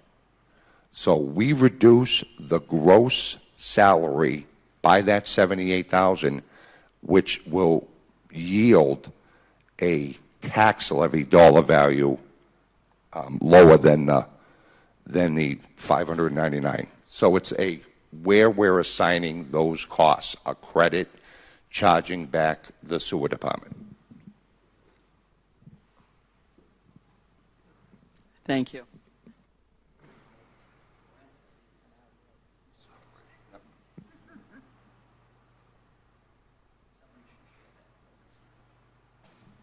Councilor Russell. Mr. Chairman, just a point of order. Are we dealing with the all of number 6, or are we just dealing with the first? I was just doing the first two, but we can go on. If you want to go on, you're more than welcome to. All right, so they're all on the table as far as you're concerned? Go ahead, okay. yeah. So I was going to ask to hold F, which is the DCU Center. Okay. Because I asked a series of questions via email to Mr. Zadelis that I still haven't gotten the answer on. Sure. And just in brief, what they were was under the management contract, the management of the Civic Center is allowed to pay what they need to pay, but even though they may owe more because of cash flow, they're allowed to, deal with so I just wanted to know specifics on those numbers, as well as advertising revenue, and also if we're using any tax dollars. I know these are all TCU district funds that we're talked about here, but if anywhere else we're using any tax dollars, and if some of these DCU funds could be used for anything else in our budget anywhere in that specific neighborhood, like street work or sidewalk repairs or anything in that specific neighborhood. Okay, so you're waiting for a report then? Okay. So maybe just bring a report next week with you for us, if that's all right with Council Russell. Okay. Okay. Anybody else? We're going to hold F for next week at DCU. Otherwise, we'll approve. All those in favor, opposed, so ordered. 5-point plans is approved. So we have the 5-point plan funds on page 265. Hold it. Hold that one. Okay. Yes. Line item budget. That's just at the end, right? Oh, the law department. Let's do the law department. That's right. The capital budget was held. Oh, law department. Yeah. Oh. Any questions? We are on page 103. Property and casualty insurance court judgments.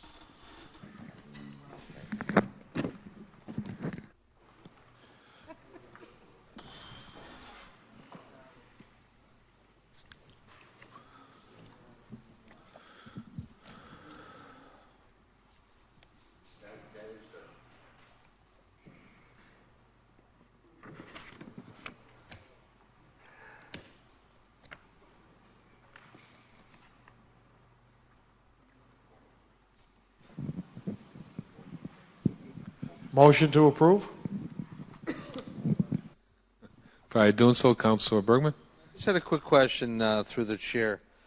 I don't see it on here, and maybe it's not really much of an issue this year, but I've heard from a number of people regarding claims against the city regarding damage done during snow removal. And I'm wondering through the chair to the city solicitor if those are covered, if they're a subcontractor or city employees. Regardless, I'm assuming both are covered through insurance. But if you could just take a moment and confirm that through the chair. Mr. Moore. Mr. Chairman, the city claims are self-insured if it's a city employee who is negligent and does damage. If it's a contractor, which is mostly the case, the contractors are required to carry the insurance, and the claim is against them and their insurance company. Do we, through the chair, keep track of particular issues of drivers, their repetition on damage claims against them, if you know? Mr. Chairman, we don't formally keep track of individuals city employees who have multiple accidents. The reason why I asked through the chair is I've run into one or two people in different neighborhoods who have looked at me and said, "You won't believe it, but again, my wall got hit, and it's the same driver, and it's a city driver." And I'm just wondering if we're self-insured through the chair. You know, I know it's more bookkeeping and it's more work, but it's also coming out of our revenues. You know, is it possible to keep track and then go back the next year and say you ain't going back to that neighborhood if you're the person causing multiple accidents? And I'm not suggesting that happens often or there is anybody at fault, but I've heard it, so I'm curious. That's all. Through the chair. The chair, actually, we resolve 60 or so claims a year, and I'd be surprised if it was more than 2 or 3 in that category. Okay. And the other factor in this that you should be aware of is that to say to somebody, you've had too many accidents, et cetera, that can be interpreted as a form of discipline that gets involved with employee rights and the whole process. So over the years, in an extreme case, the department had to deal with it. Well, thank you. I'm sure it's a drop in the bucket in consideration of all the expenses we have, but something that I was asked, and I appreciate the opportunity to ask the solicitor, so thank you. Wait a minute. Councilor Lukes. I know it's late, too. Where do we have in here attorney's fees when we go to outside counsel? The attorney's fees are part of the ordinary maintenance budget. Are they listed here? Because we have consultants for $30,000, but we also have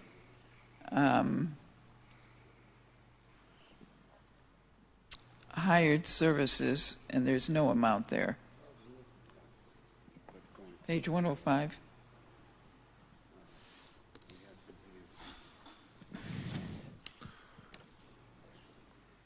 It is that category. There's 38,000, which includes potential outside counsel and potential expert witnesses in certain cases as required.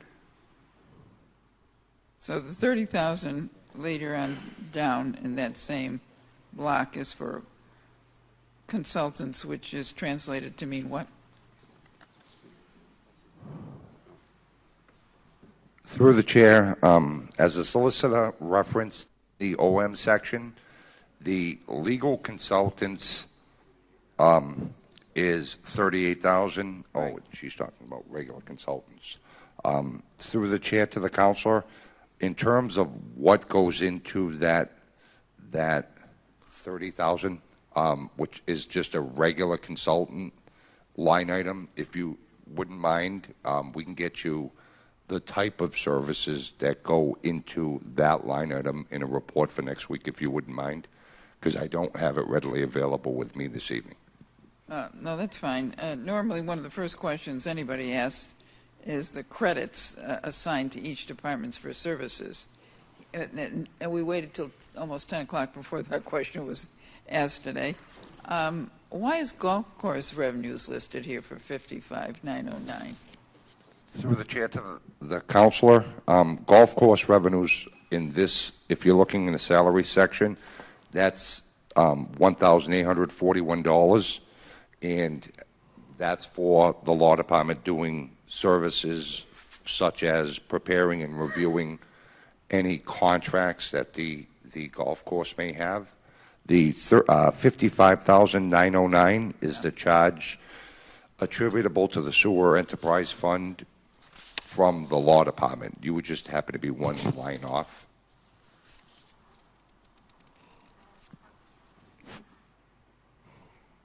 Okay.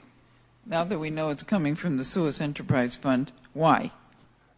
Because similar to the Treasurer's Office, Budget Office, auditing, the law department services all city department, including those respective enterprise funds. So this is, and I'll use the term that I used back with Councilor Carlson, this is a credit back charging the sewer enterprise fund for services rendered by the law department back to that enterprise account. So we will charge the enterprise account to reduce the tax levy for said services because all costs associated with said enterprises have to be accounted for. So the law department is the sewer enterprise fund's legal representation. And the vacancy factor? Through the chair to the counselor. I'm sorry? How did you determine the vacancy factor? That was based on the fact that up top, in certain instances, we have lawyers that do not work full weeks. So that's just an estimate based on what we've seen historically. You know, the law department's a pretty stable department. Yeah. That's why I was wondering why it was even that high. Once again, they do have some people that are not full-time employees, which right, we have them Lawyers accounted. who are not full-time employees? Through the chair? They're lawyers who are not full-time employees? Mr. Moore? Yes, that's correct. Under what circumstances will you not hire a full-time lawyer? Going back a long time ago, we hired an attorney who went to 3 days a week. She handles the housing court matters for the city, prepares for them on Tuesday with code, goes to court on Wednesday, and does other things on Thursday. But and then the other one is a little more recent.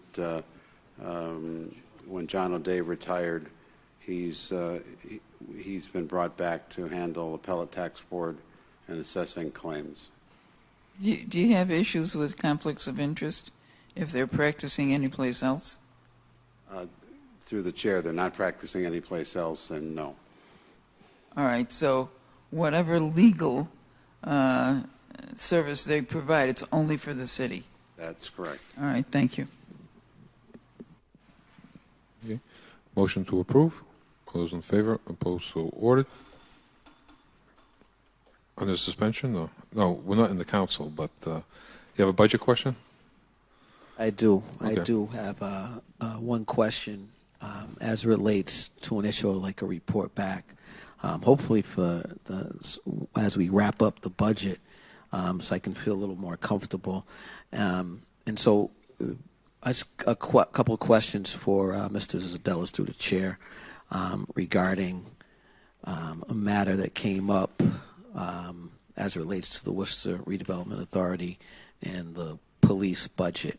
One of my colleagues, Councilor Wally, had asked a question the last time we were here around the funding of the substation over at Union Station. And I know that the mayor mentioned that if there were some things we need to follow up on, we could certainly bring it up. So that's why I wanted to bring it up.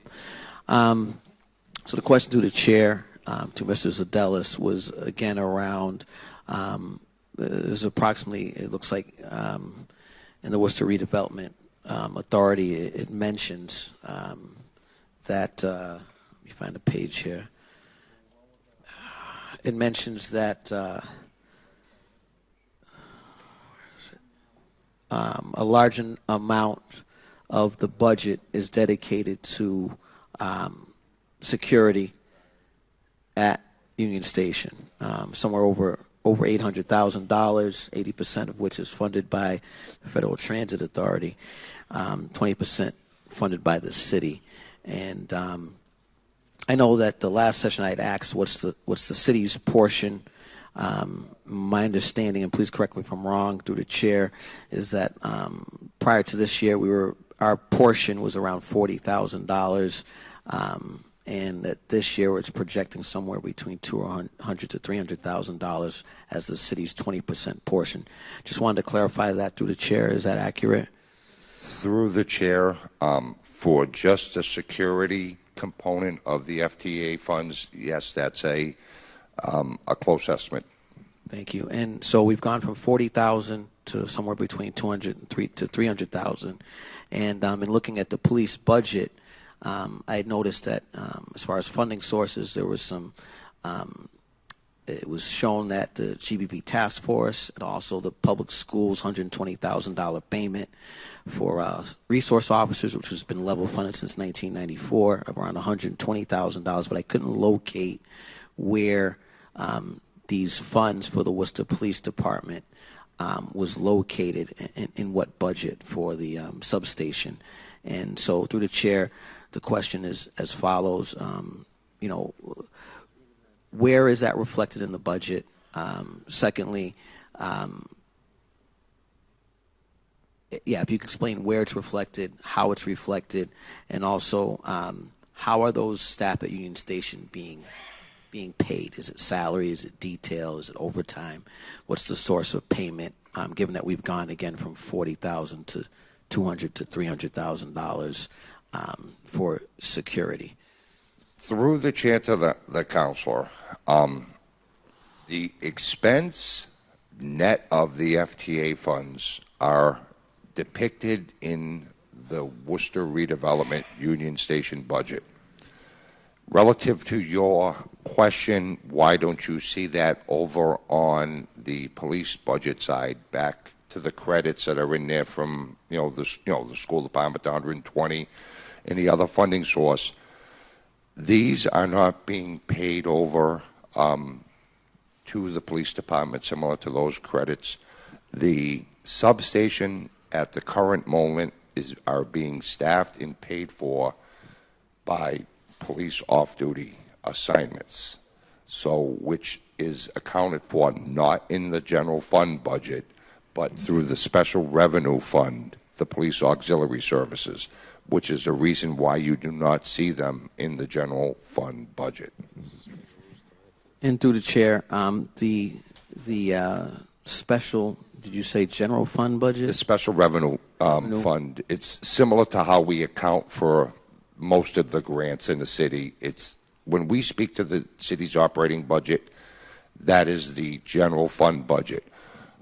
Other sources of revenue are accounted for in the special revenue section of the city's financial management system, which is a separate fund outside of the general fund. It's no different than a contractor ordering a pay detail for a street work. You do not see that in the general fund budget. It's accounted for in the special revenue fund. Thank you.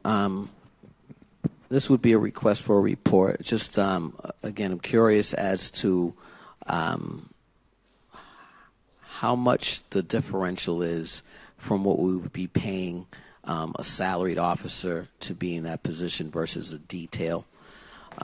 Also report back regarding what the hours of operation are of the substation. And through the chair, looking for, my understanding is that moving forward, that there would be some, I guess, tampering down of some of that detail, perhaps as the new police officers transition through the academy. Just like a report back on what that would look like, when would that occur, and also what the fiscal impact would be. Just concerned, again, with the increase, and also a report back on what the actual dollar amounts were that were financed through the transportation, the federal dollars last year, and again, verification of the 40,000, along with currently what we're projected to pay. And also if that could be delineated in terms of percentages, what percentage increase is that. My concern is that, it's a lot of money to go from, if it's $200,000 to almost over $800,000 for security. I also would ask through the chair, as part of that, I know I've spoken with the manager, and if there also can be sort of an explanation either now or in a report regarding kind of the importance of that area and the importance of the substation. And the reason I bring it up is, when I had the idea of substations, one of the things I had talked about was having them in the communities and all the things that substations do. And I wasn't aware that this would be a detailed situation and how costly it would be. Really, my understanding was that substations would be either in sectors or precincts or areas that would be manned by folks who were assigned to those areas already. And so I don't know. I know we're doing a lot with funding of police officers and increasing the number of, we just voted on increasing the number of recruits who will be in the academy. Just want to make sure that we're being really fiscally conservative in what we're doing down there. Perhaps, some of those monies could be used elsewhere. But we'd like a report back so that we can know, exactly what this means before we vote on the budget. Mr. Manager? Through you, Mr. Chairman, certainly get that report back for next week. I think in terms of the importance and the cost-benefit analysis, if you look at previously we were subsidizing the cost of Union Station to the tune of about $400,000. This year it's jumped up to $800,000 because we lost our tenants. And so one of the reasons, not the only reason, but one of the reasons was some of the safety and security issues there. So we're paying in the sense that we have empty space, that we want to make sure that as we market this, we can let folks know that this is going to be a safe facility. Some of the homeless people who were found sleeping in the building and other things that the security companies, and we went through several of them, and it's somewhat similar to the conversation with the library, you kind of get what you pay for, in that we weren't getting the kind of results from the security companies that we were looking for, that the increasing number of folks who are using the station for commuting to Boston and elsewhere were complaining about activities being panhandled in the station, etc.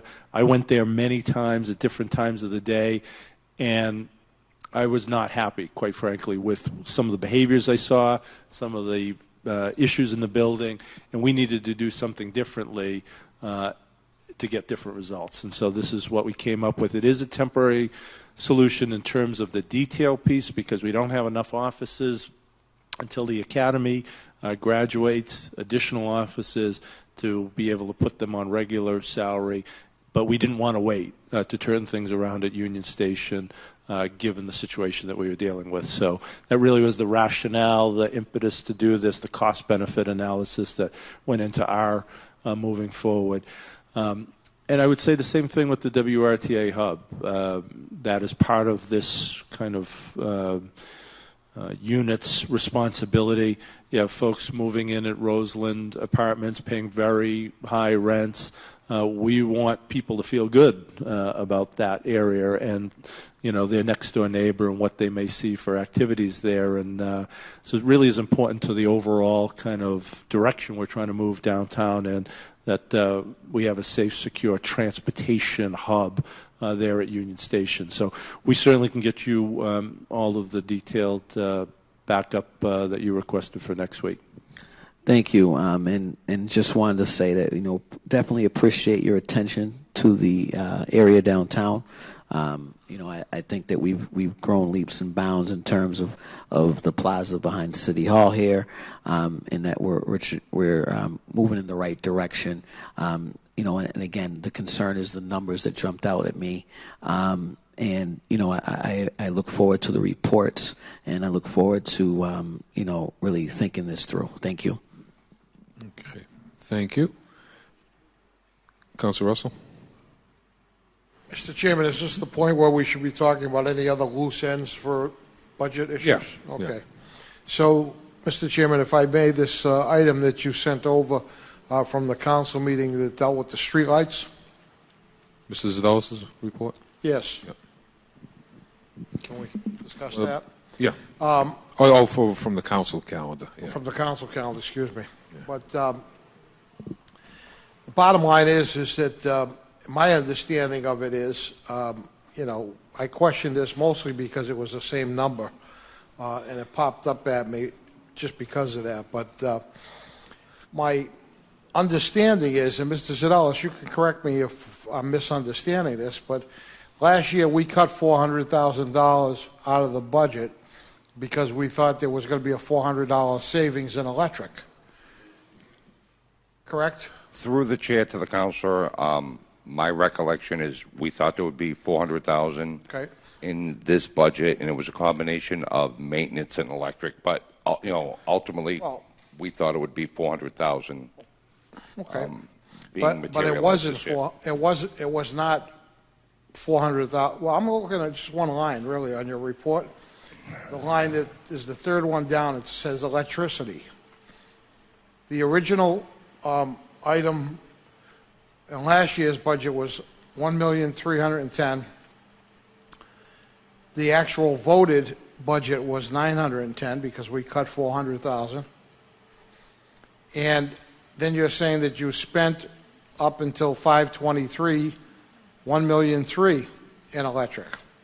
And I presume you found those in other accounts where you had overages of funds that were voted on other items, but they were not utilized. You moved money around, or you will move money around within this fiscal year to pay those electric bills. Through the chair to the councilor, yes. So if I can just speak to the bottom line. Well, my question just really is pretty simple, and it's really not even for you, Mr. Zadalis.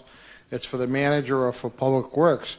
It's if we put all these super duper LED lights in, why are we going from 1.3 million where we thought it was going to be 900,000, a $400,000 savings, and now we're projecting that the electric, just the electric, nothing else, that the electric is going to cost us 1.54.